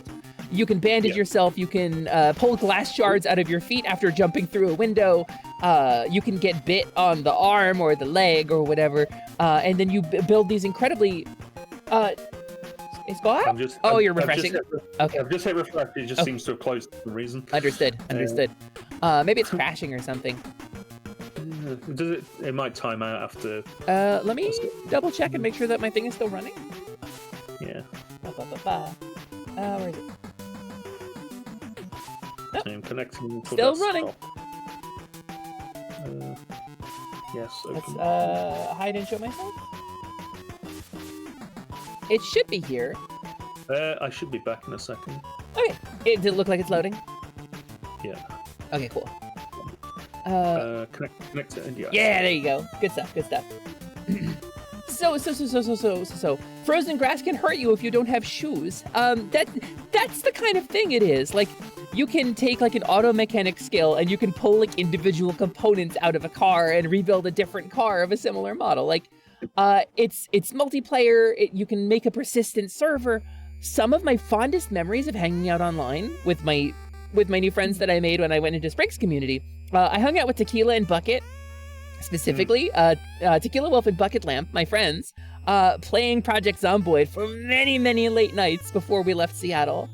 And I'm genuinely super into Project Zomboid. It has the same vibe as like GURPS or Rifts. It's like somebody took one of those incredibly specific, granular, very fine-tooth comb kind of tabletop RPGs and turned it into a system that does the math for you. If you've ever wanted to play Rifts or GURPS in an interactive, like visual, 3D rendered space that does the math for you, play Project Zomboid. Highly, highly recommend this game. But like Chad is saying, like Rocketman has said, it is brutally difficult and you will die constantly. We've survived something like a month on our current save. Like, we're doing pretty good. I died once in it, and then they went and picked up my immediate replacement, Vesper's Quest. So, you know. And I built my character. Okay, so they're building optimal characters. Bucket and Tequila have played this game a bunch. They're building these ideal builds. I recreated myself, my IRL self, as accurately as I could. And I've survived with that. And that is a unique challenge. Somebody was talking in chat about they like it when they play stupid challenges and hard games. Play as yourself in Project Zomboid. Recreate yourself. Be really cruel to yourself with all of your flaws, because they're all there. Absolutely try it. Okay. It is a unique joy, and I love this game. I will put it in S tier. Top. Absolutely. Specifically because of my good memories of playing it with my friends. Also, hi, Gamer Boy. What's going on? Long time no see. I was away for like a month and a half. I moved, and I didn't have a streaming setup. So we're back, baby. I'm here with Scott. Hello, that's me. Whoa. So that's Project Zomboid. Wildstar. I've been talking for a while. We'll get to Wildstar, honestly. I promise you, chat. We'll get to my honest opinions on Wildstar eventually. But Scott's got to pick something else, right? For a little while. I'll It's bump Scott's one up, turn. give you a break. But don't worry. We'll talk about Wildstar, won't we? I'll do this one because if we want to talk about my favorite games of all time, Go. Ghost of Tsushima is up there. I haven't played it. Tell me about it. Oh, it's possibly one of the most gorgeous games I've ever played. Yeah? Hi, Doozy. So, it was the first game, one of the first games, like, playing on my PS5, that I'm like, oh, okay, this is next gen. This is the good stuff. Really? Because I played it on PS4, and then I got the free PS5 upgrade. And the load times went from load times to literally a blink of an eye, and the game's loaded in. Congratulations, Spell Frenzy. Oh, nice. Give your wife my love. Mwah. Yeah. I like my channel too. I'm glad she likes it. Sorry, please continue, Scott. That's fine. Yeah, Ryusei knows. And it's really good. It's basically you're on the Isle of Tsushima, the real world island that got attacked by the Mongol horde. Oh. And basically, you ride into battle to fight them off, and you get left for dead. It doesn't go Left great. for Dead. Honestly. With That could be William on the Bill next Overbeck? Sorry, with carry on. Bill and Chloe. Is it Chloe? Zoe? I don't know. Chloe, Zoe, Chloe, one of those. Chloe. One of I those should know very this. sensible names. I've done so many Left 4 Dead cosplays. I really should know the characters' names. I know the ones in 2, but not 1 so much. But yeah, basically you play as Jin Sakai, who is the young lord of the island. That's the guy who did the music for Sonic, right? Yes, actually, there is a Crush 440 song in the game. Wait, I'm joking. Are you for real? No, I am playing into Jin Sakai sounds like Jin Senue. Okay. Anyway, please continue. But yeah, and it's basically just about you being a samurai, but he's very hard-coded in his samurai code, and he's like, the Mongols are like whooping their asses, basically. They're beating them, and everyone's like, oh, we need to like sneak attack them, we need to poison their food, we need to do all this underhanded stuff to try and get like an edge bag. And Jin's like, no, that is not honorable, we have to fight them squarely. And then everyone's like, they've been destroying us, like fighting us properly, we need to beat them, we need to fight fire with fire, so to speak. And it's basically all about him like slowly working his way through, finding all his friends. His friends have all got quests. You've got there's like this really cool older lady, and her family gets wiped out, and she's like, right, I'm going to kill every single one of them. We need to find out who it was that betrayed them. Someone betrayed my family, and I've had to bury all my family, and I'm going to murder every single person responsible. And you have to follow her around, like going like, no, don't kill them. Like all these people are like horrible pieces of crap, and you're like, no, don't kill them, please stop. But also I'm helping. And yeah, the gameplay is just absolutely incredible. Really? It's so good. And there's like a black and white mode. So if you like wanted to a samurai film? Yeah, Kurosawa mode. That's so cool. Kurosawa mode? Yeah, Kurosawa mode is awesome. And basically, as you level up, you get more and more abilities until you get the ghost ability. Is it called the ghost ability, Ryu? And basically, you trigger it, and you'll have a certain number of charges. And for every charge that you've got, it's a one-hit kill on an enemy. And you'll just walk through mobs of like 6 to 7 guys, just killing them, and the baddies panic and turn around and run. Oh, that's cool. Yeah, they absolutely panic and run. And there's a move that you can do, which is literally anime nonsense. Again, where you've got a number of charges saved up, and as soon as you trigger it, you just teleport and just hit like 5 or 6 dudes, and they just all drop immediately. It's so cool. I literally, for months and months on end, and my Sunday daily routine would be play Ghost of Tsushima for about 4 hours, then go and do a little bit of D&D planning, and then run a session of D&D. Wow. It was like every week. I love this game so Holy much. cow, dude! Yeah, it's incredible. I could talk about it all day. It's so good. That sounds It's so terrific. good. I might have And to the try thing- it actually. Yeah, when it comes to PC, I absolutely or get it on console because it's not dreadfully expensive. Yeah. And then they added a multiplayer, like a PvE multiplayer. Really? Because the game itself is very, very grounded in reality. Apart from like the occasional super move that you Right, have. your ghost mode or whatever. Yeah, you're like they're like, whoa, there was a man who could call down lightning for his attacks, and then it turns out he was just very good with the sword. He wasn't actually. You're like, oh, he split a tree in half with lightning. It's like, no, he didn't really. He was just very good. And then the multiplayer drops, and it's like, oh yeah, no, there are Oni. We need to stop these monsters. They're horrible creatures, like 10-foot ogres. We need to stop them. And it's presented to you like a story because you got this guy who's like a storyteller, and you talk to him to trigger it. And yeah, you're fighting literal demons. I love And that. it's so good. Oh, and it's PvE co-op as well, which is like my favorite kind of. Yeah. I love a team game like that. Yeah, and it's. Did you ever play the Mass Effect 3 multiplayer? No, I played the Dragon Age Inquisition multiplayer, but not the Mass Effect multiplayer. The Mass Effect 3 multiplayer was incredible. Yeah? It was so good. And this was the same kind of vibe. Like, you pick a class, and it's just, yeah, it's so good. Huh. It's so good, yeah. Somebody knocking? But yeah. Did I hear somebody knock? On S tier, Yeah, S tier for sure. Undisputably. Make sure you're not being. Let me double check. Let me make sure I don't have a home invasion going on right now. But now's a really good time, actually. We can take a second, do a quick stretch break and run some more ads because we've been live about 3.5 hours. So now's a really good time to do some ads, to kill some pre-rolls, and refill the water. I gotta hit the Kobe later, and then we can move on to the next game on the list, which I have opinions about. Opinions. Bear back, everybody. If I have a mod, thank you, Carnage.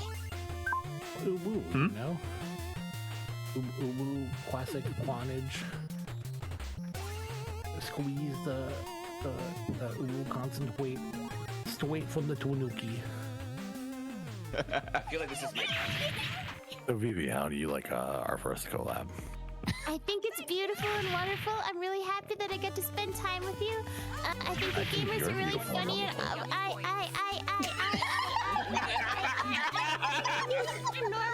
That's okay. This collab is miracle. It's really fun. It's really fun. You are a miracle. Duke Nukem Forever? Yeah. That's off the table now. This is Duke Nukem 5 Ever. That's not funny. That's not. Don't laugh at that. Please don't. Please don't. Don't remember me for that one. Oh crap! Oh. I haven't played this in a while. Me either. Oh my. I'm Mega Man. I'm blue and cyan. Water. The creation of Dr. Lightful. Right if you are from Japan. Also known as Rockman.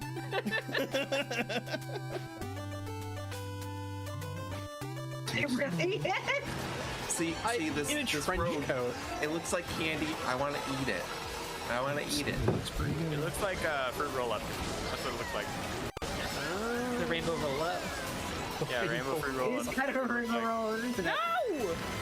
Rip. No! I'm furious. I have fury. Slow down there, Fall. That red shell hit me back onto the track. I was falling off, and it hit me onto it. I wish we got that as like an Ash of War. Yeah, like. Whoa! That is confused. Yeah, There. Hello there. I came back. A miracle. I forgot to run ads though, so I'm gonna do that real quick. Feels empty, like my stomach. This was a really fun stream. I wasn't here for this. I really wish I was here for this. I've seen him. They played the murder of Sonic the Hedgehog. It was really cool. Last we saw him was when he left the dining car. That's Paige. I thought about it a lot. Yeah. Well, Paige? We're gonna be doing Paige? something like it again, actually. Paige We're gonna be mentioned? we're gonna be doing a stream of some Phoenix Wright stuff as a shared theater thing like that too. Yeah, somebody's like hammering or something upstairs. So Well, I can't hear it. yeah, I can't hear it. You're all good. they have my number. If they have a complaint about my noise, they can call me. Scream of like terror. You're gonna go to BLT you ordered. Hey, see ya. Goodbye, Pseudoplox. Have a good trip. We'll get back to the tier list in like 2 minutes, right? Yeah. I caught the tail end of my Osho and Elden Ring clip. Yeah. Yeah, one of the enemies did a very good Beyblade impression. Let's keep the clips going until the ads are done, at least. For those of you who do have a sub, you get a very special show. Me and Scott are gonna do a dance for you. Whoa. You ready? Yeah. Hang on. Yeah. Hang on. Hold on. I can actually get to my node graphs and do this a special way. Say when. Okay, hold on. I got a bunch of stuff on my monitor right now. Here we go. All right, ready when you are. I probably should have Let's go. not been sitting on my feet for that. Yeah. This is your special. You're special because you have a sub. Get away Yeah. from me, you long You get dance. You look like you drink red Gatorade and smell like nickels. Thank you, Liberation XD. I like my character too. Yeah. That's a whole little my dance- character guy. Right into My dance doesn't go on as long as yours. Oh, that's okay. It's awesome. Star Trek is just hot days in where's space. there's my stop dance. In Okay. tight, like, clothes as well. Are you kidding me? That's good enough for clips. Let's introduce, for those of you who are coming new to the stream, hi, my name is Hesper. I am a kobold, I am a mid-level mage, I'm the foreman of the Kobold Construction Guild, and I am a scaly sorceress. Doing my first ever tier list on twitch.tv, and I'm joined here today by my friend Skawtzilla. Scott, please say hi to the folks. Hello, everybody. I'm Skawtzilla. I am the Kaiju mech streamer. I am made of hypermetal, and I'm here to give opinions on the internet. Yeah, we have opinions on the internet. You better look out. So, what was next on the list, right? We have, Wildstar's next, but we can bring another one up if you want to I do think, that first. okay, so we will talk about Wildstar, but I want to get to, I want to get to some stuff that we've done on stream, like let's do Potionomics. I see that's the third down all the way on the left. Yep. I want to talk about Potionomics. Because I wanted to get to that before we got through the stream, right? Before we were done with the stream, I wanted to make sure to hit this game. Because the whole reason my fawn model looks the way it does is Potionomics. When I was a fawn, when I was Lumina, etc., I was playing Potionomics at the time, and if you've played the game, you'll recognize the visual style is very similar. And this is by design. Totidoki, my model artist, was hanging out in the chat when we were playing Potionomics. And so this model is very clearly inspired. Oh, my left hand is going nuts. Oh, you're having some issues. Cover up your leap motion for a second with your hand. Like don't touch it because you'll get oil on it, and then uncover it, and it'll reset it. It kind of like tricks the tracking into starting over. So Potionomics is an indie game where you play as Sylvie, who is inheriting her uncle's potion shop on a magical island far away, and she has to take this potion shop from nothing on up to a very successful potion shop, right? Yeah. And her uncle Oswald is missing, but his familiar, a talking owl by the name of Owl, is present in the shop. And so you inherit your uncle's debt because he had like $1 million gold debt that he's lucky he's gone because otherwise he'd have to pay that debt. And so you have to do these potion competitions. And so anyway, the point is, Potionomics has some extremely good gay representation, extremely good like queer representation in general, but is a really fun, well-written, well-balanced, entertaining game about making potions and running a shop, which is super relevant to me. And I just want to put this game on S tier. I just want to put this game in S tier, and it has the cats. It has Salt and Pepper. It has the best cats in the history of video gaming. So, wow. Can I just want to play a theme for you guys real quick. Let me pull up my browser here real quick. It is over here. Oh, I've got you in my browser. That's why. Okay. Let me grab this. Eating your RAM. Let me grab this and let me grab. Frick. Hold on. I have so many tabs open right now. I'm so sorry. It's okay. I moved you over to the other side of the screen so I could like look at you while I was actually talking to you and make it more like, I don't know, diegetic. So let's move you back over there. There. Now you're on that side of my screen, and then this browser is on this side of the screen. I can pause my music because I want to play a music for you guys. There's a pair of pirates. They are cats. There's one big black cat and one little white cat, and they're pirates. And you can go hang out with them. And here, this is the song.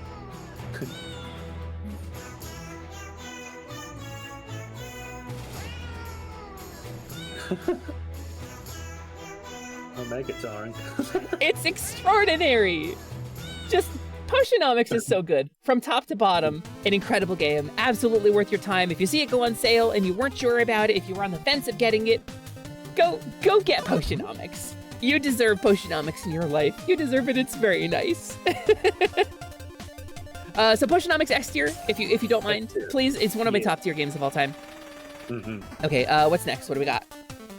I'm gonna move Wildstar just into the middle of the pack, well, yeah, because I want you to be able to do some too, because I've been doing a lot of them. So, and you haven't played Wildstar, right? So, I've not played Wildstar. No. I'm just we're just kind of take them as they come. Yeah, you know, and sometimes we've got more important things that we've got to say about stuff than my opinions on Wildstar. Yeah. Okay. So you pick, Scott. Chrono Trigger? I've never played that. Hang on. Wait, what is... Hold on, can I see the cover art for it? Chrono Trigger? Chrono Trigger. How do I spell it? So Chrono with one N. Okay. With one N? Okay. Yeah, and then Trigger with two G's. Like Trigger?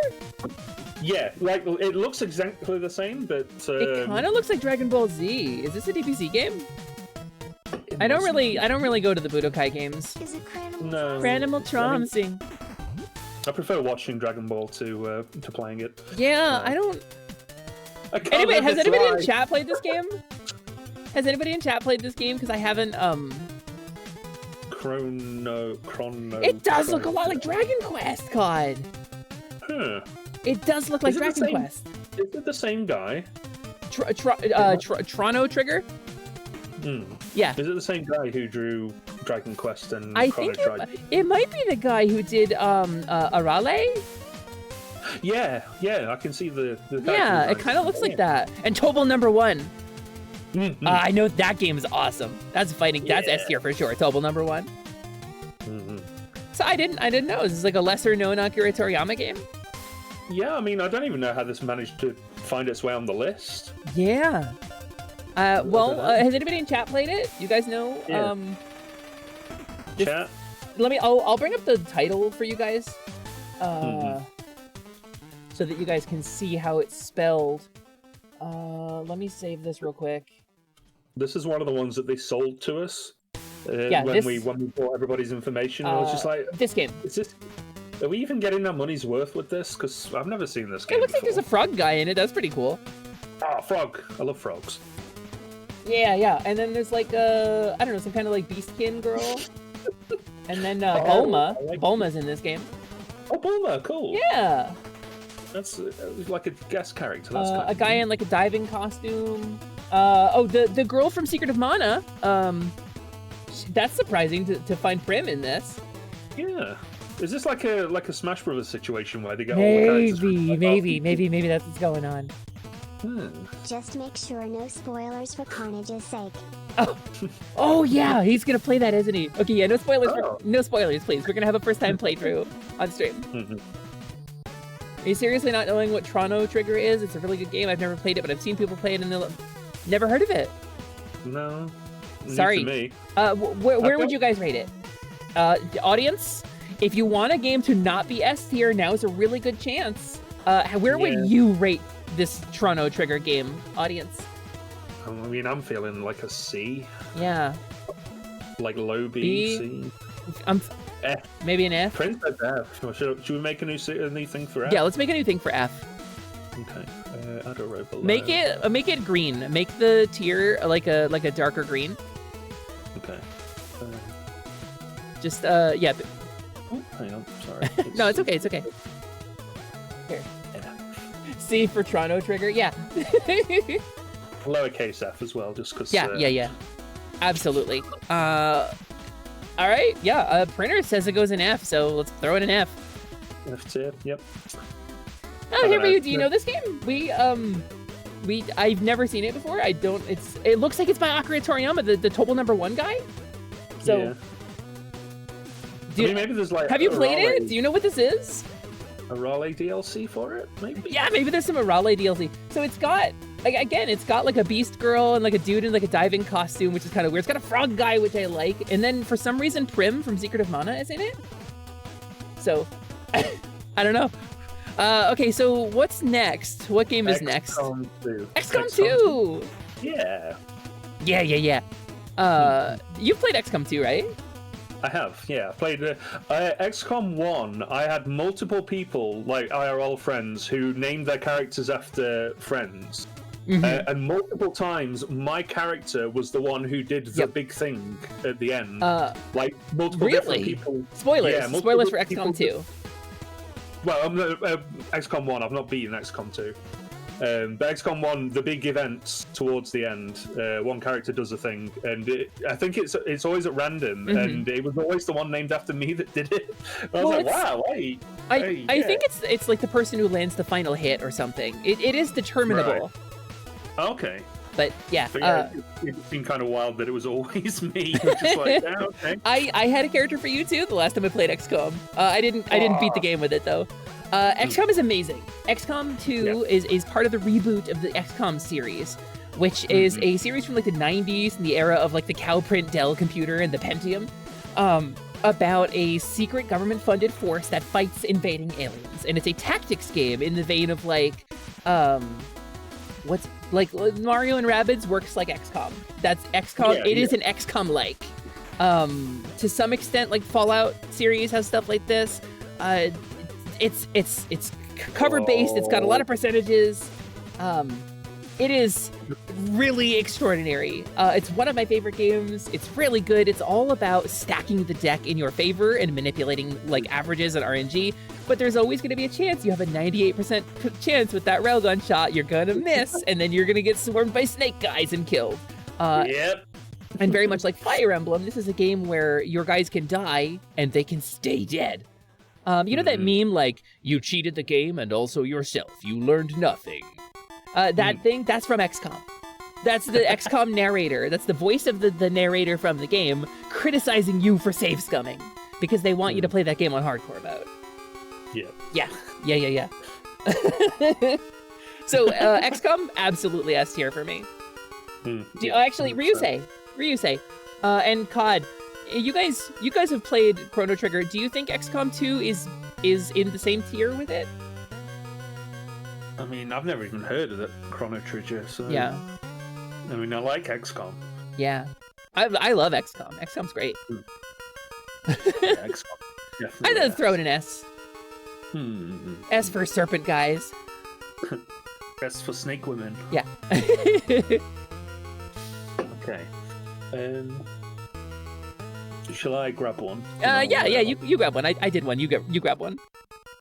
I'm gonna take T2, the arcade game, which was the movie tie-in for Terminator 2 on the Mega Drive. Okay. Yeah, because that sounds familiar. I don't think I've ever played it. It's so popular mobile game Nikke Goddess of Victory. No. Are you not familiar with Nikke, the one with the robot girls who? Oh, okay. Not a clue. Do you actually not know? Is this a bit? I actually don't know. I spent some time as a robot girl, and I still don't know this. You're not a Nikke. Okay, so this will be a difficult. So basically, it's a light gun game. Chrono Trigger. Chrono looks like Ryu's been Chrono triggered. Anyway, Ryu's about to be driving home like Cruella de Vil trying to get those puppies. Yeah, and it's basically one of my favorite games from my childhood. It's basically a light gun game, but you could play it with a D-pad, and it was really cool because some of the levels, all the levels were like thematic for the film. But you get to the Skynet level, because obviously in Terminator 2, spoilers for a 70-year-old film, they go to the Skynet lab, and basically you have to shoot the background stuff to destroy Terminator tech. And basically, if you don't destroy every single last piece of background stuff, Judgment Day still happens. You get to the end and you're like, yeah, well, you didn't destroy enough of Skynet's tech, so Judgment Day still happened and you lost. Damn. Yeah, but it was really cool. Like, there was a boss fight with the T-1000, and you have to shoot the tanker full of nitroglycerin to freeze him. Yeah. And that was pretty sick. Yeah, but it was just really cool. And then they brought out Nikke, Goddess of Victory, which is literally T2, the arcade game, but with anime girls in the forefront that are like hiding behind cover. Yeah. And I was just like, wow, this is like, yeah, this is two things that I really enjoy. No way. Yeah. So I really enjoyed it, and also Aerosmith's rock and roll video game. Yeah, it was what was the name of Aerosmith's game? Obviously T2 goes in S tier. It sounds like you really like it, so. Yeah. Aerosmith's video game, Aerosmith rock and roll. arcade game. It was like rock and roll Revolution video. X, that was the one. Oh, Revolution Nakashima X, Ryu, thank you so yeah. much for the follow. Welcome in. My name is Hesper. I'm a kobold. I'm a mid-level mage. I'm the foreman of the Kobold Construction Guild, and I am a scaly sorceress, joined here by my friend Skawtzilla to rank your faves. We've only come across one game on this list we don't know, and it's this Akira Toriyama looking one. Chrono Trigger. Yeah, we put it in its own tier. We colored it like green, like a dragon, because it kind of looks like, I was thinking Dragon Ball, you know? So, yeah. Sexy lizard. Oh, that's my favorite thing anybody's ever called me.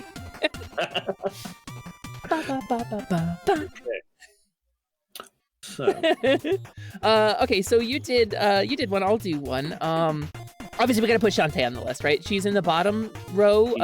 Yeah. Shantae's my next one. Can I talk about Shantae? Can I talk about what a big fan I am of this like quasi-Arabian Nights kind of pop culture thing that rose up in the United States?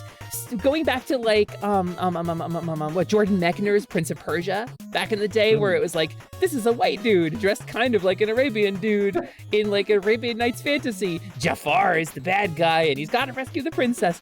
That informed so much of my aesthetic in my childhood, but it informed also a series of like pop culture references in games of like, you know, genies and Arabian myth and all of this sort of stuff. And Shantae is kind of the culmination of that for me.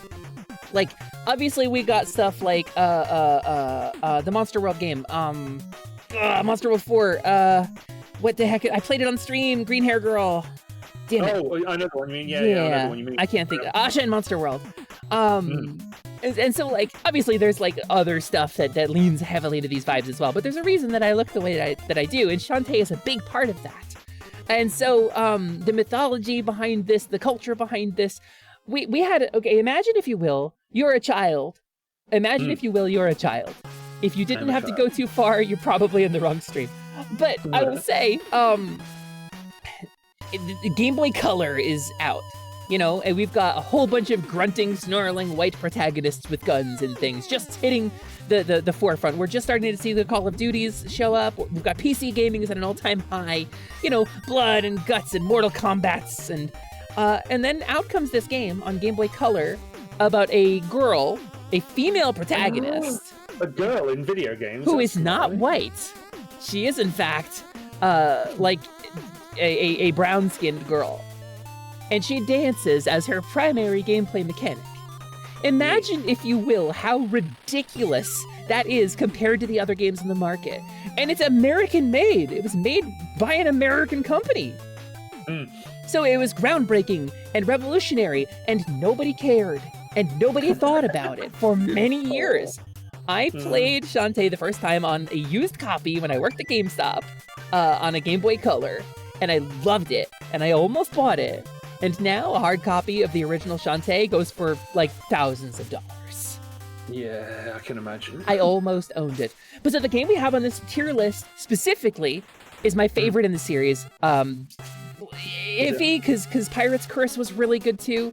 But Half Genie Hero is the kickstarted kind of reboot of the Shantae series, and it's extraordinary. It's a really good game, and it got all the core gameplay mechanics from Shantae. Unlike Pirate's Curse, which like changed the gameplay up really significantly, this is like a core Shantae game. It's iconic. It's got all of the famous characters. It's voice acted. Christina V plays Shantae. It's got a really banging theme song called Dance Through the Danger.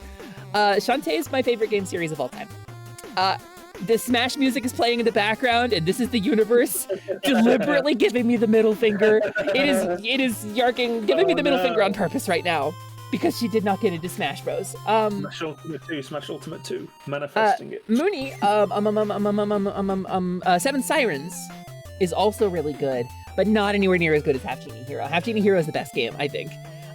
This is an easy S tier for me.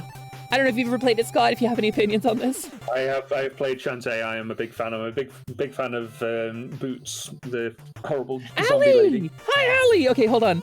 Allie's here. Allie's talking about the Burning Town theme. We love Burning Town. Hold on a sec. Let me pause the Smash music real quick. Because I gotta play this. Pirate's Curse, incidentally, is the Burning Town theme that you know. This song plays in my dreams.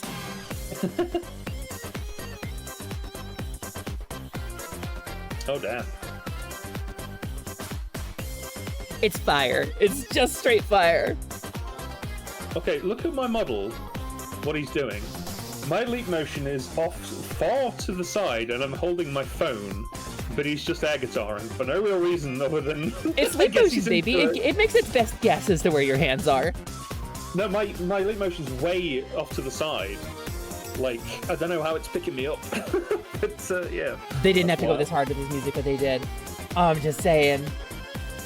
And so this theme has been remixed throughout the Shantae series. It's in a bunch of different games. Shantae's extraordinary. That song made it into Smash Ultimate, along with the Mii costume for Shantae. So, like, Nice. It's real good. They know. Yeah, it's, I mean, one of the mechanics of the game is dancing. So, I don't know if I'll get muted if I play Dance Through the Danger on the stream. But there's this, the theme song to Shantae Half Genie Hero is called Dance Through the Danger. It's sung by Christina V, so. Oh, wow, okay. Yeah. It's really good. It's really good. It's worth your time. And you know, I talk about Shantae on the stream, and people are like, just play Hollow Knight. It's a better Metroidvania. I'm like, yeah, Hollow Knight's a great game. Obviously. But it lacks the character of Shantae. It lacks the kind of tongue-in-cheek comedy. It lacks the goofy anime style hijinks. I enjoy this stuff. I like the characters. Bolo is the irritating little brother figure. Sky is like the pretty girl who's like kind of a bitch, but is kind of your friend anyway, you know? Anyway, Uncle Mimic is like a whole vibe. Yeah, can we put Shantae in S tier, please? Absolutely. Also, Shantae has giant women as bosses occasionally. It does have giant women as bosses. Hollow Knight does not have. Risky Boots, that's it. I couldn't remember her first name. Ryusei, you want to get in here? Ryusei, I'll invite you to the room. You want to get in here? You want to load up your model? or get you Fugi? I'll get you in this voice call. You can talk about Chono Triger, and we okay. I'm gonna add Ryusei to the call. Do you want to load your 3D and get on the screen properly, Ryusei, or do you want to chroma key yourself in, or do you just want to use a Fugi? F tier. F for Greek. Fragrides. F for Fragrides. What's Fragrides? I don't know. Fragrides nuts. Oh! I got him. I got me. I got myself. I played myself. Congratulations. Okay. I played myself.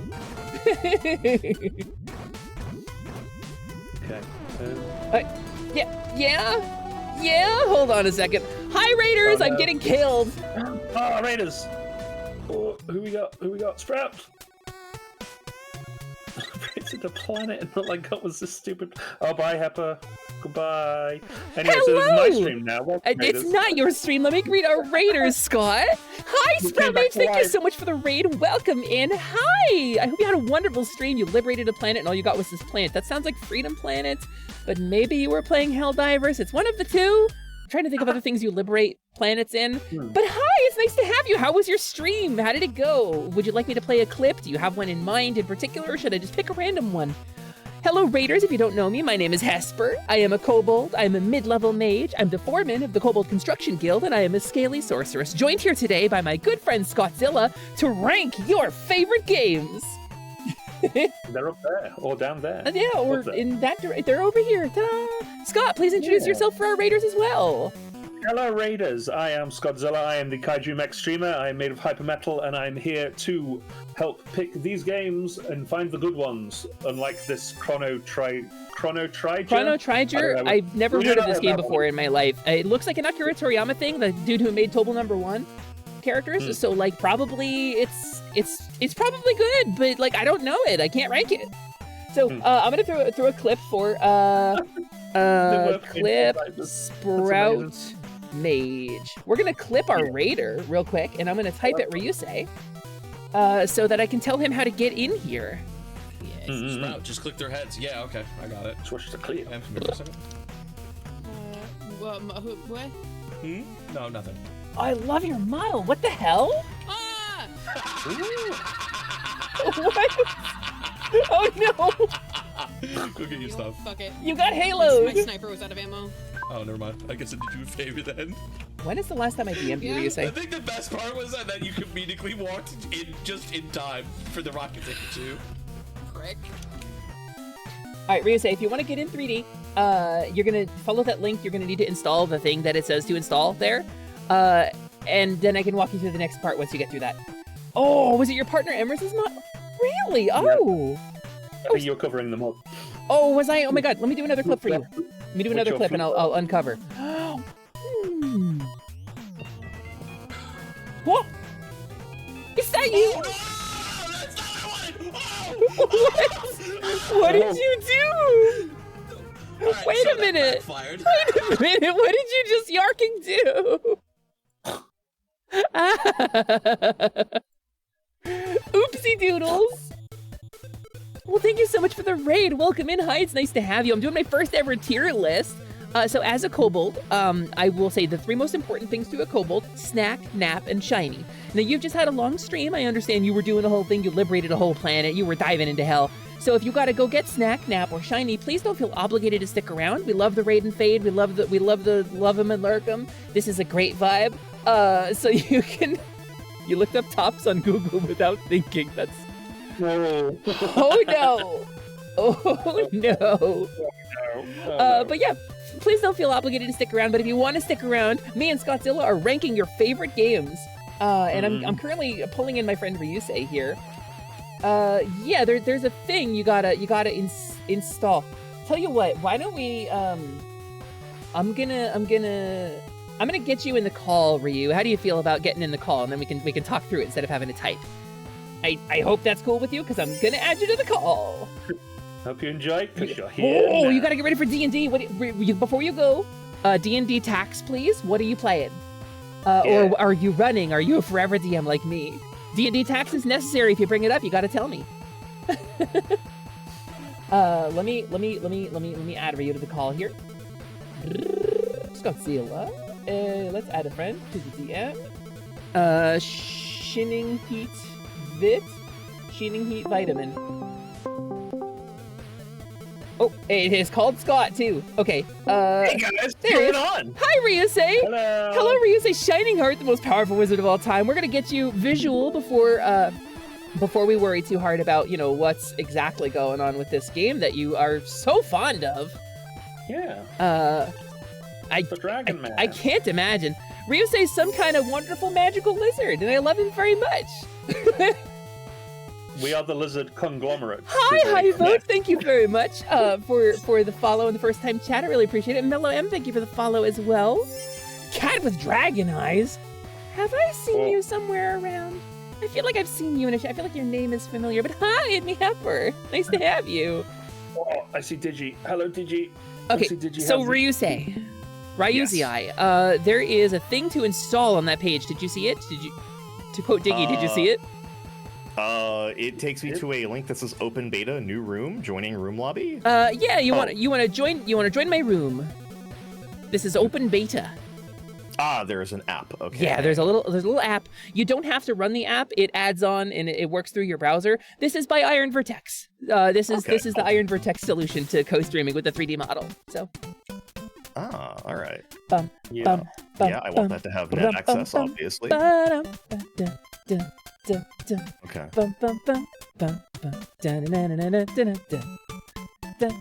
This matches up perfectly with the Bomb Battlefield theme. So we're bringing in a third friend as well. My friend Ryusei Shining Heart. So Skawtzilla. Oh, this has to be an NDI source. Okay. Yes. So, what program are you using for 3D? Vignon. Okay, in Vignon, go to Menu in the top right. Go to Settings. Go to the Graphics tab on the left. Scroll all the way down. NDI sender source name. Enable. Vignon. Yep, and then you will type in Vignon in Multi-V. You will hit Connect to NDI source, and then it should put you on the screen. Hey, D3 Athray, thank you so much for the follow as well. I'm gonna give Sprout Mage a follow real quick because I love your model and I'm gonna be exploring your content. Thank you so much for coming by. Let me see what you're playing while Ryusei's setting that up. You're playing as a commoner in a high-level evil campaign. I adore that. Please have a great game. Risky business. Tequila. We'll get to Elite Dangerous. I have opinions on Elite Dangerous. Is Elite Dangerous in here? It is. I added it. Yeah, I see it. Okay, I am attempting to join your room. Hell yeah. Okay, does onigiri count as a snack? I think so, but it also counts as a food depending on what you put in it. In theory, Ryusei, once you've connected to NDI source, hey, there he is! All right, I'm gonna size you the size of my whole screen so that you can position yourself in Vignon to wherever you would like to go on the screen. Ah, okay. There's the guy! And I'm gonna, I think I can right-click drag you. Yeah, you're currently in front of me, but maybe I'll put you behind me. Hold on, I'll shrink myself down a little bit, and you can go like behind me, and then you can be tall and I can be short, right? Let me adjust the layers real quick. Okay. I'm gonna get him. Where is it? I'm gonna pat his head. Avatar layer. I'm gonna get him. Oh, you can't see it. He's too tall. Where is I'm it? just kind of massaging your back gently. There you go. Okay, you can fit behind me, Ryu. Oh, okay. And you can go up to your full height if you would like. As a small kobold, I come up to about Ryusei's waist IRL, so this is a convenient way to do a collab layout. Just looming menacing. Yeah, okay. My poorly calibrated hand tracking. Oh, damn. Yeah, sorry about that. But we do love it, though. I'm going to throw a quick shout out to Shining Heart VT, one of the founding members of Positivity, our content creator group, one of my best friends in the world.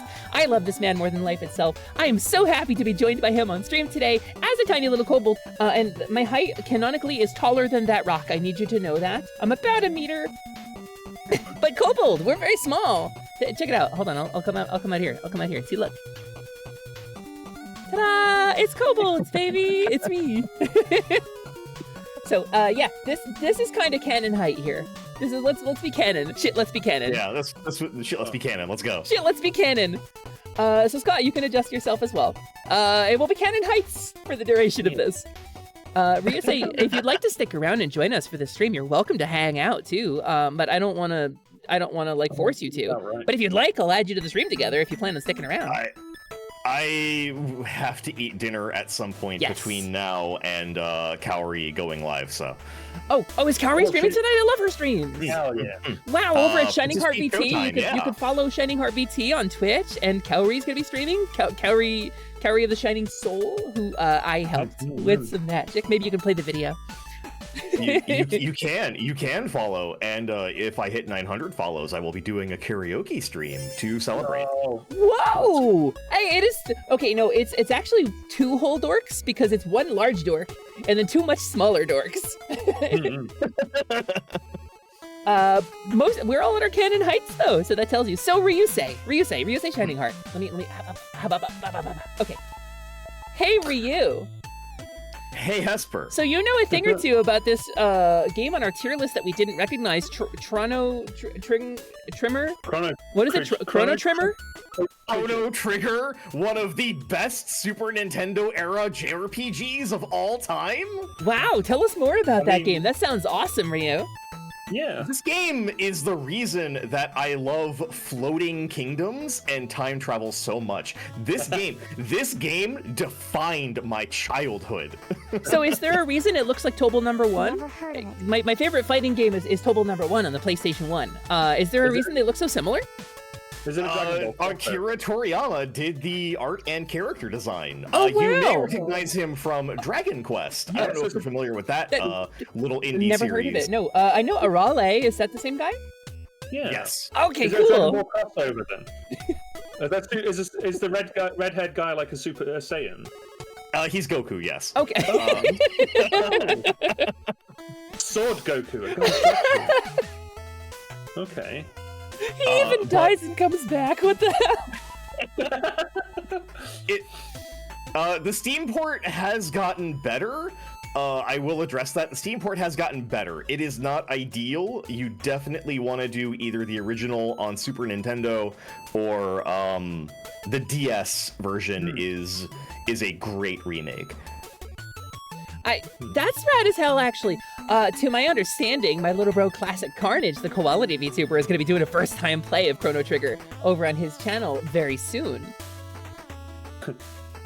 I believe that's for 800. Is his goal for that? 800 follows. I think so. Ooh. Is there no Legend of Dragoon, no Jet Set Radio future? There is no future. There is no past. I leave each moment like my last. Blink's Time Sweeper, Immediate S, Tequila. So are you suggesting that our rating of F tier was not accurate for this little known Super Nintendo game, Chrono Trigger? Yeah. It is incredibly inaccurate. It is a maybe 40-hour JRPG where you go as a character puts it, ripping back and forth through time. The entire game starts in the Kingdom of Guardia at the beginning of the millennium. There's having a millennium fair to celebrate 1,000 years. Here, hold on. I can improve your description of the millennial fair. Hold on. It's worse than F. Worse than F. So G tier. G tier. G tier. Okay. Here we go. I think this is the one I'm thinking of. There we go. All right, Ryusei, please continue. All right. So, the entire premise of the game is that you go to the Millennial Fair and you end up traveling through time to, as it turns out, defeat this great evil known as Lavos that is supposed to arrive in the year 1999 and destroy the world. Your actions in the past affect things that happen in the future. Necromancer says it has a frog and a robot. No, I'm a kobold. Whoa. That's a bad neck. We're not a frog and a robot. Sorry, please continue. It has a frog and a robot. It has a frog who, in the original translation, speaks in thous and thines, and he's very proper. Yeah, and a robot Glenn looks like a pretty cool rickles character. you the first time you meet him. I don't know anything about it, but Glenn looks pretty cool. Yeah. That's spoilers for a game that came out in the 90s. He's a frog. Of course his name is Glenn. Glendolyn.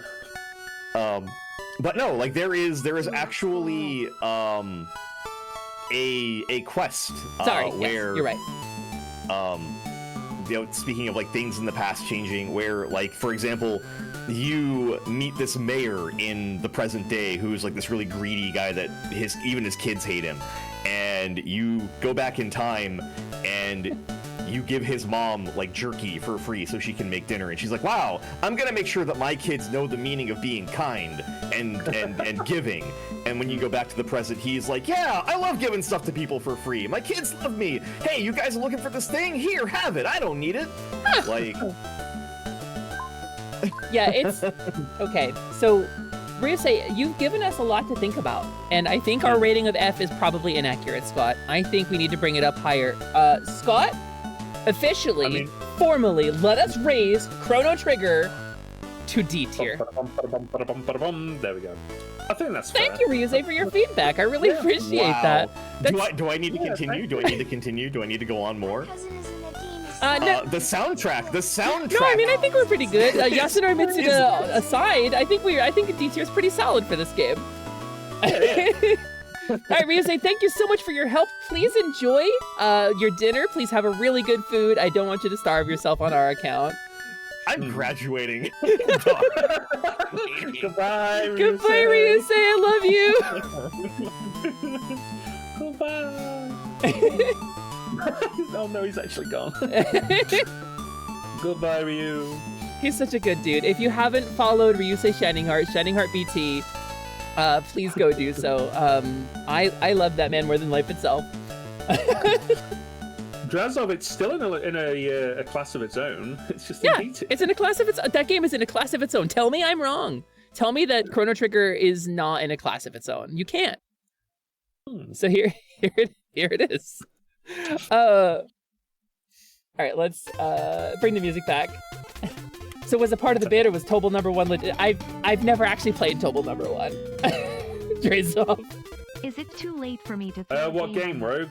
Very large pile. Yeah. Shinin' 4-3 Ellie, what game? Is it Chrono Cross, the famed sequel to whatever that game on our D rank is? Because Chrono Cross is great. Oh, immediate S tier. No hesitation. Don't even need to put it on the thing. No, absolutely no hesitation. You look up Little King's Story and you put it in S tier, Scott. Shaking your hand, Ellie, shaking your hand. Also, My Life as a Dark Lord. You want to add some WiiWare shit? Let's put My Life as a Dark Lord in there and put that in S tier too. This is a very narrow slice, Ellie. We got the Chrono Trigger bad ending. Wait. My Life as a Dark Lord Final Fantasy Crystal Chronicles. Is that the right one? Is that right? I'm not doing a bit. Here, hold on. I'll look up I'll get a little King's Story while we walk. Kitty clack. Whoop, that's not here is some art for you to put up for that, Scott. Oh, I played Little King's Story on the Vita, I think. That game's great. Yeah, that's the one I've saved. Hang on. Let me just save that one. Yeah, I played Little King's Story on the Vita. Was it on the Vita? Yeah. Really? Mm-hmm. I actually didn't know that. I think. My Life as a Dark Lord, Easy S. We don't even have to talk about that. Yep. But Little King's Story on Vita. Hold on. Yeah, I didn't know that. The Vita version is inferior. Oh no. Wait a minute, it's on Steam? Huh. Really? Is it a port of the Vita version or is it a port of the Wii version? I can tell from the box art. Hang on. Little King. How handsome is the boy? Oh no, that's the original. Looks to be Ellie. the original. Question mark? Ellie, is it on Steam? Oh no, is it really? Maybe it says mods to fix it. Oh. Okay. It's been a really long time since I played it, but basically it's like a kingdom builder sim where you play as like the king and you have adventurers and you send them on stuff, and it's so hard to describe because it's so specific. Mm-hmm. But it has this indelible and undeniable charm. I really enjoyed this game. Yeah, absolutely. Did we get it in there? Yeah, it's there. It's an S tier. It's next to Champagne. Oh, that's My Life as a Dark Lord. We're talking about Little King's Story. Yeah. Did I save that? I think I saved it. Hang on. Choose file. No, I didn't save it. Give me 1 second. Yeah. Oh.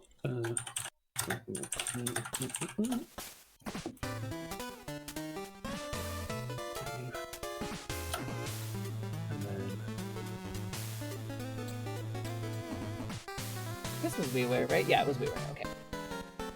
Yeah. It's the.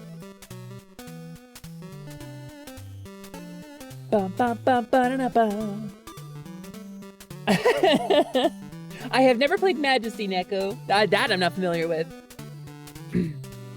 yeah, this goes on there too. This goes on the pile. There were a couple of games like this sort of had a similar charm back in this era, but yeah.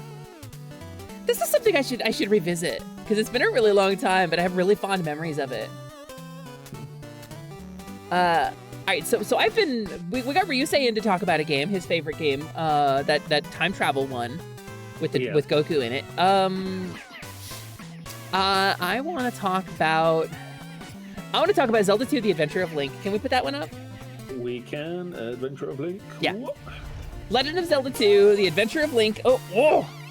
I turned into a fairy just in time to dodge it. Zelda 2: The Adventure of Link is the sequel to famous top-down action RPG The Legend of Zelda on the Nintendo Entertainment System. Zelda 2: The Adventure of Link has okay, it is critically panned. There's a lot of stuff wrong with it. I don't argue that. This game has problems, but there's a lot that this game did really, really right that nothing else in the series has done as right since then. It is the game that established the pacing and the style of combat that became famous in the 3D Zelda games and pervaded the rest of the series. That play and counterplay, the sword fighting mechanic, the dueling, that is from Zelda 2. Legend of Zelda 2 is the first Souls-like. It does have that comparison. People do make that comparison. It's missing some of the features that would make it officially a Souls-like, but it's not far off, and it is commonly regarded as a Souls-like in difficulty and challenge, but also in tightness of controls, in the ability to learn the skill that makes you good at the game instead of just grinding your stats up. You have to learn how to get good at the game because the swordplay mechanic in Zelda 2 it's just so good. It really does so much so right. So I'll real quick, no, don't forget the ability to have sex to refill your health bar. That's true. Or your mana bar if you're into that. So let me lay this out for you guys. You've got a game, you've got 2 face buttons and up, down, left, and right cross pad on your controller. That's it. That's all you have to work with. So you got a jump button. Obviously you gotta have a jump button. It's a side-scrolling action game. That's one of your buttons away. So what do you do with 4 directions and a single attack button? How do you make a complex and nuanced game out of that? And I tell you, the answer is Zelda 2. Like, at its core, you can press B to attack, you swing your sword, there's a little wind-up animation, and then you swing your sword out. Or you can hold down while you do it, and you can attack low. So you've got 2 channels for attacks, high and low, and when you encounter an enemy, they come in one of those 2 channels in the early parts of the game. You have the Octoroks who go low and occasionally hop up high, you've got the Bats who swoop down into your high channel, and you have to use the correct attack to affect the correct enemy, and that's the basis of the gameplay. Everything happens in one of those 2 channels, but then you encounter a dude who's got a boomerang, and so that dude with the boomerang exists in both channels. You'd think it'd be easier to fight, right? But no. See, the other mechanic of this is you have a shield, and if you're not attacking, you are blocking in whichever channel you are currently selecting, high or low. And so his boomerang can hit you in the front, high or low on those channels, and you have to choose the correct block by either pressing nothing on the controller or pressing down. And then the boomerang can arc around you behind and come at your backside to the high and low channels, so you have to turn and then block high or low, and now suddenly you have like 6 options you can be choosing at any given moment to fit the situation with just 1 button. And that's how the gameplay evolves. And the gameplay continues from there. And then later it introduces the ability for enemies to block you, which bounces you away from them a little bit. And now you have to mind your spacing, because if you run into the enemy, you'll take damage. But if you're too far away, your attacks won't land. And so you have to figure out your spacing. You have to figure out the enemy's speed. You have to watch all of these attacks coming from various directions and block them. It works very much like a rhythm game. You have to watch multiple channels of attack in all different directions and choose the correct time to press whatever button to do the damage to the enemy. It's nuanced, it's creative, it's brilliant work written by hand in assembly on a system that had never seen a game like it before. Zelda 2 gets a lot of crap, and it deserves a lot of the crap. In a lot of ways, it hasn't aged well. But in some ways, nothing else has been like it. and it defined a lot of Zelda moving forward. This is an S tier game for me. Yeah. I mean, hands I kind of knew down. Zelda 2, I've played it on stream twice. I played the original all the way through, and then I played the PC remake all the way through, which is a much better version. There is Zelda 2, The Adventure of Link, Z2TAOL, just Google that. You will find a PC remake where they decompiled the ROM, rewrote it from scratch, natively for the PC, added a bunch of features, new enemies, new items, some new story stuff. They did away with the best part of the game, which is the fairy spell. But I can't fault them for it because it's really good. What about Star Fox 64? Prin is here. Everybody knows. Everybody knows how we feel about Star Fox 64. Thank you, Scott. I can't believe that James McFox died of Ligma. You say the joke wrong. Pigment. So imagine, if you will, Falco walking into the main hall on the Great Fox with a sneer on his face going, I can't believe James McCloud died of Pigma. And then Fox looks at him and goes, fucking stop! And that's the joke. That's the joke. Okay. Right. So, Scott, it's your turn. Tell us about a game. Let's pick a game. What's a good game to rank objectively?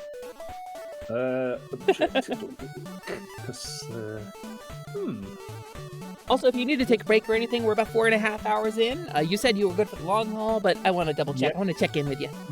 No, I'm good. I am very powerful. You are. What if we do Code Vein?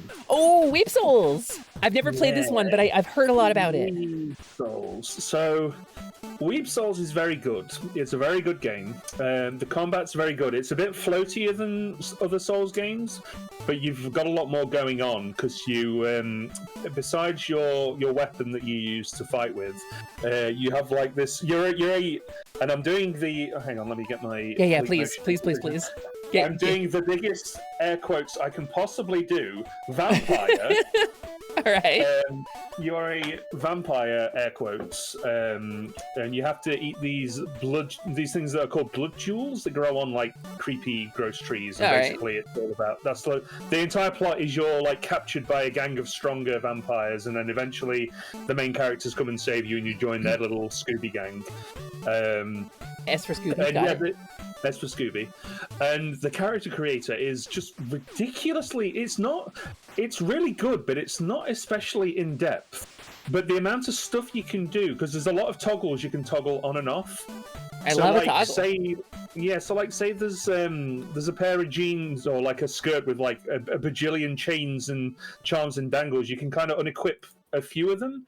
Kind of thing, so you end up being able to make things look very different with not a lot of options, if that makes sense. It's a bit weird to come across, but I played as Cammy from Street Fighter. Nice. I played as Samus. Excellent. And I beat 60% of the game as Hatsune Miku, beating the game with the ending that ends with her sitting on a giant throne, looking very cool, with a cool coat. And yeah, it's just really good. It is really good. The character. Oh, apparently the character creator is free. You can just download it because it's in the demo. But yeah, if you play Code Vein, some of the bosses are a little bit jank, a little bit unfair, but not in like a Souls way, in more of a like this is actually unfair way. But this is easily countered by giving your character the biggest sword possible, and you always have a partner with you. And I always partnered up with the other boy who had also had the biggest sword in the game, and we ended up just mulching bosses. No way! Yeah, because there's like a partner system. Somebody actually bought it for me as a gift like a billion years ago, and I never played it. Oh. Yeah, no, definitely. I mean, if you want to play it co-op, I'd play it with you. But it's really good. It is very good. Yeah, I never played it, Bryn. I've never touched it. I'm sorry. Yeah, Rogue, I battered the bosses with a heavy build. Nice. Heavy builds ruin the game. So yeah, I mean, this sounds really great. This sounds like you had a ton of fun with it. I think that's an easy yes, right? Yeah. A co-op game you had a ton of fun with a friend with? Definitely. Pocky and Rocky, goes on ass. It was all by myself. but it is. Oh, right, it is you very played with good. the built-in partner, right? Yeah, the Scooby Gang. You can pick people. They're all like Right, archetypes right. of different classes, and he was my archetype, so he was my bro, and we flattened the game together. Hell yeah! Yeah, it was pretty good. That sounds rad as hell, dude. I'll have to try it. I have so much stuff on my 2 playlist.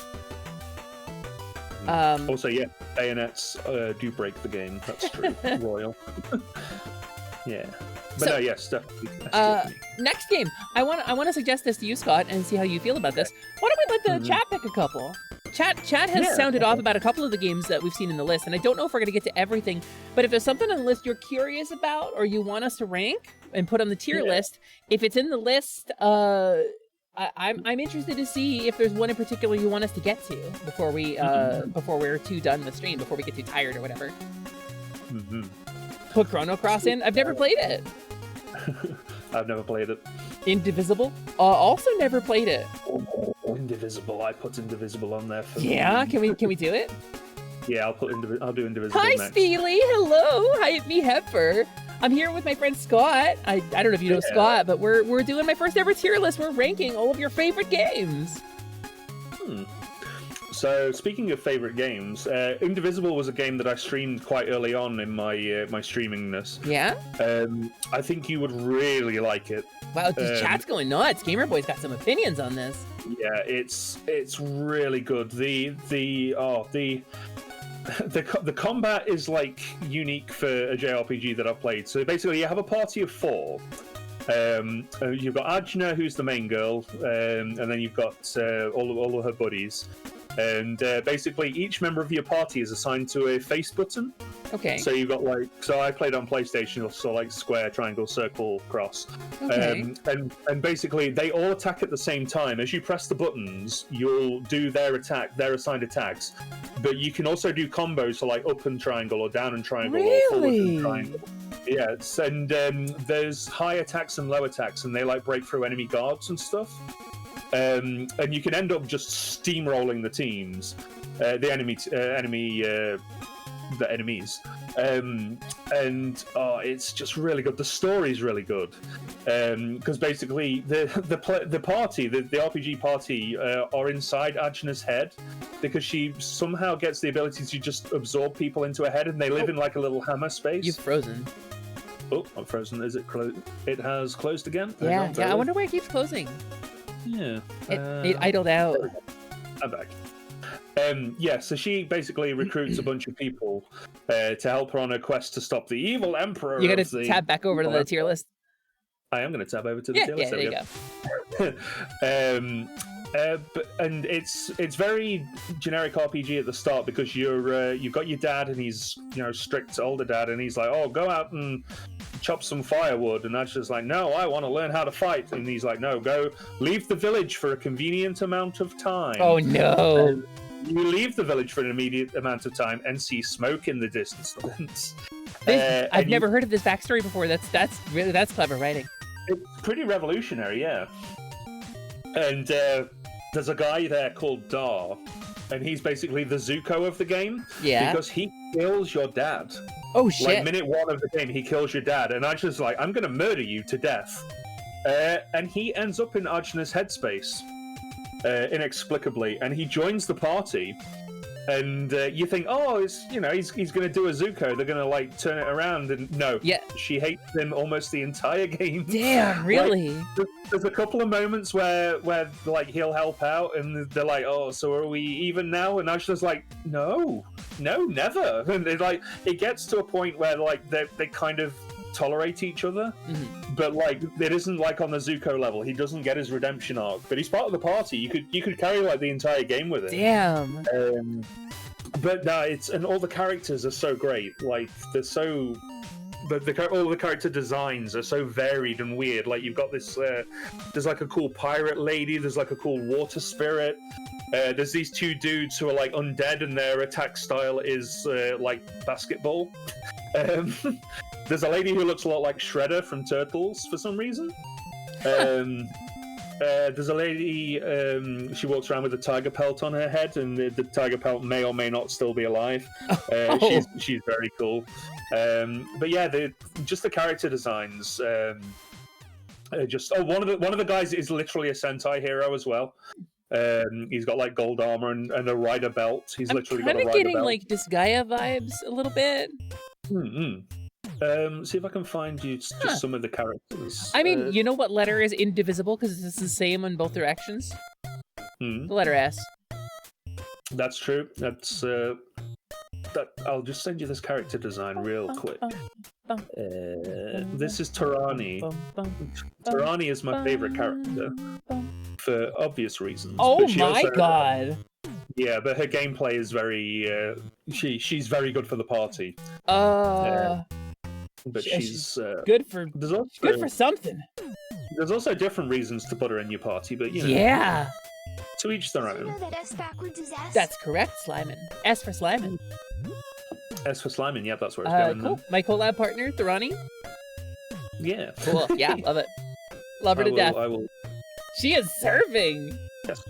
Hello, Blix the Wolf. I am doing well. Thank you so much for asking. My name is Hesper. I'm a kobold. All these things you probably know if you've been around. I'm here with my friend Scott today. And to answer how you're doing, we're doing great. We're doing a video game tier list. We're ranking everybody's favorites. Also, by the way, we're not using that F rank anymore, so we could just delete that, I think, safely. Oh. I think we can fully remove that F rank. I think that'll be fine. I'll get rid of G rank then. Makes sense. Cheshire, you take that back. Cheshire, you take that back. Scott, you're breaking up a little bit.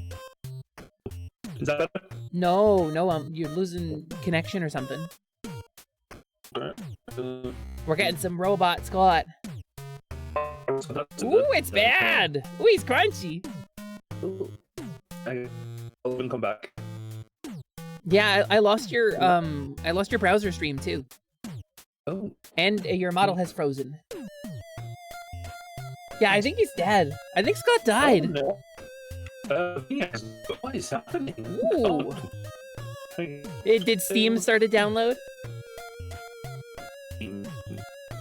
We did just hit like a time block, so.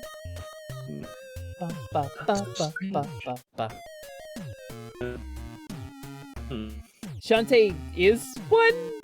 Obviously you are speaking facetiously, right? Right?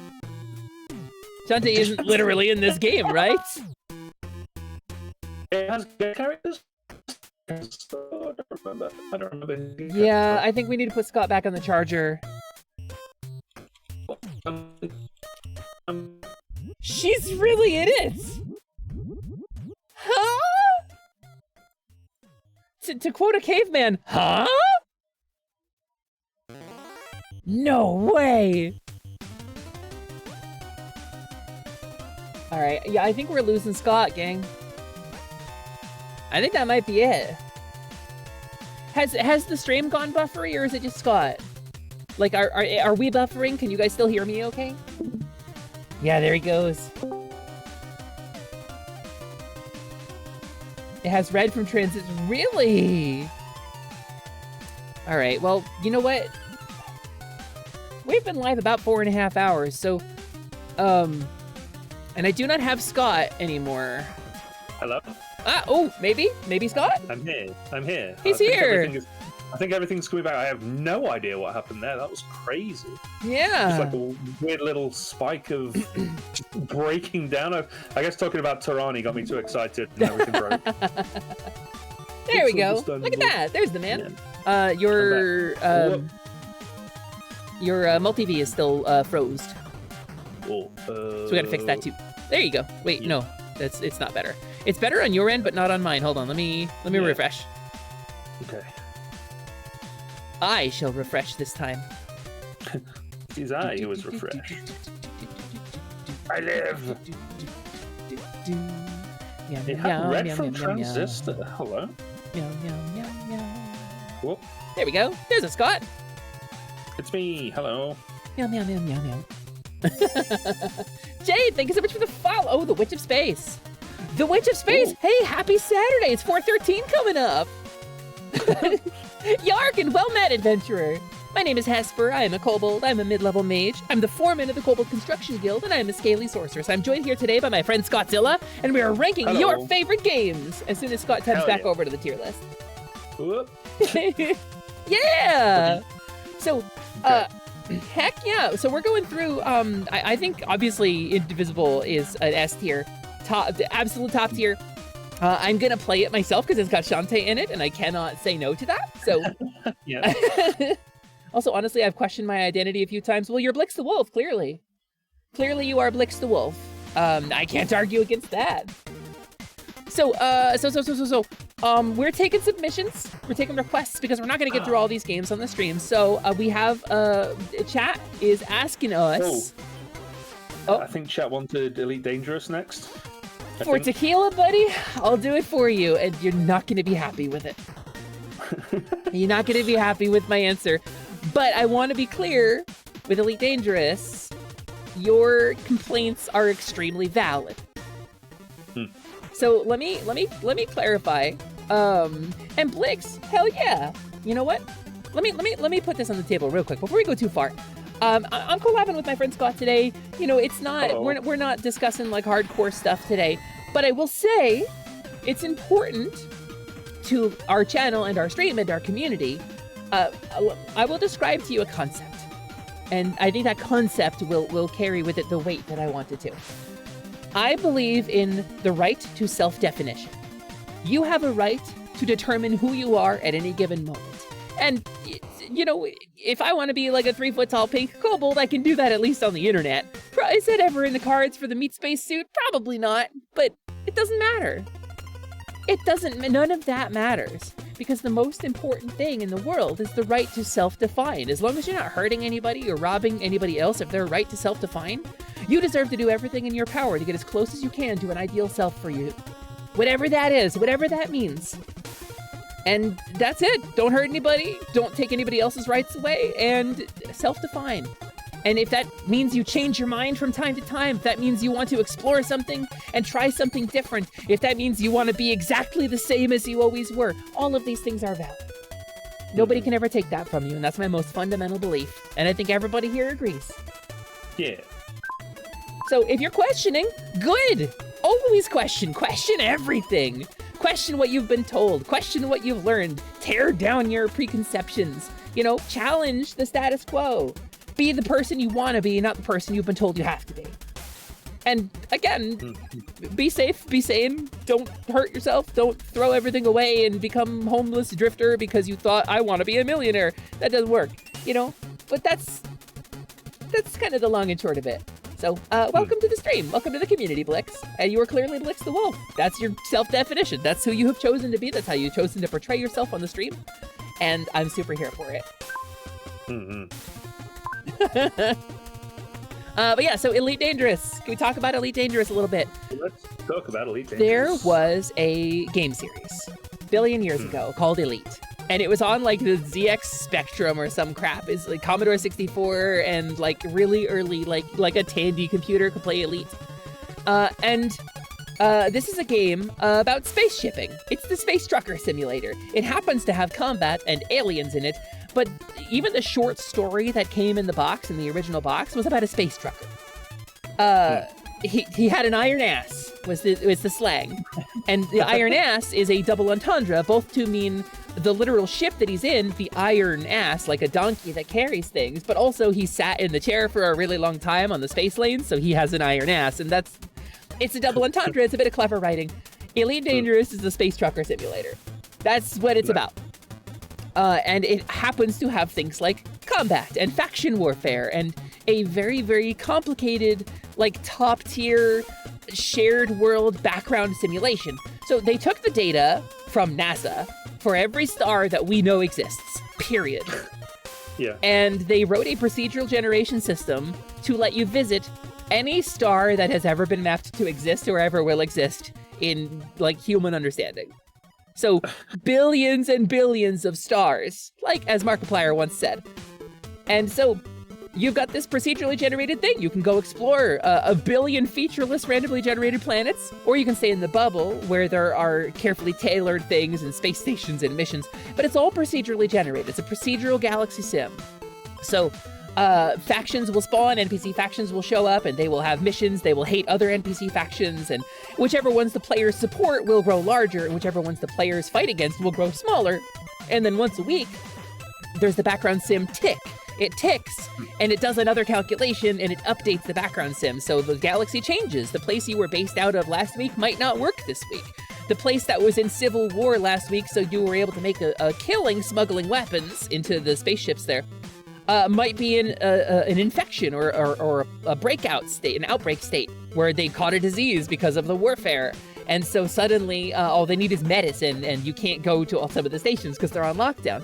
And so it's meant to be an MMORPG, full like PvP, full open world PvP, where you run into other players out in the wild and you fight, and that's what happens. And you're all doing your own thing and all existing in the same world. And it was a Kickstarted game, this reboot of the Elite series. And so, like, conceptually, it's very cool. Like, and you can play in private instance mode where you can only see your friends and only your friends can see you. And you only interact with people you choose, or you can play solo mode if you want to play a fully offline game, but it's online required, which is the first of many problems with Elite Dangerous. As Tequila put it, the game struggles at times with things like broken promises. We're still waiting on them space legs, FDev. Frontier Developments promised us a bunch of things. Right. Like multiplayer missions, like wing missions do exist in the game. You can play missions with your friends. They're very specific missions. They work very differently from basic missions. But that's kind of it. And they've delivered on their initial Kickstarter promises. Only just. And there's some stuff. There was an expansion pack called Elite Dangerous Odyssey. And Odyssey allowed you to go on foot with like a gun in your hand to procedurally generated locations on planets that you could land on. Thanks to Elite Dangerous Horizons, you could land on the planets instead of just flying through space and frame shift. The ground missions were really bad. They never got better. It was very badly broken from start to finish. Hi, Noel! Odyssey was the beginning of the end for Elite Dangerous. And so I want to say Elite Dangerous has a lot of problems, and a lot of people were done really dirty by FDev. And very, very much like Shroud of the Avatar, there's fun stuff to do, but they broke some promises as well. But I gotta say, even with that in mind, some of my fondest memories with a whole circle of friends playing online were in Elite Dangerous, doing wing missions together, hunting pirates, going res hunting together. You get a bounties, you can customize your ship. The Crate Mark II is the best ship ever created in any space game ever. You can customize your ship. I equip it with a bounty scanner. I equip it with a frameshift wake scanner. And so what happens is these procedurally generated NPCs, occasionally one will be spawned that has a bounty and a criminal record, and they'll be silent running, they'll be running from the law. And so I sit by a warp point, by one of the nav beacons, right, by a star where people are jumping out of FTL travel. I'll scan every NPC or player ship that comes through, and I'll check if they have a bounty warrant out for them. And if they do, I will wait for them to jump away from the nav beacon where it is populated. That leaves a wake that I can select and scan with my frameshift wake scanner. And then I can scan their wake, and that gives me a nav point for where they're going. And I can follow them into faster than light travel as they're soaring around the sector. And then when I get close to them in faster than light, I can hit them with my frameshift drive interdictor that I also equipped on my ship. And I can pull them out of faster than light into a special little pocket of space isolated from everybody and blow them the hell up and collect their bounty. Oh my god. Elite Dangerous is a simulator in the way that like the old Microprose flight sim game was a simulator. Or Tank Commander. The old DOS-based sim game DNA is so strong in Elite Dangerous. You have 1,000 different buttons and all of them actually do stuff. You're dogfighting a pirate, you can turn off your flight assist. So rather than flying like a Star Wars ship where it goes forward regardless of what way you're pointing, you can turn off your flight assist and spin your ship around using your attitude thrusters and be moving backwards and fire at someone chasing you. And you do this by pulling off a maneuver by flipping a bunch of switches in your cockpit and knowing what they all do. And then Plasma gun fires a physical projectile that you have to aim. It doesn't have a lock on. I, at one point, was dueling with a pirate, a very high-ranked NPC pirate, and I did that. I unlocked my flight assist. I spun around. I popped off a plasma shot at him as I was spinning and finished the 360 and hit a boost to get away from his own missile. And my plasma shot hit him and blew him up. And it is the coolest thing I've ever done in a video game in the history of video gaming. People saw me do it. So I have 1,299 hours in Elite Dangerous. It is my most played game on Steam. This is an S rank game for me, despite its flaws. That sounds it. I have almost 1,300 hours in this game. Oh my god. Yeah, Tequila, if you're doing like deep core mining like that'd be how it be. The RNG is a brutal yarker in this game. It's got problems. Yeah. Do I see Chrono Trigger in a bottom tier? No, we actually moved it up, Noel. I'd never played it. I didn't know anything about it, but Ryusei came in here and he was ranting and raving like, how could you do this to my favorite? I didn't expect an RPG that has Goku in it to do that well. Usually the Dragon Ball RPGs are pretty bad, but apparently it's a good game. So we moved it up a tier. Like the fighting games are good, but apparently the RPGs aren't always as good. Strange. Ooh. So I might do this one. It wasn't. Yeah, we moved it up 2 tiers. Is that not enough? Yeah. God. Never satisfied. Oh, yeah. Okay, Tequila. Yeah, if he doesn't have his own chip, that's how that's gonna work, and that is frustrating. Yes, I agree. Especially because the reasoning behind it was like, we don't want you to power level people, so we don't let you trade money. We don't let you give money to other players because we don't want you just to take a new player and give them 800 billion credits to buy a ship. But then they give you like the resource dumps, like the carrier shit. Like, again, there's problems. I'm with you. Yeah. So, yeah, that's Elite Dangerous, baby. That's how I feel about that. Chat, is there anything else on the list you guys can think about? You want us to rank? Scott, can we show the tier list just for those joining us now? Yeah. Can we scroll up and show everybody where we've ranked the games? Yeah. Yeah. Okay. So this is kind of how we've broken it down so far. This is sort of where we've ranked the games that we have gone over. Reciteer and Descent. These are gonna be me though. I'm gonna be rambling at these. Scott, you gotta do one. You gotta take one. Okay. I'll just pick one out of the pie. And then I'll do Reciteer. Descent is great. I competed in a Descent 3 tournament one time and I won $50. What's this one? Celeste? Celeste? I don't know. What that is. I don't know. Let's take one from the chat. Yeah. Chat, what we got? Reciteer made you cry probably in 2 ways. Because 1, because Reset has incredible character development, and 2, because that game is brutally hard. Ooh, Cuphead. I put Cuphead in the pile. Yeah, Cuphead, let's go. Yeah. We love Cuphead. Love that game. Have you seen the cartoon? I have not, no. LMD has watched the cartoon show. I have not. It's way better than it has any right to be. Yeah. And it's like weirdly, like, I don't know, it's got like a really weird undertone to it. You know, like how the game is kind of wears it on its sleeve. It's like, oh, cutesy rootsy, but also there's Satan over there. Yeah. I don't know. The series is a little bit more sinister. Like they keep referencing the Mug Boy, and you don't see him for ages. And he's just like, oh, I don't want to be a mug boy. And then he eventually shows up and he's dressed like a Victorian orphan. He's just like, oh, mug boy. And it's just like, oh no, we don't. Nobody wants to be the mug boy. But the gameplay, oh my god, the game is. I've played the game. I've definitely played the game. It is absurd. It is precisely tuned. It is punishingly difficult, but a ton of fun. It's hugely rewarding to win. The boss designs and the versatility is just incredible. I don't even really like rubber hose animation, you know? Like, it's not kind of my vibe. I never really got nostalgic for that kind of stuff. It was before my time, but Cuphead does a very unique and very cool thing. I think the fact that I don't think I've ever seen another game do it, or at least not do it that faithfully. I've seen another game do it, and it was miserable. It was like an obvious knockoff about 2 like spellcasting kids, 2 little wizard kids. Oh yeah, no, the knockoff of Cuphead. Yeah, it's an obvious knockoff of Cuphead. It lacks the personality of Cuphead. Weren't some of the bosses like traced from it? Or am I thinking? There's controversy about it. Yeah. But no, Cuphead, very, very good. It's one of those games that's very, very hard, but it's your fault that you didn't win. Yeah, yeah. Like, it isn't unfair. That's my favorite part about stuff like Dark Souls. Like if you mess up, like if you lose in that game, it's probably because you didn't do something wrong, and it's punishingly difficult. It's hard as hell, but it's because you hit the button at the wrong time or you didn't see the cue on screen, you know?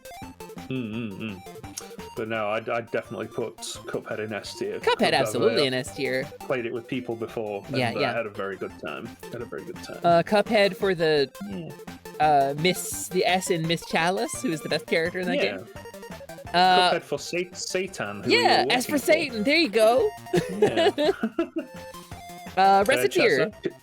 That's your one. We had a Reciteer suggestion. I'm gonna bang through some of these a little bit. I feel like we've been taking our time and hovering a little bit. Reciteer is a game where you run a shop.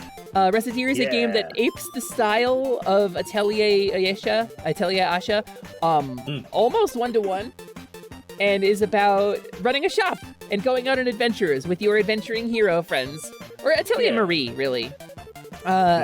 And you recruit adventurers, and they're goofy anime characters, and the writing is kind of funny and tongue-in-cheek. You have a huge deck that you need to clear. It is an action RPG where you run a shop, and it is one of my favorite games of all time. Capitalism ho! Necromancer, have you played Moonlighter? This is the comparison everybody makes. I haven't played Moonlighter, but I want to.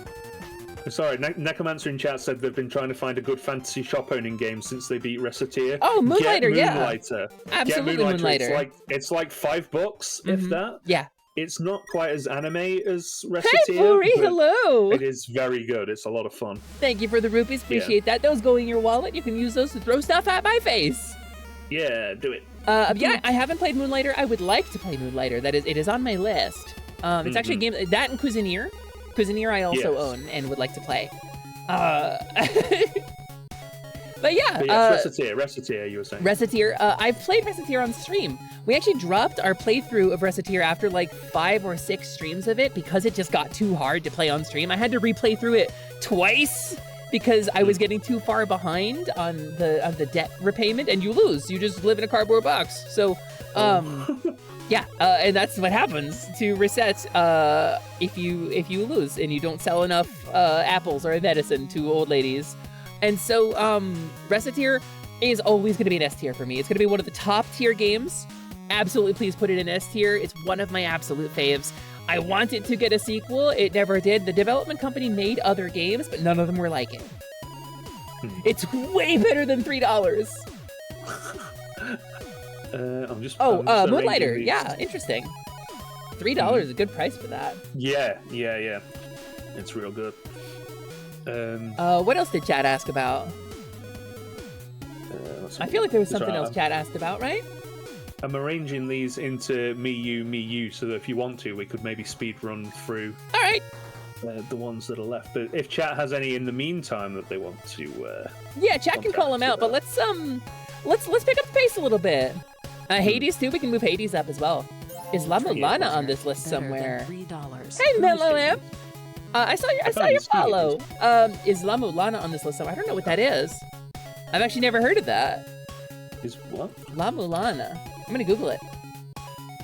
Lamulana, no. Lamulana. It's WiiWare. Oh no, I never played it. I never actually played. Kinda. Wow. Looking at it, looks a little bit like Spelunky. I think is an easy comparison to make. Ooh, Spelunky. With the punishing difficulty of retro-inspired gaming. Really? It's not on the list, but it's on my list now. That looks awesome. Obtuse as hell Metroidvania. Interesting. It's pretty much impossible to play the WiiWare games now, so... Yeah, Spelunky is... Oh, that's Lamulana going. I was like, what is this music I'm hearing? Oh no. the devil. That's... Okay. Right, should we go lightning round? Oh, it's on Steam. Yeah, let's go lightning round, Scott. Lightning round. Okay, hey, Hades, go. Why is Hades good? Hades is great because Zagreus kisses lots of people. Yeah, some of them are boys. Some of them are boys. Some of them are Thanatos. Whoa. Some of them he maybe shouldn't kiss, such as the Chaos Boy. Some of them he shouldn't kiss, but he does anyway, and he's not gonna let anybody stop him. And he goes and he finds his mom, and that's fun. and then you do it again. And then do it again and get your heat up and do it again and do it again and do it again and do it again. And he respects his ace friend's boundaries. Exactly. Dusa has gotten so much nectar from me. S tier easy. S tier easy. S tier easy. Okay, Celeste, I've not played this one. This one's gonna have to be. No, this game turns you into a kobold if you play it. 10 out of 10. Whoa! Sick. Yeah, it turns you into a kobold and it gets you in touch with your inner self. But you'll have to collect 60% of the strawberries on your first playthrough, so. Yeah, so Otherwise, Celeste S tier, absolutely S tier. No, nobody will respect you. Yeah, it's true. Okay, Curse Crackers. This is one of mine. It's incredible. It looks like a Game Boy game. I played it with the devs in chat when because they sent me a code for it. The rabbit villain is really attractive. Everybody was simping over the villain. There's like a sorceress bunny. Yeah, she's real bad. Yeah, she's evil. Oh yeah, but she's really hot. I'm down bad for the bunny. And the dads were like, "Oh, maybe we should make the game about her instead." And I was like, "Yeah, just go back and have another crack at it. Make her the main character." It's very good. It's very good. It's really cute. It plays like it's a platformer, but the traversal's really good. The main character's super cute. It's got like obscene amounts of lore, like loads and loads and loads of lore that's happening in the background, like independent of you. Because the whole plot is your boyfriend gets kidnapped by the bunny girl, and you're trying to get him back. But in the background, the goddess is fighting over the gods, and the gods' children are fighting over the land and the shards of blah blah blah blah blah. And there's a whole epic thing going on that you're not privy to because you're just over there. And I think it's part of like a wider world. Okay, but yes, love it. Incredible. S tier. Love it, love it, love it. S tier, absolutely. S tier just for the bunny girl, frankly. I'm good friends with the bunny girl, actually. Bunny girl rep is a good thing. Yeah, I've got some bunny girl friends, bunny girl VTubers. Like Usada Pecora, but she would step on you. Pecora! Yes, exactly. Or Peco Mama. Curse Crackers. That was Curse Crackers, Reza. Yes, Curse Crackers. It's on Steam for like $3. Buy it, support the devs. They're wonderful. Hollow Cure, Save the Fans. Never played. Vampire Survivors, but Hololive. It's pretty great. You get to play as Crony. I love Crony. S tier. Easy S tier for me. Shadowrun. Shadowrun returns. This is my problematic fave. Casual racism slowly being phased out of the RPG. Better game mechanics slowly being phased into the RPG. None of that is relevant because this is a reboot of a series that existed on the SNES and the Mega Drive / Sega Genesis a billion years ago. It was kickstarted to make a new Shadowrun CRPG, and what they did with that Kickstarter was truly legendary. This is an incredible game, incredible CRPG, really great writing, really great story, slightly problematic actual gameplay systems. There's a couple of things that kind of suck about it, but the later games in the series, Dragonfall and Hong Kong, do better at those things anyway. Shadowrun Returns, Shadowrun Dragonfall, Shadowrun Hong Kong, any of them, we'll rank them all together. If any of them are at any point on sale and you like cyberpunk stuff, get them. Ooh. Get them. They are amazing games. Hi, Casper. Thank you for the first time chat. Hello. Welcome in. It's me, Hesper. I'm a kobold. I'm here with my friend Scott, and we are speedrunning the end of our video game tier list. Yeah, lightning round. So, lightning round. S tier. Easy S tier for me.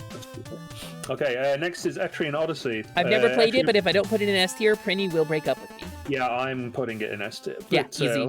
Let me explain. No, it's very good. It's brutally savage. It plays like an old-style RPG. It does not hold your hand. The first one isn't as good as the third one. The third one's my favorite because it has multi-classing and stuff. I will say, Etrian Odyssey, for cultural context, Etrian Odyssey is a modern evolution of the kind of dungeon-crawling retro game that Dungeon Meshi is based on, the anime / manga. If you enjoy Laios drawing a map on a grid by hand, that is a reference to this game or its forebears. That is the Dungeon Master, Eye of the Beholder, Pool of Radiance was one of those too, I think. Lots of retro games like Wizardry, the whole Wizardry series. Actually, kobolds being dog people is because of Wizardry, and there is a dog kobold in Dungeon Meshi by the name of Kuro, who is the best boy. Kuro, yeah. But yes, you draw your own maps. Yes. And it's incredible. And I marked out at the bit in Dungeon Meshi where they drew a map at one point. And I was like, oh, it's like I've got an Etrian Odyssey anime, because the art style of the games kind of looks like Dungeon Meshi as well. Also, Might and Magic games. Oh man, Might and Magic. Heroes of Might and Magic is the one that I played. And I also played what was the first person shooter game with the emergent gameplay as like a design feature? Might and Magic something. But anyway, sorry. Carrying on. Next is Final Fantasy IV. Final Fantasy IV. The S tier for the baselines. S tier for the music alone. It reads like a Shakespearean tragedy. It plays like a RPG. It's got some incredible character design. It's got some great writing to it. It's got some wonderful moments, betrayals and victories and triumphs and failures. And it's all around Final Fantasy IV's incredible game. It's one of the few Final Fantasy games in the series to get a direct sequel, in addition to getting some kind of plot rewrites / nods in Final Fantasy XIV, award-winning MMORPG Final Fantasy XIV that you can play for free up to level 70 without restrictions on playtime. It includes the entirety of critically acclaimed expansion packs Heavensward and Stormblood. Sign up now and enjoy Eorzea today. Final Fantasy IV is in that game too. Yeah. I got with the original slap bass or no? Obviously, Gabby. There's no question.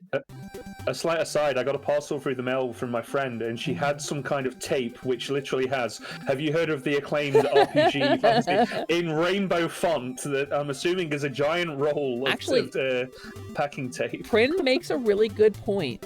Put Final Fantasy IV in B for baselines. B for baseline? Yeah. Amazing. Okay, next is Disgaea 4. Drazov, I like talking to you because you give me memories that I forget about. Think about the SSI, like, tactics games, those, like on DOS, and then go buy Armello, because, great. Oh, Armello, you can point your case. Disgaea as a series, S for Simp, I don't know. Are we ranking it as a series or just Disgaea 4? Just Disgaea 4. Okay. Specifically for me. With Val Torres in them.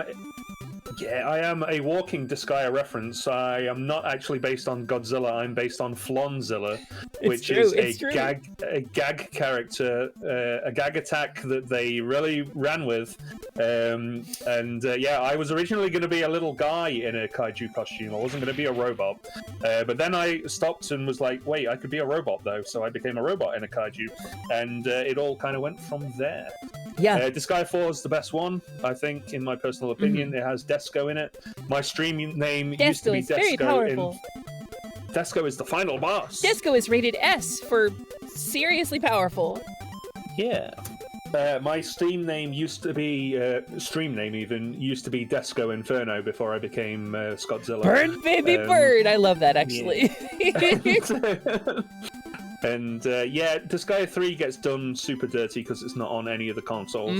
But 4 is my favorite. It has most of my favorite characters. Mao was okay. There's a weird subplot where he reverts into like a baby mode, and it's very strange to watch. And then they're like, "Oh no, it's like childhood reversion. You have to go and deal with his trauma." But it's like you got to listen to the guy baby babbling for 12 hours of gameplay. It's weird. But 3 did have Raspberry, and we loved Raspberry. That's all. Cool. You know what? Counterpoint. Yeah, counterpoint taken. Yeah. I do enjoy Raspberry. S tier easy. S tier easy. Yeah, S tier easy. If there was like an S++ tier, we would put it in S++ tier, but we don't have enough. We don't have enough credit with the Dark Council to reincarnate as an S++ tier, so we got to go with S. I mean, we're lucky with it permitting us to use S tier. We don't have enough mana. We can't even unlock it. You gotta grind up to like level 999 for that. Yeah. Raspberry good, exactly. Teacher Raspberry best. We love Teacher Raspberry. She's the best. All right. Sorry, go ahead. Descent. You're not in Doom anymore. This is the first like full 360 3D shooter. You fly around in a ship called the Phoenix, or the Pyro GX, and then it became the Phoenix later, right? And you fly around in this little ship, and it's full 3D. You go through these mines, and it's a really cool technological accomplishment for the day. Think like Doom if Doom was in a spaceship in corridors, and you fought other spaceships. It's very cool. It's so very cool. Vibes. It gives you a ton of motion sickness. It's really good. S tier, absolutely. Descent 3, best of the series, with the exception of Descent Free Space, which is a very different game, which is an open world kind of sandbox space sim. Totally different kind of game. Equally amazing. Yeah. Garfield Kart is one I put on there because I literally had the game bought for me because my buddy Hoodlum Krabs wanted people to play it with him so badly that he bought multiple people a copy of the game so that he could stream a tournament. Amazing. And I participated in the tournament, and you know what? It's not awful. I've seen some people playing it. It was trendy to play for a while. It's not dreadful. Like it's no CTR. It's no Mario Kart. Vori, you are not wrong. Not dreadful. It's not terrible. I remember playing Descent on a like a demo PC at a like PC shop. Yeah, and, it kind of blew my mind that you could move in 360. It's decent. Yeah, it's really easy to get lost in Descent. But yeah, Garfield Kart, same game as Descent, really. 6 degrees of freedom. You fly around in a little thing. It's got wheels on it instead of space engines, but there's other people who go around in little vehicles too. You travel around a kind of restrictive course. You shoot things at the other guys. I think it's the same game as Descent, so it's got to go in S2, right? I mean, you can also play as normal in Garfield Kart. Descent, so, where you can be a cat, that's actually higher for me. Yeah. This is actually higher for me. Put it up with Cobalt Core, S+. S+. Oh, we don't have Cobalt Core in here, never mind. No, we do, it's there. Oh, okay, cool, it's S+. nestled in there. Yeah, On Guard. On Guard. I played this on stream. I got a copy. I got a copy from the dev team for On Guard. It is an extraordinary game. It's a ton of fun. It's some of the best swordplay, like attack, counter-attack, block, parry, like watching the enemies. Like, you know, the combat in Batman Arkham Asylum that was like revolutionary. This is the best version of that. This is the most boiled down, clean version of that combat you will ever find. And it's coupled in with some really clever and fun indie writing. It's a little tongue-in-cheek. It's a little goofy. You got to fight the evil Count Duke. It's a very good game. It's a very solid thing to play. I learned on stream about something called the Habsburg chin from this game because it was in an art and the dude had a really weird pointy chin and he looked very, very strange. And somebody in chat was like, "Oh, that's the Habsburg chin," and I was like, "What's the Habsburg chin?" Is that and real? now I know.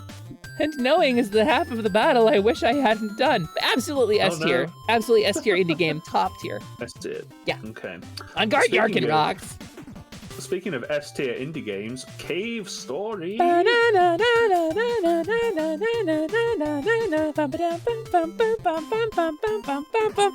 S tier. Easy. S-tier. The easiest S tier on this list. Shabam. Yeah. Okay. Cave Story made you sad to quit. Okay, so I completed the True Hell run in Cave Story. I've done it. I saved Curly, I got out, I beat the real final boss, I did the Hell mode run. I really like Cave Story. Tequila, you can, but you have to do it right. There is a route for it, and it gives you a whole second half of the game that is blisteringly difficult. Like Super Meat Boy levels of difficult. You're gonna work for your waifu. Yeah, Tequila, look up how to save Curly. Yeah, reinstall it, it's worth it. It's the true ending of the game. You will earn it and you will be very happy. And then there's a line of dialogue where the character goes ... it stopped. And you'll know you've beaten the game and you've gotten the true ending when you see that. Okay. What tier are we making? I'm just making one real quick. Okay. Hang on. Yeah, there's a bunch of different endings in Cave Story. You can do stuff other than riding the dragon, but I'm friends with Ryusei. Why would you? We know at least one thing about me, and that's that I love a dragon. I'm gonna put these. Captain Silver. Captain Silver. Captain Silver. I feel like out of a scale of 1 to 10, Captain Silver falls in at Captain Silver. Yeah. How do you feel about that? Yeah, at least a Captain Silver. I feel that's fair. Okay. Yeah.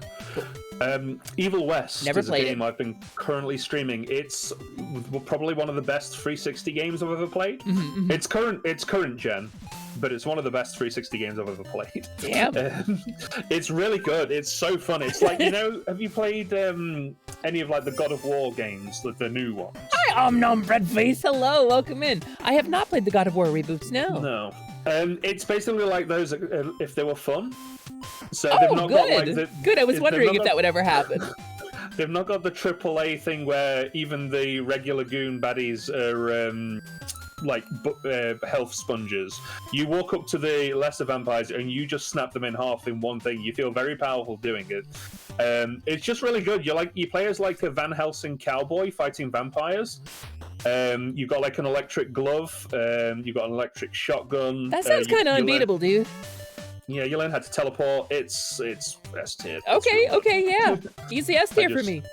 Yeah, it's just real good. I mean, I'll be streaming it more, so if people want to check that out, check my stream out, and I'll be playing it more.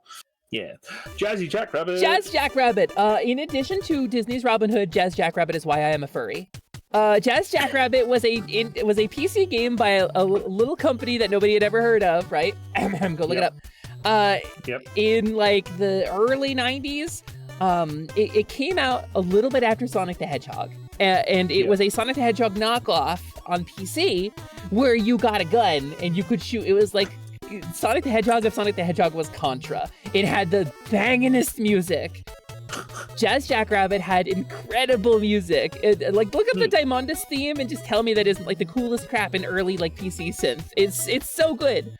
There was a sequel to Jazz Jackrabbit 2, in which he got an extremely unfortunately named little brother. If you look it up, you look up Jazz Jackrabbit's brother, you'll know that we don't use that word anymore. Oh no. But it rhymes with jazz and implies mental illness. So okay, yeah.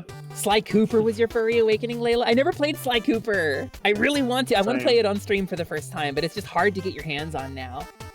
What am But yeah, so Jazz Jackrabbit is an easy S for me. Oh, Scott, did you look it up? Yeah, no, it's all right. I was, I worked out from your subtle context clue what the word was. I was just wondering what the hell my model was doing. It was dancing because I used the letter Z. Because Z is the. He was just like flopping around, like trying to escape the screen. I was like, oh, it's because he's Understood. Yeah. Yeah, Jazz Jackrabbit's an easy S for me. Yeah, easy Rocket Mayonnaise. It didn't age well, but the original game, easy S for me. There's a bunch of mods. There's like a Christmas mod that they released canonically. It's like a whole thing. Oh, nice. Yeah. Okay. Yeah, gamers. It aged badly. It aged very badly. Armored Core 6? Armored Core 6. I mean... What remains to be said about that, other than, trust the coral? It's just the plot of the Super Mario Brothers movie, trust the coral. And I like that about it. I feel like they could have gotten Bob Hoskins and John Leguizamo to do voices in the game to be a little more faithful. Yeah. To the source material, But I think even without Bob Hoskins and John Leguizamo in Armored Core 6, I think it still stands alone as a good game. Yeah. I enjoy being able to run up and pile driver a robot, pile bunker a robot. Yeah, people are like, oh, don't call it Robo Souls. It's so different from Dark Souls. And then they get to the halfway point of the game where you fight fucking Yarking Mechalenia. And then they stop saying that. Yeah. That fight was so brutal. Only one fight was harder than that, in my opinion. And that was the final fight against the thing with all of the missiles that the guy takes over. It's a spoiler. The final fight on the first playthrough route, I think is the only fight that's harder than that. But yeah, S tier for me. Easy S tier. S tier from me. Yeah. Yeah. Ape Out is one that I put on. It's a great indie game where you play as a gorilla and you're just going ballistic through random buildings. But it's like the soundtrack's like really aggressive jazz. Like drums, it's just like drums. Like, have you seen the film Whiplash? No, but I'm familiar with it. I've seen the clips of the actor J. Jonah Jameson Cole. Yes. I can't think of his name. I've seen the clips. So. Yeah, it sounds like that. It's like dum, dum, dum, dum, dum, wow, like, Caravan, huh? You basically, kind of like on a really rocky English road. You just basically getting from it.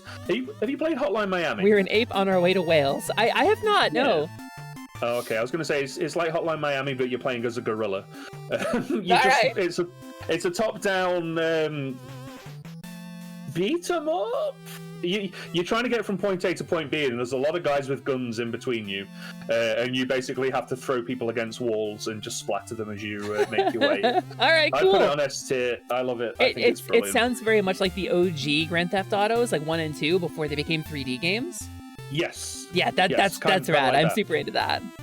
It's like, imagine GTA, but you can throw people against walls with the strength of a very upset gorilla. Yeah, done. Yeah. I would love to throw somebody against the wall with the strength of a very upset gorilla.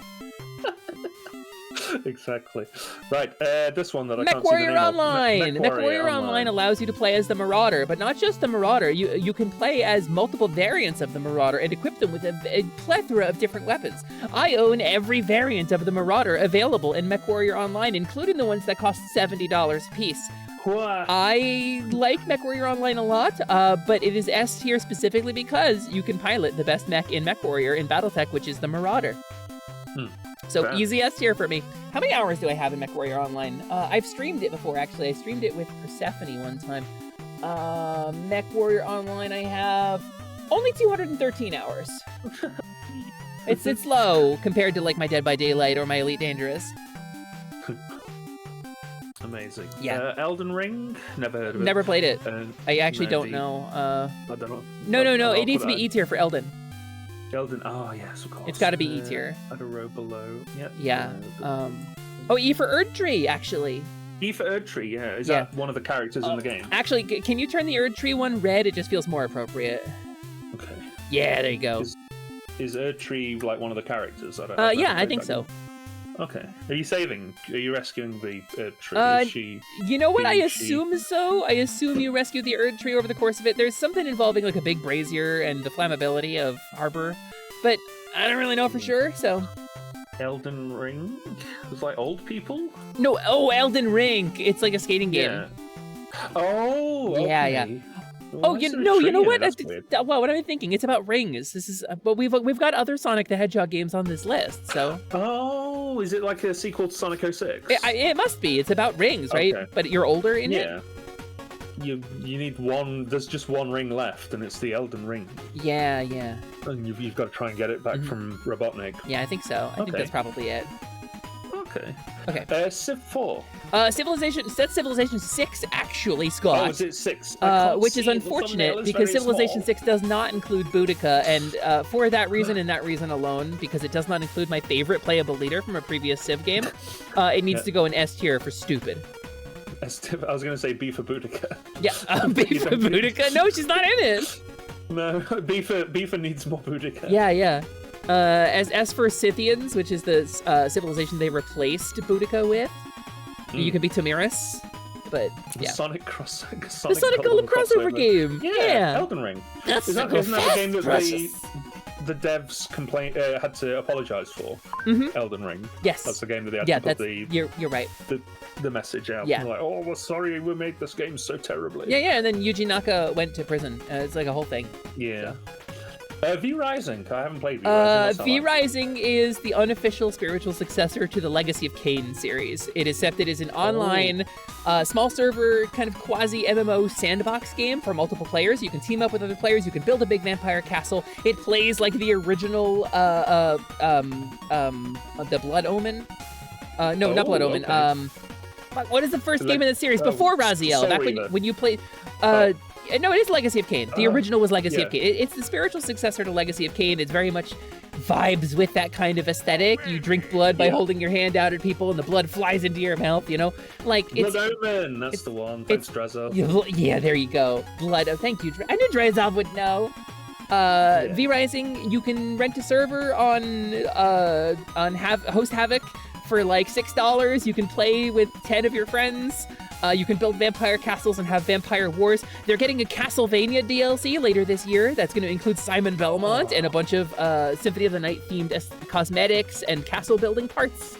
And a Maria Reynard glamour for your human form, where you can, because you dress up as a human to infiltrate the human cities. If you need to like do trading or get anything from the human cities, you can disguise as a human. Sounds really cool though. Have you not played V Rising? I've not played V Rising. It actually Yarking rules, and I played a ton of it. I hosted a server in the early days of Atelier Lumi, and then it just kind of fell off, so we stopped hosting it. But I'm definitely going to be coming back when the Castlevania stuff comes out. I haven't played it since its official launch.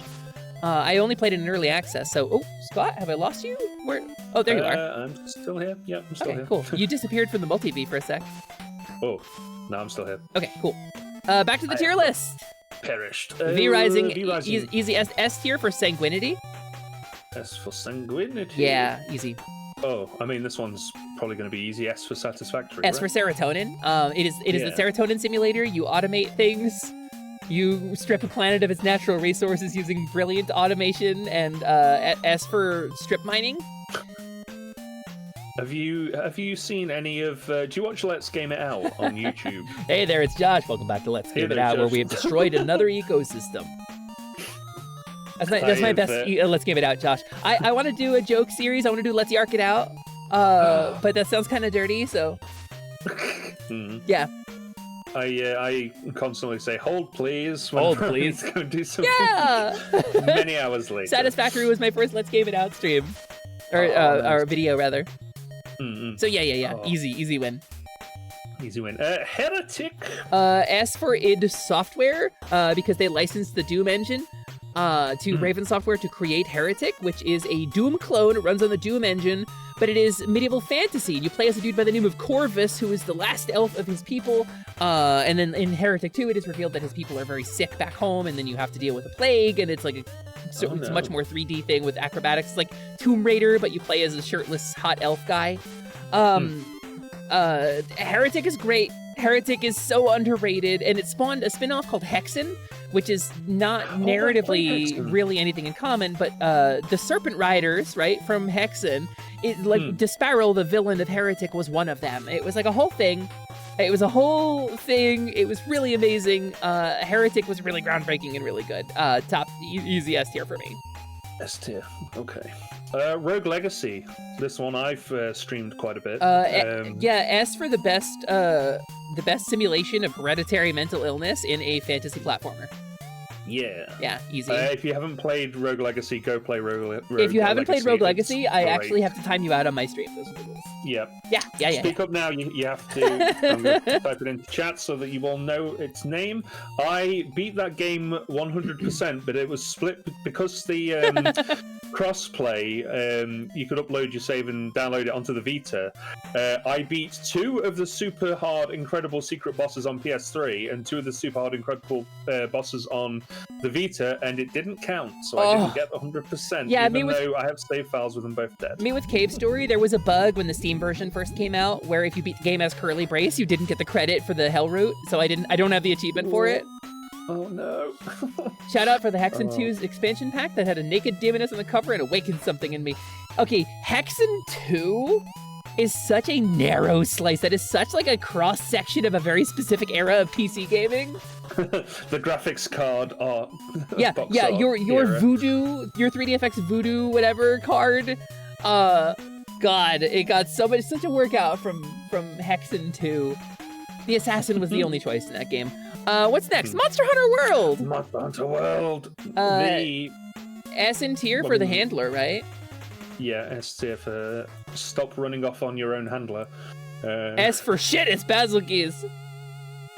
S for you stupid kids don't know how good you've got it because you've not played the older games, and oh god, they were worse than this one. S for seamless transitions between zones. Yeah. S for why won't this stupid Rathalos Ruby drop? I just need one more for my goddamn jeans. S for scales again. Guess I gotta run it over again. But yes, Monster Hunter World. I mean, just play it. We're gonna play Monster Hunter on stream together, so. Oh yes. Oh, it's Basil Keys! No! Not me screaming screaming on screen. Oh no, get lost, Bagel! While Bagel Gremlin sobs in chat. Listen, just because you caught a bullet in your Bagel Goose. Bagel Goose. Bagel Goose. Were you at a party getting loose? Yeah, and you can catch a bullet in your goose. Yeah, in the Bagel Goose. So next game on the list. What's next? I am all I am. I am all I am. It's Shadow the Hedgehog. Yeah. Shadow the Hedgehog is the iconic game where Shadow the Hedgehog, Sonic's Luigi, gets a gun and deals with the personification of existential dread that is the villain of that game. I've never played it. S for Soap Shoes? Yeah. S for it's the worst game that Super Eye Patch Wolf. For S, Super Eye Patch Wolf. No. If it's Scott. I feel like you're going against the spirit of our tier list here. If it's not a good game, we shouldn't rank it S. If it's the worst game in any measure, we've got to not rank it S. I mean, he said it was the worst game he's ever played, and it bumped in and that's including Omicron, the Nomad Soul. So maybe we should just put it in A. Do you think? You think? You think Shadow the Hedgehog doesn't deserve an S? Chat, where should we put Sonic? Yeah, we gotta lowball this one, I think. Scott, Yeah, let's officially give Shadow the Hedgehog the lowest rating we have given a game on this stream. A rank. May God have mercy on our souls. So I was talking a lot of shit about watching Sonic Prime yesterday. I give it 1 point. I give it 1 point because at one point one of the Robotniks refers to Shadow as "Shut up, Edgehog."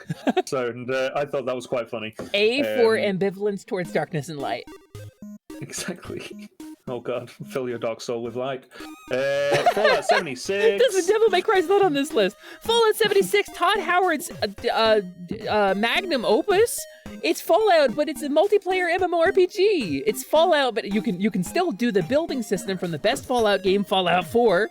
But you can do this with all of your friends. And if you've ever worried about having enough content to grind in the end game, if you've ever been worried about having grinding to do in the end game to grind out something like Gold Bullion, you could play Fallout 76. There are hours, days, weeks, months of grinding to do in this game for simple cosmetics or for simple boosts in endgame. If you there's a final boss, but then there's another final boss that only spawns like randomly in very specific conditions. And most of the time is a fake version of that final boss that gives you the best loot. But the whole while, other players can try to take that loot from you. It's thrilling to have get to the boss before literally you and kill it ahead of you. Hundreds of hours of work go down the drain because of a bug or a lag spike. I think that's thrilling. I think that's very nice. We gotta give it an S for the shiny duffel bags they sent out to their supporters. S for the shiny special edition helmets that were filled with mold. Yeah, absolutely. S for the spores that they sent you for free with that game. Yeah, easy. That's on Howard spores. Return to Moria, game about dwarves. Return to Moria. Yeah. Yeah, S tier. D for dwarf. S for speak friend. Speak friend. Okay. S for already gone. Dredge! Hey, Willie! Willie, we got to Dredge, Willie! Willie! S for dwarf. S for dwarf. Dredge. I've never played Dredge. I've watched Dredge. I despise Lovecraft and anything Lovecraft inspired. It is just, I don't like it. Yeah, I'm so tired of it. I mean, yeah. No. S for so tired. S for so tired of. S for stop telling people that your name. No. No, S for stop telling people that your name's in the credits because my name's in the credits for that game. Wait, is it really? Yeah, I was one of the playtesters. S for Skawtzilla. Yeah, S for Skawtzilla's in the credits. Okay. Did you know? I did not know. Did you see it? I didn't know. No, I had no idea. Ooh, Wii Sports. Let's go. Let's bowl our way through these games. Cobalt Core gamers. I'm gonna take a second because we've had a lot of fun today. Hey gamers. Hi everybody. It's me, Hesper, from Hesper's Quest on Twitch.tv. Hi, Hesper, his fear plume. That's my name. Named for the phoenix feather on my staff. It's a rose phoenix. It's like a palette swap of a phoenix. Hi. We've had a lot of fun here today on this very special episode, haven't we, Skawtzilla? We have. I've had a great time. We've had a goofy time. We made up a rank called Captain Silver. That's very funny. Yeah. I'm currently getting killed by slimes, but while I'm getting butchered by slimes, I'd like to talk to you about a little game called Cobalt Core. I'd like to have a little discussion with you about Cobalt Core. Cobalt Core is a game. It is a roguelite deck builder where you play as a crew of funny little creatures that I want to cuddle and kiss on board a multitude of different ships that you unlock through multiple playthroughs. And now the basic conceit of the game is that these adorable animals are trapped in a time loop because of some kind of experiment gone awry. And they have an AI that is a cat, and its name is Cat, and it's very clever. And through over the course of this, you learn the narratives. You beat the game by going through multiple loops of this tactical deck building space battler. It is a turn-based game where you deploy cards tactically and you build your deck over the course of a run. And it is a roguelite in that it resets every run, but you carry some progress over. Okay. Cobalt Core through these runs, you piece together the narrative of what happened and how the various people in Cobalt Core became embroiled in the story of Cobalt Core and how they got trapped in the time loop and what their relationships to one another are and how they get along and how they don't get along and who messed up and who's to blame. And then every once in a while, it hits you with one of the best songs I've ever heard in an indie game, or it hits you with a startling amount of emotional gravity in the finale. It's not a long game. It's not an expensive game. It is occasionally a very difficult game. Go ahead and play Cobalt Core. Like, we meme. We've been memeing, but Cobalt Core is really damn good. This is an unironic S tier. Unironic S tier. Hang on. S for Cobalt. Yeah. Yes, Tiberiosity. Hi. I've been a Kobold since September. Are you talking about him? That's Skawtzilla. He's a. Hello. Oh, okay, bye. I was like, why did she stop talking? Oh, she's dead. I got Yarkin killed. Dead. All right. Unironic. Oh, dude, if we're gonna have to unironic S tier, let's put. No. We're gonna have to move a couple of them up. Yeah. That's fine. We'll just put it in S tier. Yeah, Cobalt Core is incredible. But we really mean it. We really mean it. Look, if you want to know how we actually feel about the games, just be here. Be here for the stream. That's the secret. Yeah. I'm going to post this on Twitter later, and people are going to be so mad that we put Chrono Trigger in D tier. And I'm going to provide no context. Yeah. League of Legends, S for I got 2 S's in a row to unlock my mastery with Lilia in Jungle. Yes. Yeah.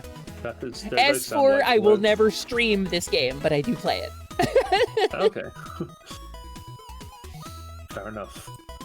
I haven't played it in a long time. I didn't have a great time when I played it because we played for about 45 minutes and then lost. And I was like, why It's do awful. people put themselves through this? The game itself is really fun and really good and has a really high skill ceiling and a ton of things to learn. And for a lot of the reasons games like Dark Souls are good, in that you are learning a skill and getting better at a thing in order to succeed at the game. Yes, it's great. Yeah. It's great. Play it with people who aren't other players. I want them to train neural network AIs so that I don't ever have to play with another real player ever again. Yeah. S for mastered jungle clever, yes. That's what we should be using AI for, not stealing art. We should be programming it to play League of Legends so we don't have to play it with other humans. That's the true use of AI that assists you stopped because you were one of those toxic people. That's a really good reason to stop, actually, Mellow M. That's a really good reason to stop. I feel like that could be the face turn that AI needs, the good press that it needs. It can. You know, my good friend Misa Deluxe is a very, very skilled League player. She's actually cracked at League. Yeah, she's super good.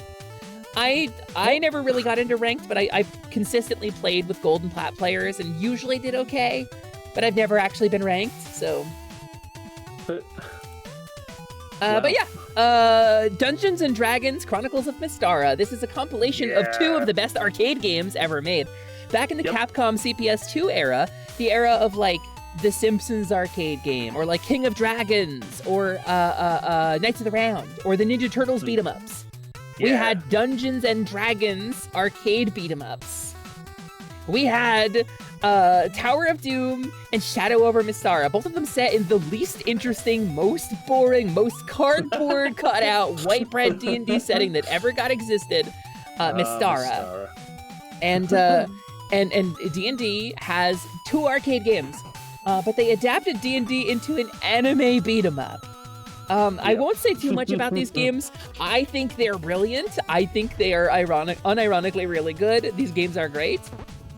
S for welcome to the D&D, welcome to the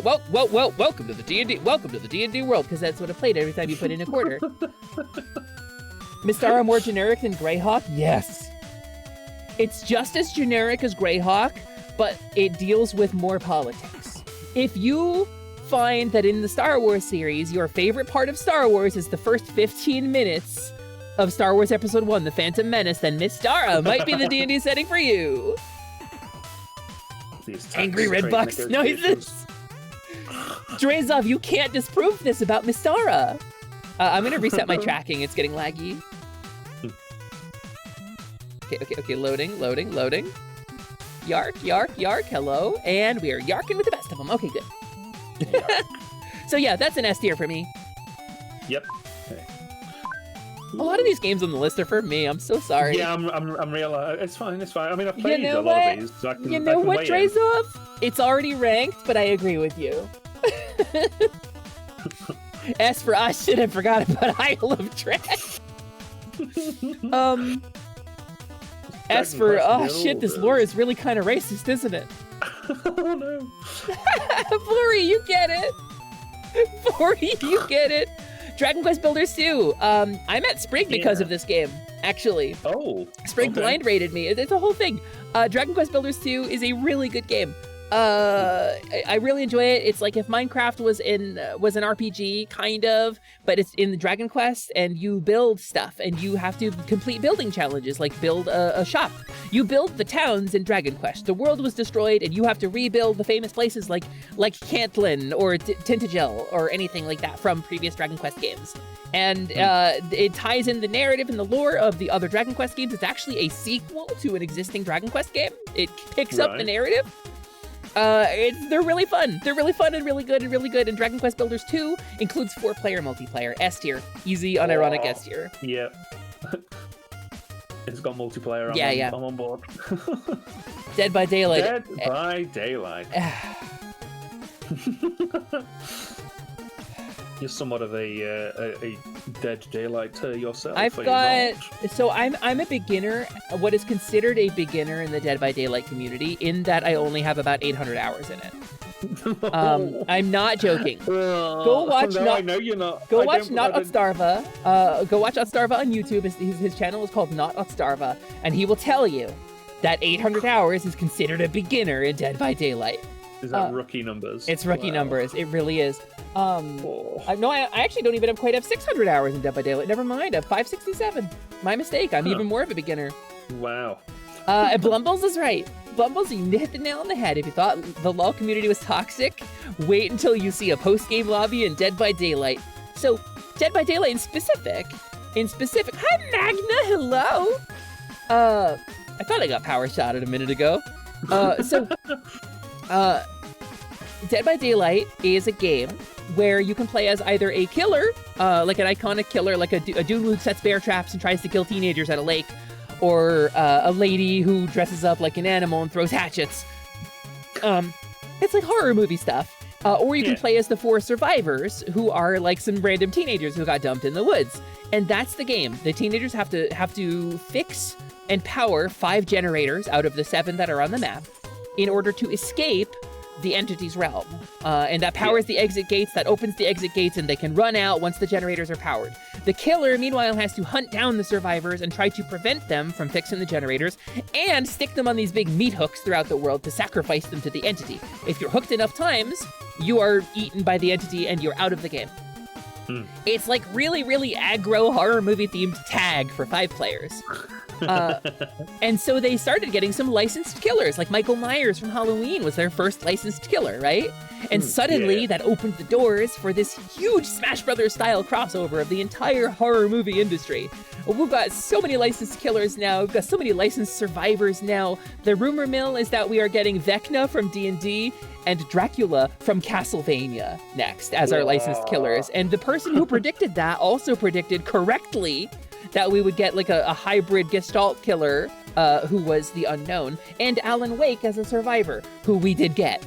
And so, it has Ash from Evil Dead, it has Bill Overbeck from Left 4 Dead. It's a huge crossover. It's got a bunch of Resident Evil, it's got 2 killers from Resident Evil, and like 4 characters or 5 characters from Resident Evil. It's got Pyramid Head and James Sunderland from Silent Hill 2. James Sunderland, for some reason, is not on the killer's team, which is perplexing considering he's a murderer. Spoilers for Silent Hill 2. Dead by Daylight, I adore. I love this game. When I play Dead by Daylight, I play killer. I play exclusively killer. I hook every survivor twice, which is the maximum number of hooks they can get without getting sacrificed to the entity, and then I let them go.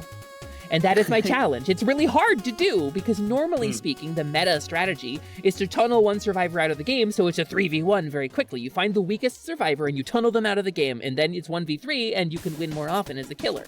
I don't like doing that because that sucks and isn't fun to play against.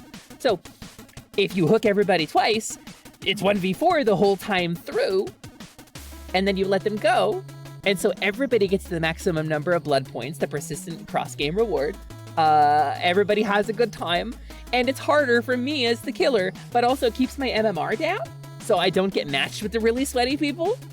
I get matched with newbies, and I run circles around them for a while, and then we dance together for a little bit, and everybody gets blood points, and that's how I play Dead by Daylight. I will always play Dead by Daylight like that. That's how I've done it for 600 hours.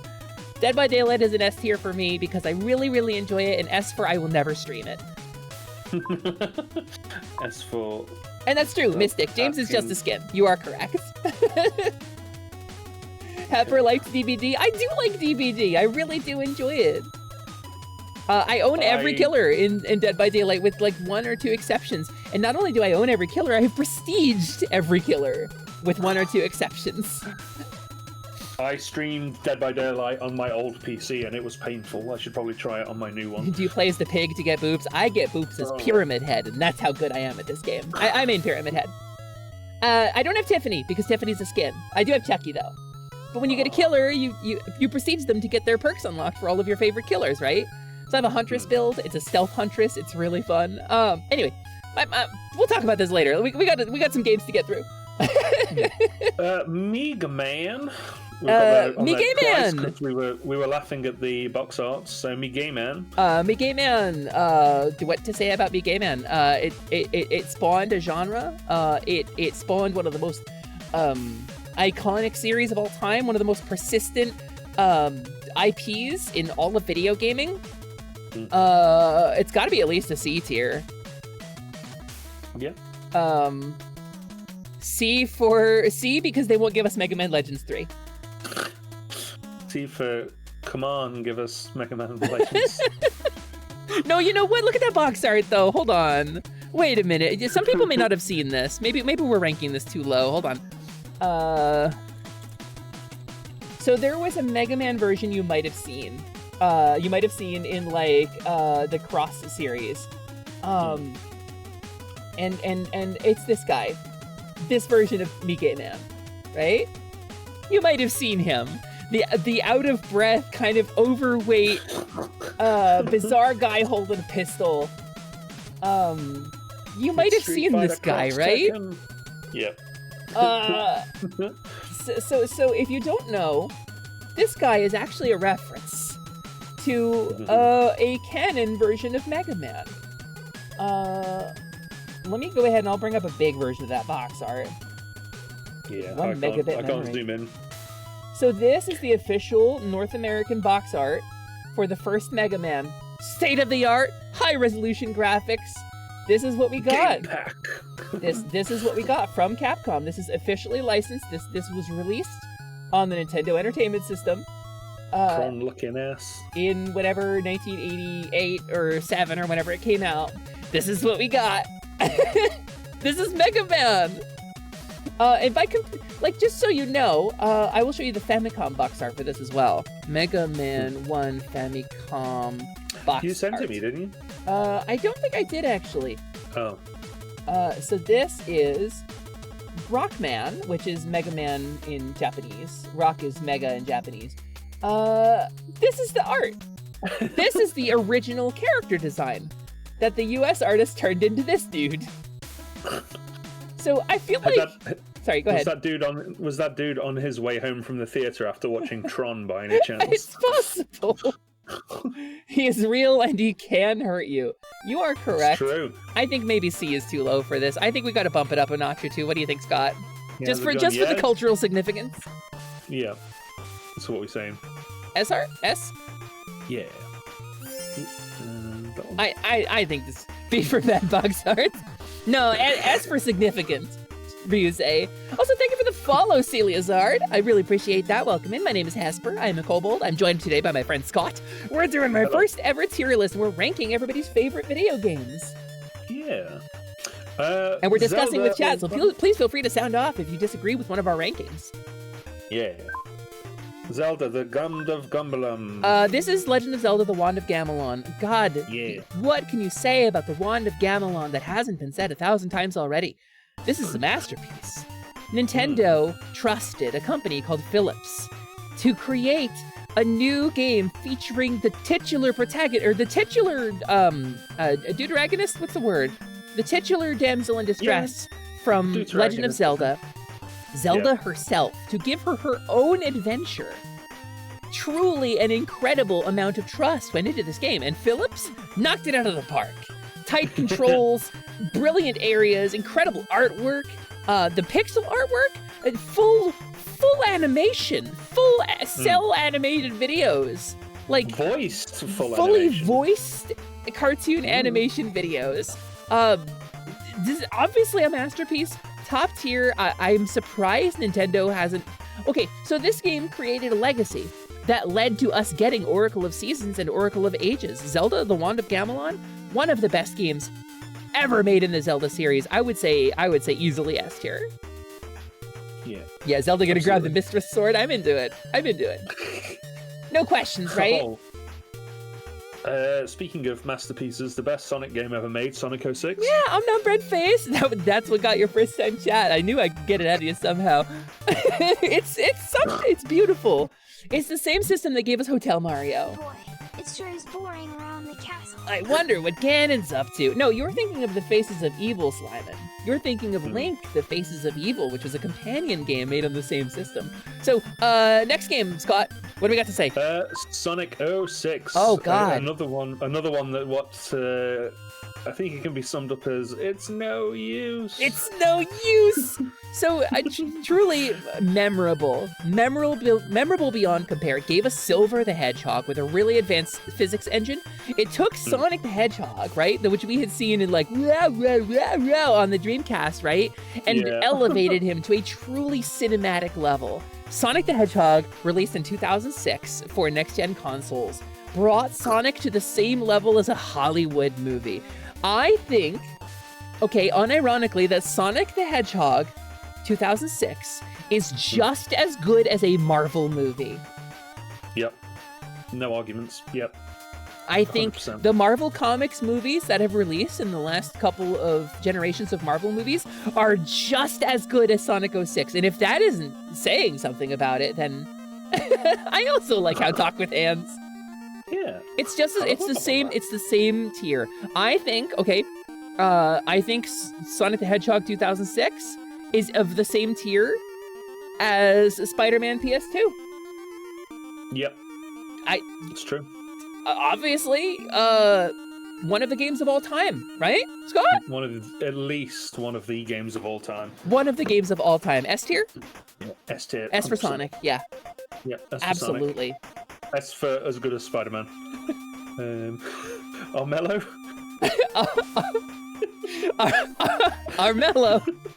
Armello is one of my favorite games of all time.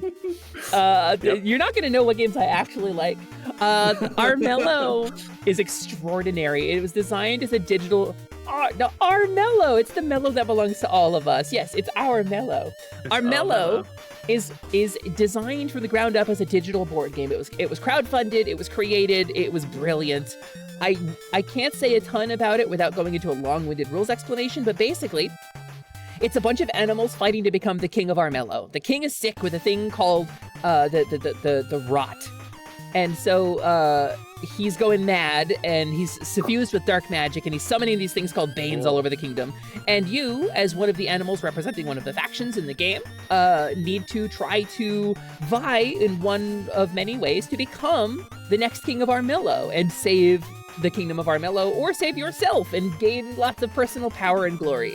And you do this by rolling dice and moving around a digital board that looks like a Catan board, and you play with up to 4 players in a digital board game designed from the ground up to be a digital board game. And so it's got cards, it's got dice, and it's got math. Everybody loves math and tracking things in board games, right? But you have a computer to do it for you. This is Drazov. I mentioned earlier that we would get to Armello in the vein of like the old SSI games or the old DOS games that kind of felt like really complicated board games. Armello is a natural successor to those. It's extraordinary. It's one of my favorite games ever made. I love Armello to death. So the rot consumes. Berserk knows. Heroes in my kingdom. Yeah, get the Bandit Clan expansion. It's worth it. Just Bandit Clan expansion alone is worth it. Nice. Dress up, have you not? Please! It goes on sale. I will always play it with you, Drezov. Anytime you want to play Armello, I'm down. Borderlands 3. Extraordinary. The third version of a groundbreaking shooter game. The original looter shooter. The looter shooter. Borderlands 3 loses points with me because it doesn't have the Necromancer, it doesn't have Gauge in it. But I do like that they give us a new series of Vault Hunters in every game. Yeah. I do think that's pretty cool. What do you think, Scott? No, I agree. I've not played as much of it as I would have liked, but I do appreciate the game very much. We did get Tiny Tina, you know? They did bring out Tiny Tina, that's true. Which led to Wonderland. So Tiny Tina was such an interesting case for me because she was very much like LOL Waffles random, like late 2000s internet humor, you know, and she was really written into the ground. But then she kind of came back around and went full circle. Yeah. So, you know. Hello, Sunka. Sunka? Wait a minute. Do I know you?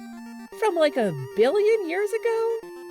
Did you have a different name, Sunka Serex, before? Holy crap!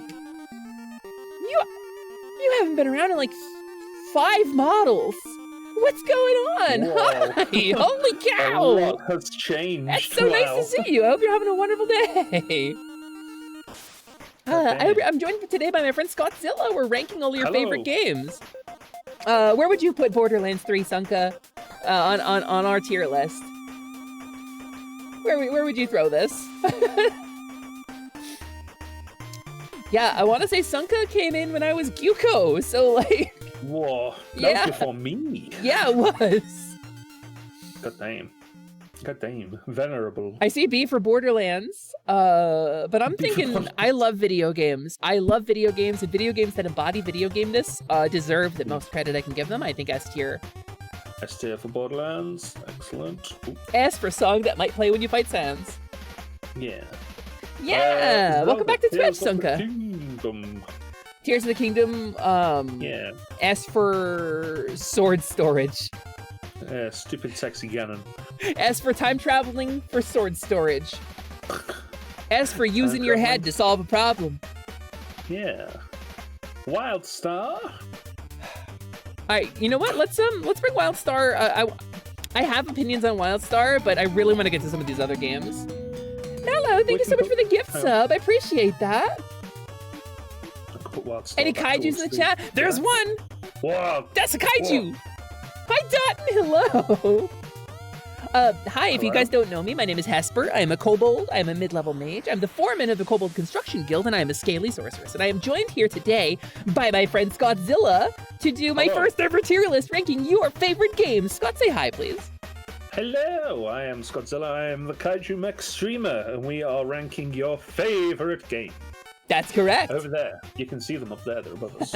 Blooming menacingly. Yeah. Scott's normally like 600 feet tall or something, but like he rose up out of the water in Igrialt because I finally have a lake near me, and so he rose up out of the water because that's what kaijus do, and he was able to finally join me. And thank you for the sub, Mello. I really appreciate that. Listen, I don't normally ask for money or things like that on the stream. Like, it's not what we're about, but you are helping me pay my rent. So thank you very much for that. I really appreciate that. Yeah. It's Castlevania Symphony of the Night. Oh, yeah. The stench that flows from my butt is cursed. Oh no. What can you say about Castlevania Symphony of the Night? PlayStation game was incredible. Saturn game was better. S for sadness. S for the Saturn was underappreciated. S for nobody had a Sega Saturn, but everybody deserved a Sega Saturn. S for Saturn. Die, monster! You don't belong in this world. It was not by my hand that I am once again given flesh. I was called here by humans who wish to pay me tribute. Tribute? You steal men's souls and make them your slaves. Perhaps the same could be said of all religions. Your words are as empty as your soul. Mankind ill needs a savior such as you. What is a man? A miserable little pile of secrets. But enough talk! How about you? And he goes, and teleports. Yeah. Yeah, Print has a Saturn. The Saturn version of Symphony of the Night, you could play as Maria. Whoa. My cousin Nice. played slime number I 42 did not know in this. Castlevania. He did his own stats. Thank you, He did not Slyman. survive. That's crazy. That's crazy to know that I'm familiarly linked with a celebrity. Yeah. All right, what do we got? Mario Kart Deluxe 8. Mario Kart. B for Blue Shell? Yeah, B for Blue Shell. Yeah, I think so. It's just a port. I mean, just like Smash Ultimate, it's just a port. It's a port of an earlier game. They could have done so much more with it, you know, but it's a port. Wait, Smash Ultimate? What? Yeah, it's a port. Wait a minute. Of what? It's a port of Smash 3DS and Wii U. Everybody knows this. Everybody knows that it's a port. I walked directly into it. It's just really straightforward. It's the same game. There's nothing different about it. No. B for Banjo-Kazooie. That's yeah. I'm into it. Yeah. Before I put it in there, though, I do actually. B really for love brother. I'm really upset we didn't get Shantae. Fair. I would but give it an Dad, S for Shantae, but I can't because she's not freaking in it. Yeah. The ball's in your court, Nintendo.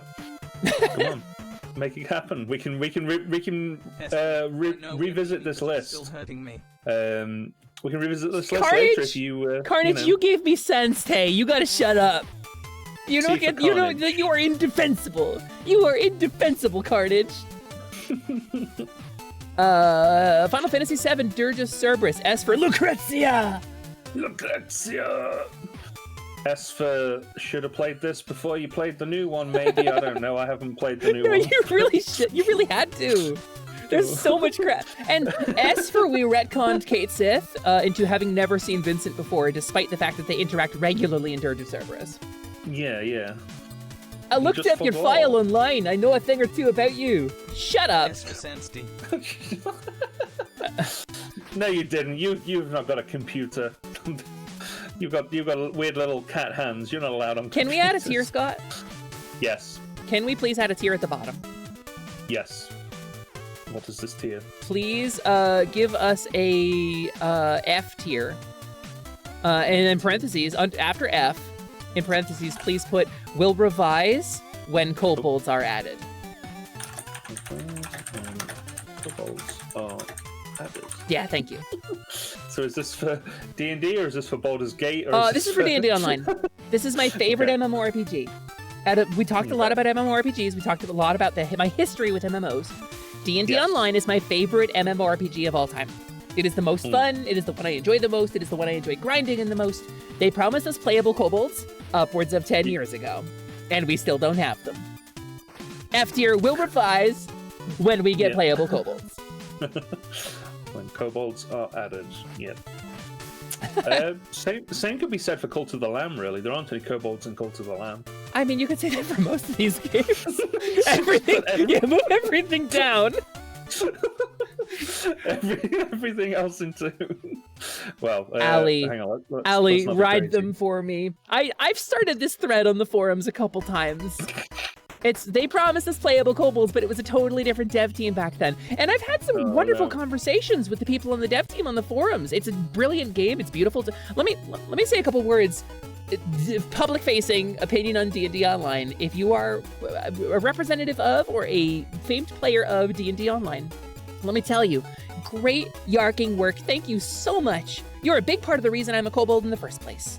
I think this game is incredible. I think it's a ton of fun. I think it adds a variety of content. The level of control you have over your character's build is amazing. The size of the party is so permissive. It allows you to play with so many of your friends all at the same time.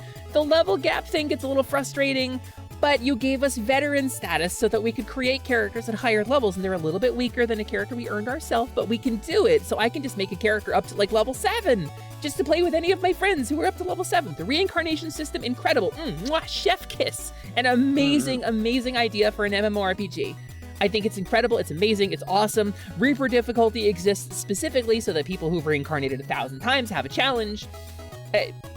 I will say, there are 2 things I want out of DDO. And these are things I want. Number one, more procedural generation in dungeons. I don't want the traps to be in the same location every time. I want traps to be something that you have to have a thief or a rogue or somebody who is trap finding. I want you to have to move through and search for traps and obstacles as you are moving through, instead of just memorizing where they all are. And I know that there are some modes that have something akin to this, but it's not in all of the content, and it's a small team. And number two, I want my... Where's my goddamn electric car, Bruce? I want my playable kobolds. I want my playable kobolds. You promised. You promised. I'm a kobold now. You promised. I need I bought all the expansions, please. I'll make them myself. I'll make the models. I'll rig up all your armor for. I can do 3D modeling. I'm a 3D artist. I'll do it for free. DDO, I will do the work for free. You give it to me, and I will make you the playable kobolds. All you gotta do is code them. I know you had a problem with the tails. I remember that was a discussion, but now you got the new tail tech for the Tabaxi, the DDO Khajiit. They're supposed to be smaller than that. But you've got the tail tech for the Tabaxi and the Tieflings now. It's not a problem anymore. So anyway, yes. We'll clip this and send it to John DDO, and he can. Yeah, clip it and send it to John DDO. I love you. Thank you for working so hard on my favorite MMO. Please keep doing what you're doing. I love it. So, next up, Dead Cells. Dead Cells. Dead Cells. S for stream integration doesn't work. Stream integration. S for still doesn't work. S for still doesn't work. Dead Cells is incredible. Got a Castlevania expansion as well. It's a really fun game. The Twitch integration never worked. I wanted to stream way more of this. Yeah. I do enjoy Dead Cells. It's very good. Gitaru Man. Okay, hold on. No memes for this one. While we're talking about Gitaru Man, let me do this correctly. Here we go. There we go. Okay, now we can talk about Gitaru Man. I played this on stream. Oh, that's me. Hold on. I played this on stream. Why did I hear myself? What? That was me. It was me, I think. Oh, okay. Because I was trying to hear what you were playing, because I've had the stream open to look at chat, but I've had it muted. It's the acoustic version of the legendary theme that plays in stage 8, whatever. Yes, stage 8. Before the battle with her, and then before the last boss. So you have stuff to say about Gitaru Man? Oh, do I? I love this game.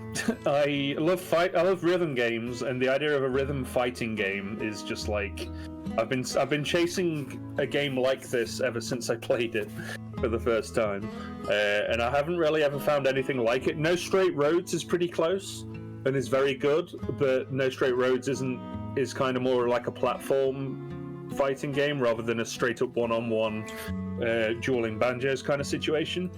If you haven't played Gitaru Man, it's incredible. It's so good. The soundtrack, every single song's great. Every stage is like a different genre of music. The cutscenes are wonderfully, horribly jank, but in the best possible way. I mean, this is some of the music right now. This is the love theme for when things get a bit. And yeah, it's so good. It's really good. I wish I'd put No Straight Roads on the list now, thinking about it. This is one of the few songs I've ever actually practiced on the guitar. Oh, really? Yep. Oh. I can play most of it. I love the song. Yeah, I streamed this entire game in one sitting when I streamed it. It's so good. Yeah, I did too. Incredibly difficult to play, legitimately, but it's so good. It's so good. Yeah, S tier for me, unironic S tier. Yeah, absolutely. I played this on stream for the first time. I introduced this game to a bunch of people who had never seen it before. I know a couple people who went and played it after my stream. It's a really great game. Yeah, I was very vocal when I found out you were playing it. Yeah, we had actually, you drew me. You drew Lumina, more specifically, in Gitaru Man style to celebrate it. It was great, and I loved it. I was so happy. You dressed me up as Kira. Okay, Pokemon Shield. S for Shield? Or is that too on the nose? S for recovering from surgery. I played Pokemon Shield for the first, because I fell out of Pokemon for a long time. I finally picked up Shield while I was recovering from surgery. I played it through. I couldn't stream it, so I live tweeted it instead. So on my Twitter account that I don't use anymore, there is a series of about 200 images with funny jokes attached to them that are my screenshots of my playthrough of Pokemon Shield. I loved that game very much. I do think it is S4 better than Scarlet and Violet. Unironically, I think it is a better game than Scarlet and Violet. I think Terrestrialization has more interesting tactical implications, and I wish we had gotten Mega Evolutions instead of what we got in Sword and Shield. But I think it's a better game anyway. I think it runs better. Klonoa is an unironic S. We're fine with it. Hey Draco, hello, welcome in. Nice to have you. Yeah, no, Klonoa, easy S tier for me. S for Sleepy Boy, S for Wahoo! Actually, can we make a Wahoo tier under S? Wahoo under tier, yep. It's still S tier. You could do S and then in parentheses do Wahoo. Wahoo. It is spelled like Carnage spelled it in the chat, just in case you were wondering. I've not got chat open, but I'm assuming it's W-A-H-E-W? U-U, actually. W-A-H-U-U. Wait. W-A-H-U-U. Oh, Wahoo, yeah. Wahoo! I played Klonoa for the first time on stream. It was a brilliant stream. I had a ton of fun. I wept like a child during the ending. I wept openly. Good enough. Yeah. Klonoa gets his own tier. It's very special. It's very important. I just need to nip to the loo if you want to talk about Plate Up. Yeah, we'll talk about Plate Up. I'll talk about Plate Up. Yeah. As for Skawtzilla's nipping off to the loo, let's talk about Plate Up. Plate Up is when I did a collab with Sprague for the first time. We played Plate Up. We did Cafeteria Koboldica. And the Cafeteria Koboldica was a ton of fun. S for shoot, I failed to automate again. S is hi Shadow, hello kitty cat. Plate Up is a roguelite restaurant management game where you play as a cook. You play as an employee of a restaurant, or the manager of a restaurant, I guess. And you run around, you have to prepare food, you have to serve it to the guests, you have to have enough plates and tables, and you have to perform the act of cooking the food, and then you have to clean the dishes and make sure that you can serve enough customers in the amount of time before they lose patience and go away and your restaurant is forced to close. And it's a roguelite. So every day of the restaurant, you get some randomly determined additional items. And this can be things to help you with your recipes, or things like automatic mixers, or microwaves, or washing machines, or anything like that, or conveyor belts, or teleporters. And so it's a game that you can play without mods, up to 4 players simultaneously online, and you just play a randomly generated restaurant, and you try to see how long you can last. It's amazing. It's like, I don't know what else I can say about it. I have one complaint, and it is that you can't be a little rat guy in it. And in Overcooked, which is the obvious comparison, which is all of those things except not a randomly determined roguelite, it's like a party game instead. In Overcooked, you can be a little rat guy. You can't be a little rat guy in Plate Up. You're a stick figure in Plate Up, and you can't be anything else. But yeah, Moody's right. The Twitch integration does work. Yeah, Carnage, I would love that. Are you kidding me? I would adore that, but we got so much stuff we got to collab. Plate Up is an easy S for me. Easy S. Wow. S for Sprague, because it was my first memory of collabing with Sprague, and it's a ton of fun. It's a cherished memory, and I really had a good time.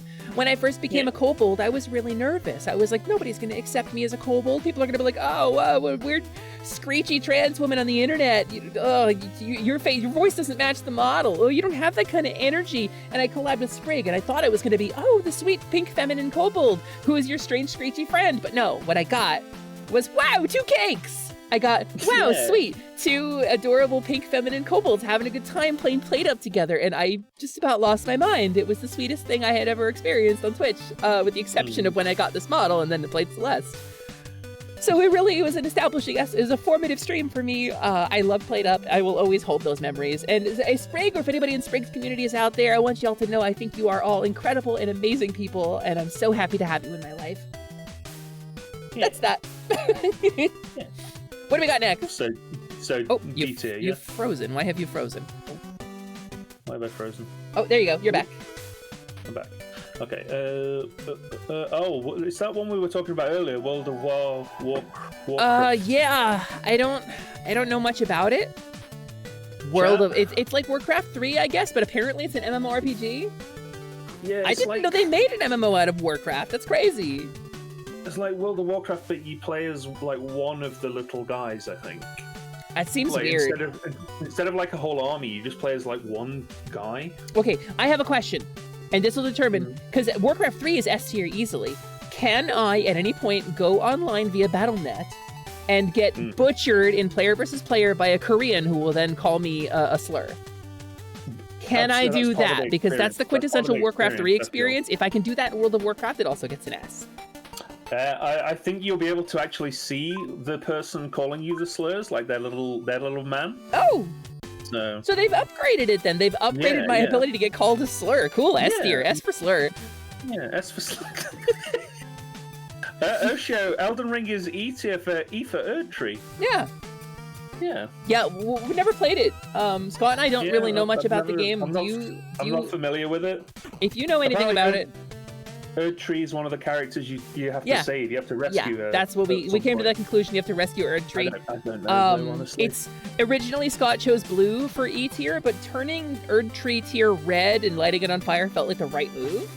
It doesn't feel blasphemous at all. No. Sounds like what we should be doing. Yeah, definitely. Me Game Man. Me Game Man. Me Game Man Legends. Me Game Man Legends. He has leg ends in this game. Leg ends. Yeah, he has leg ends. At the ends of his legs, you can see them. They're actually his feet. D for dumbass tank controls. D for do you take that back? D for didn't get a sequel. C for Capcom, please, I'm begging you. Mega Man Legends is awesome. It aged really badly, but in some ways it aged really well. Yeah. All of the low poly models that you see VTubers getting are based on this game's visual style. Yeah. Some of the technology they used to influence how the facial animations worked in low poly models. Like, do you see the mouth from underneath? Therefore, the pixel art has the top of the mouth visible. Or do you see it from down here? In which case, you can see the tongue, and it swaps out a different sprite for the mouth based on the angle of the head, based relative to the camera. Huh. It's insane. Mega Man Legends did some really cool things. The fans just weren't invested enough. I'll kill you. I will kill you. Blumbles, I can't stop her. She's too powerful. Hold me back. Hold me back. Hang on. I can try. Hold me back, Scott. Hold me back. No.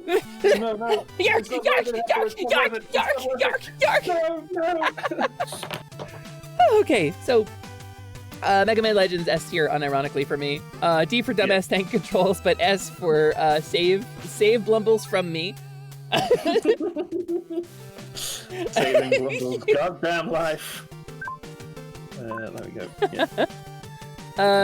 Sea of Thieves. S for slurs. S for slurs, more slurs. S for nice. slurs, yeah. Ooh, I think that's an easy pick for me. I actually unironically really love Sea of Thieves. I just hate everybody else who plays it. Yeah, I never got to play it. It's on Game Pass, but it's also like 80 gig, and I was like, I don't want to play it that badly. I'm sorry. It's really fun with the right group, Scott. Genuinely, it's really fun with the right group. Yeah. I find a bunch of people who play it on the. The Monkey Island DLC. Rocket Mayonnaise, the Monkey Island DLC is utterly uninspired. It's really trite and tropey. It reads like we were really big fans of Monkey Island, and so we wrote a bunch of stuff about it, but didn't really have any inspiration when we were writing it. And so it falls really flat of the original game's sense of humor, which was really inspired. But I had a bunch of fun playing it anyway. Yeah. So S for sea slurs. Perfect, just how I like my shitty Monkey Island DLC. Listen, in order to play that DLC, you do have to get a rubber chicken with a pulley in the middle for all your rubber chicken with a pulley in the middle needs. So, that's true. Yeah, S tier for sure. S tier for sure, gotcha. Yeah, S for Grog.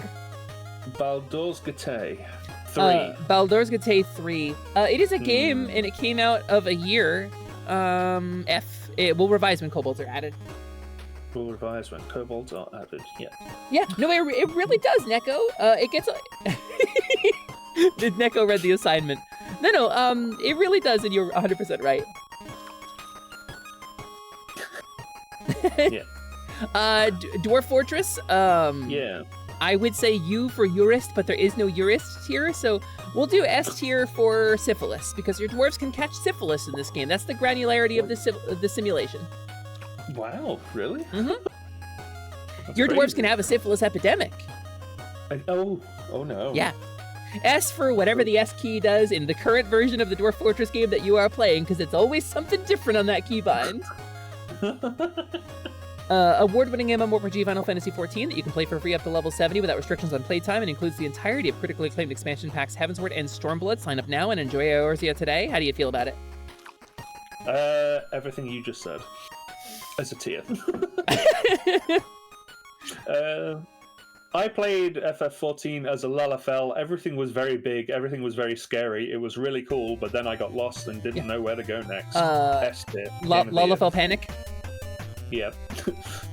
I was a Lalafell monk, so I had to run up and punch things, and it was With great. your tiny little hands? That's adorable. Yeah. S because Scott got to punch things with his tiny little hands. Yeah, tiny little... Yeah.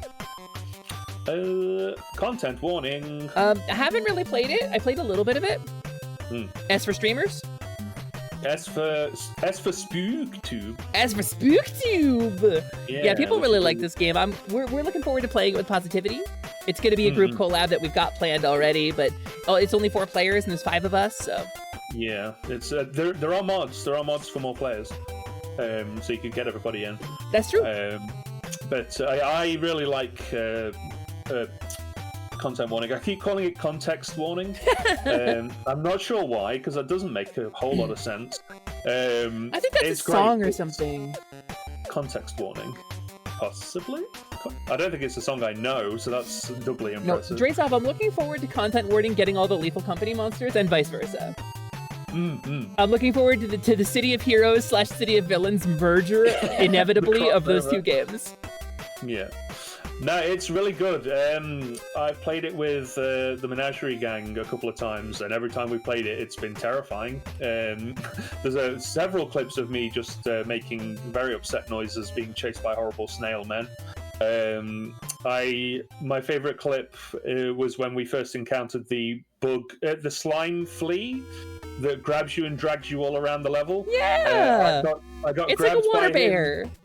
Yeah, like the tardigrade kind of looking thing. Yeah. He grabbed me, dragged me miles away from everybody, let me go, and then just sat there. So I was like, right, I'm going to take a selfie with him. Stood up, took a selfie with him, and he immediately lunged on me and dragged me off again. Game of the year, it's wonderful. I really enjoyed when I played it, but I played it with Carnage a little bit. I need to play it more. Definitely. We already put it in S for Spook. Stardew Valley. S for Abigail is definitely that wizard's daughter, and as much as Concerned Ape tries to pretend she's not, we all know the truth. Okay. Stardew Valley is incredible. Unironically, it's incredible. It's one of the best indie games I think ever made. It's so comprehensive. S for Story of Seasons is shitting its pants. S for Harvest Moon, it doesn't stand a chance. Stardew Valley just got a huge new update with a bunch of new content, and I've just started playing it offline. Yeah. I thought they didn't. Maybe I should. I thought they didn't with Amethyst specifically. I thought she still made the line about it being food. I thought rocks. I thought I remember something about them like going to fix it and then they didn't. The mayo update. S for you can drink a gallon of mayo. Whoa. Okay. What? Lethal Companion? No, wait a minute. Hold on. Allie, really? They actually changed the line? We have to bump it down a tier. Abigail can't eat rocks anymore.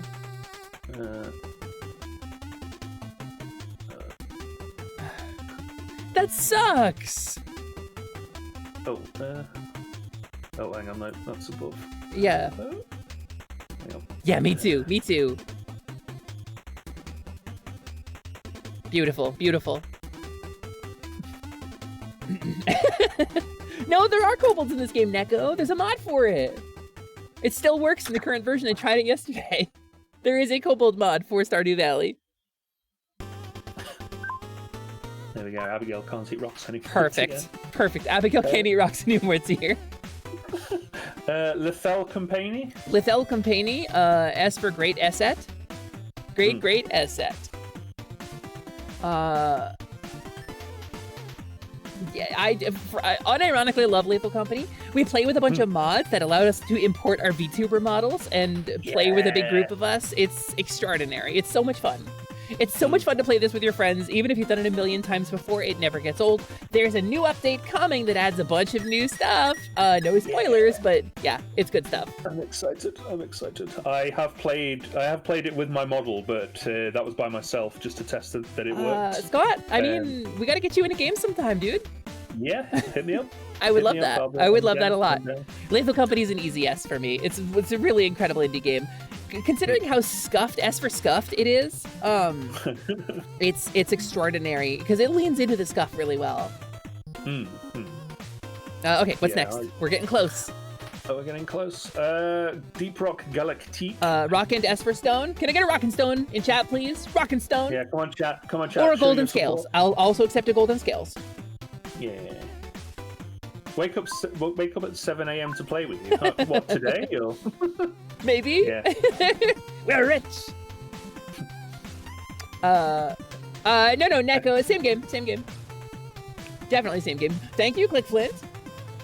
Somebody plays with the good mods. When's the last time you drinkled or decrinkled? About 3 hours ago. A while ago. Sorry about it.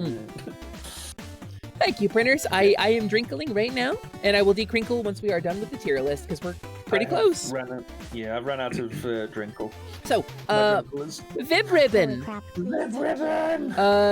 S for the wait, how do I want to put this? S for look out, Jatazo's coming. Vibri, please run. Vibri, get out of the way. Jatazo's going to. Oh, he's taking you somewhere. Oh, he's carried you off. Yes, I'm sorry, Vibri. S for so fun. S for how stupidly hard Disney songs are compared to Metallica songs. God. Because those were 2 CDs I tried in succession, and boy howdy, Friend Like Me is way harder than Enter Sandman.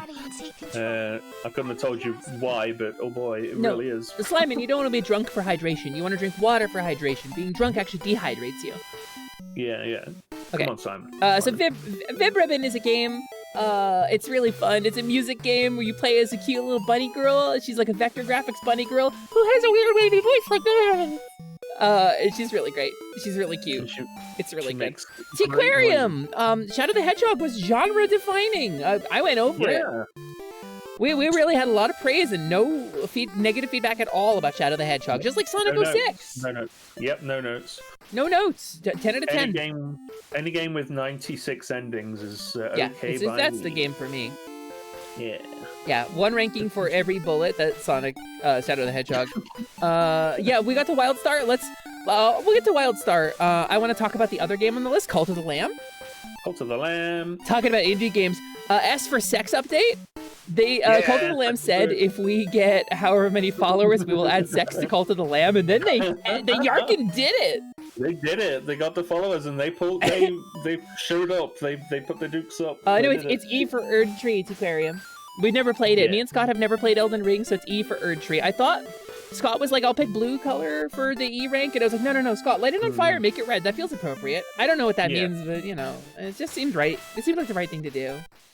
Neither one of us has ever played or streamed Elden Ring before. I've got no idea what you're talking about. Heavy Rain. Jason! Returnal. Sean! Yeah, Heavy Rain goes in S for Sean! Sean! Good night, Rocket Mayonnaise. Have a wonderful night. Okay. It's just Wildstar. You know what though? We've been going for like 6.5 hours. I think we'll have to pick this tier list up in the future at some point. Yeah. Because we weren't able to get through all of the games today. But that's okay. We'll pick it up at some point in the future, right? Yeah. Well, it can be to be continued. That's fine. Yeah, I'm into it. Scott, can we review the tier list? Yeah. To the top. So, ranking extremely critically, your favorite games. Power Wash Simulator, Rhythm Heaven, Risk of Rain 2, River City Girls 2, Scott Pilgrim, The Game, Saints Row 4, Lost Vikings, Dr. Robotnik's Mean Bean Machine, Elder Scrolls, Skyrim, Thief as a series, Resident Evil as a series, Vanquish, Pathfinder. I mean, you guys know these are our games that we chose for S tier through a rigorous selection process. Scott, any notes? Anything you think we should bump in or out of S tier? Let's go down. I think Japanese Captain Silver deserves to be in S tier. Yeah, S for Silver. Cool. I'm into it. Yeah, S for Silver, but Captain Silver can stay where it is. Yeah. Sega Silver can stay in Captain Silver. He's kind of hot. He sort of looks like Ren from Pirates of Darkwater. I'm super into that. So. Whoa, Pirates of Darkwater mentioned in the year of our Lord 2024. Stardew Valley is an S tier, but Abigail can't eat rocks anymore. Klonoa is an S tier. Yep. Shadow the Hedgehog, did we bump it down? Why did we bump it down? It got bumped down. Niddler, that's Niddler Necromancer. He wants his Minga Melons. I can't remember. It was A Shadow for get bumped ambivalent down? towards darkness and light, but I don't remember why we didn't max it out. I don't really remember. Yeah, I don't either. Also, Plox, you're right. Prey is an excellent film, and I hope they make. Well, I know that they're making. I haven't more, seen but it. And she said she was going to go watch it, and that was like however many hours ago. We've been live for a while, Scott. We have. It's a good first run. Final Fantasy IV is B for baseline. Mario Kart 8 Deluxe is B because it's all right. It's just a port. It's just a port of Mario Kart 8. Adds nothing. It adds nothing new. Smash for C for Carnage being upset that it's not higher. Yeah, well, it's just a port. It's just a port of the Wii U and 3DS games. It adds nothing new. No, absolutely nothing. Chrono Trigger is in D. Chrono Trigger. Originally we ranked Chrono Trigger in E rank because we didn't, or no, it was in F rank because we didn't know anything about it. No, Carnage, and I will ban you. Originally we didn't know anything about it. Right, it was like an F, right? But then Ryusei came on and he made some very compelling arguments about how legendary Chrono Trigger is and about how much it shaped the games industry and about how it was an incredible example of a JRPG done exactly right and how it had so few flaws and was widely regarded by millions of people as one of the best games ever made. So we moved it up a couple of ranks, and I hope that made him happy. Yeah. I hope that helped. It doesn't even have... It actually does have multiple endings, Neko. He explained this. There's a dude named Lavatory who is like a really big space alien. He time travels, and if you don't beat Lavatory, you get a bad ending. Or if you beat Lavatory at a different time, you get a different ending. He flushes you if you, he flushes if you don't something. get... If you don't stop him. You go through the time portal at the Millennium Puzzle or whatever he was talking about. I don't know. I wasn't listening. I think you turn into a toilet in one of the endings. You might turn into a toilet, yeah. But yeah, so I think D is fair for that game, right? It's a JRPG. Yeah. How good could it be? I mean, no one's heard of it. So. Yeah, nobody in chat has heard of it. So E for Elden Ring was for Erd Tree, which we lit on fire, which felt good. And I would do it again. The government can't stop us. I will 1v1 them. They try. As for Skibbity Toilet. Then Captain Silver's here contains Captain Silver. Do you want to move Baldur's Gate up to Captain Silver? You could make Captain Silver in Baldur's Gate. That's true. Even though you can't make a kobold, you could make Captain Silver in Baldur's Gate 3. Could I mod the music from level 1 into it, though? Because that's the main reason I put it on the tier list. Yes, let's put it in Captain Silver. Baldur's Gate 3, you could make Captain Silver, so it gets upgraded from doesn't have kobolds, is therefore shit, to Baldur's Gate 3 in Captain Silver tier.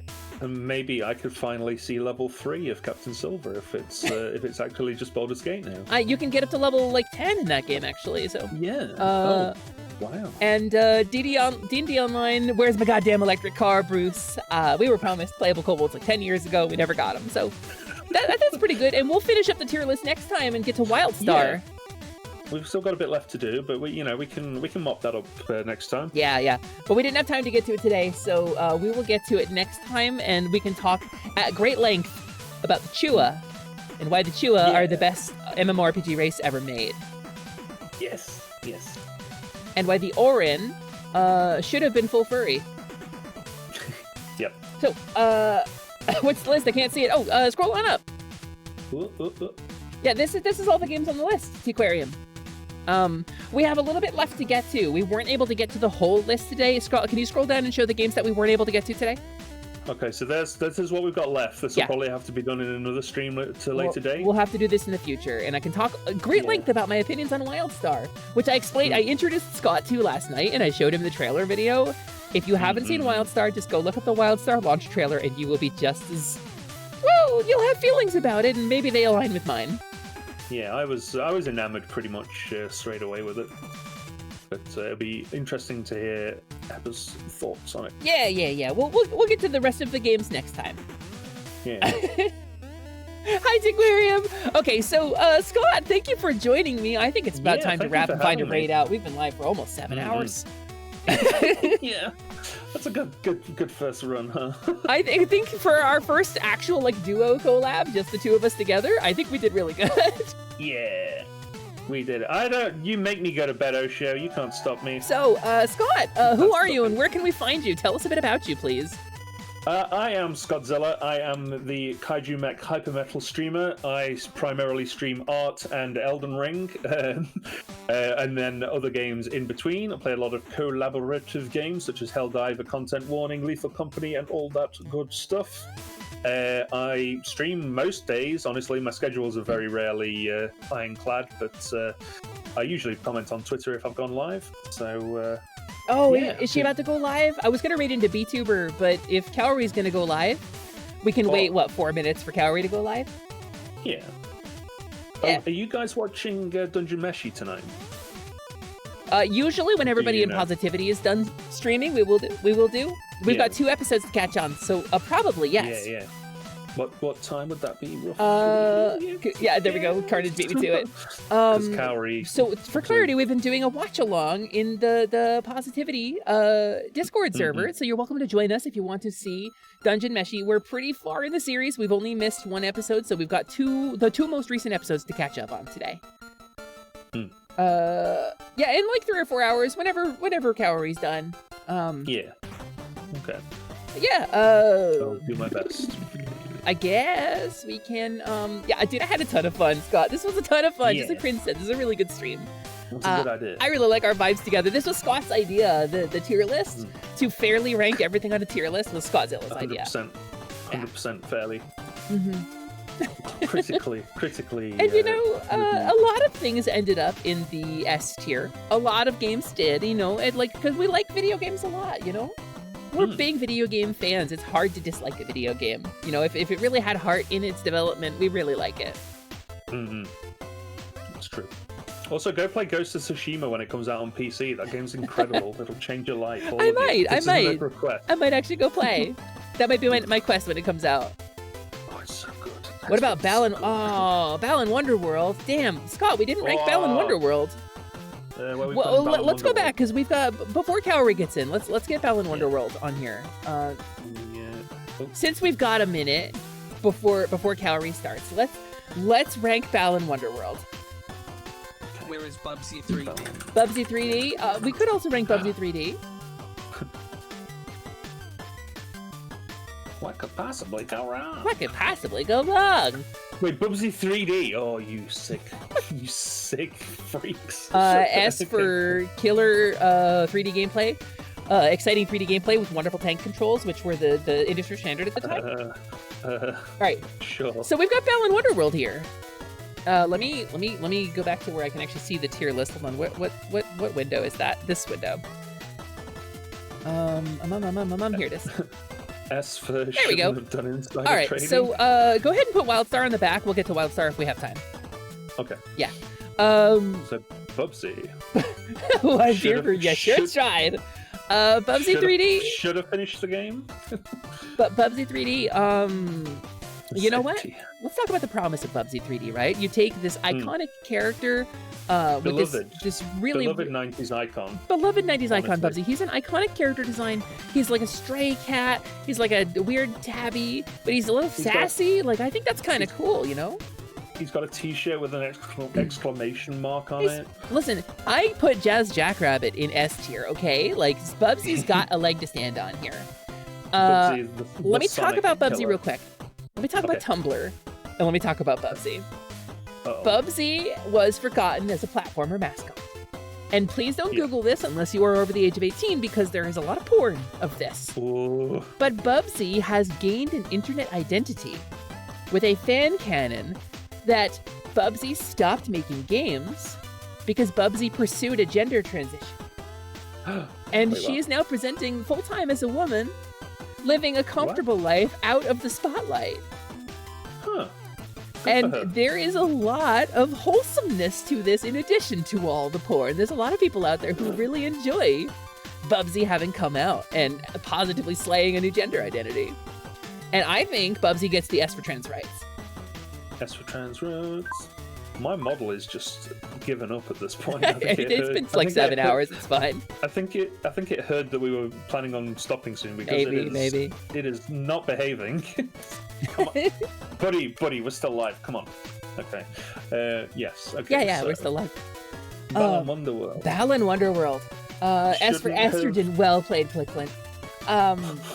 Balan Wonderworld. What can you say about Balan Wonderworld? Created by the legendary. It was the people who made Knights. Created by the legendary Yuji Naka.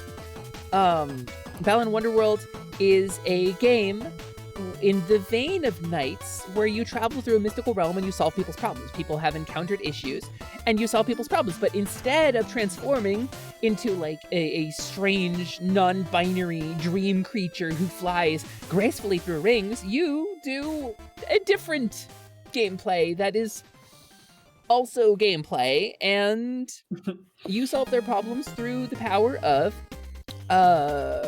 Kid Chameleon. You know, a Sega game that people liked more. And some of the suits or the masks, the identities do the same thing as the other ones, which I think is kind of cool gameplay design, right? Like sometimes you'll get one that like shoots a projectile, but then sometimes you'll get one that shoots like 80 projectiles in a much easier to reach place.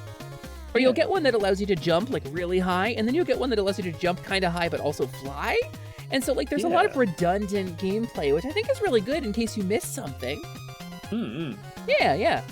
And then there are these wonderful like CGI animated dance sequences at the end of all the levels where like everybody gets together. And you know, there doesn't have to be a reason behind it. Sometimes you can just have a dance sequence in your game. Sometimes you just gotta dance, you know? Sometimes you just gotta dance, and I appreciate their willingness to just lean into that. Like, they don't have to have a reason to make gameplay design choices. They don't have a reason to tell a story. They can just do it. It's their game. They can do what they want, and I think that's beautiful. Yeah, S tier. Yeah, I think Balan Wonderworld gets an S tier for sure. I think... S for shouldn't have done insider trading. S for stock market. That's great. That's great. That's wonderful. All right, let's see. What do we got left here? So we got a little bit left on the list to do, but we're waiting for Calorie to go live. When she goes live, we're gonna raid over to her. Yeah. Over on Shining Heart VT. So I think let's finish up the tier list next time. Scott, unless you have anything to sound off on about Wildstar. Look, Kari's live. Oh, okay, yeah, we're gonna raid over to Kari. Gamers, if you don't know her, she's my beloved friend. She exists on Ryusei Shining Hearts channel. She's definitely a very real person because I built her body myself, and she's not just Ryusei with a voice changer. She's actually like a real person who exists.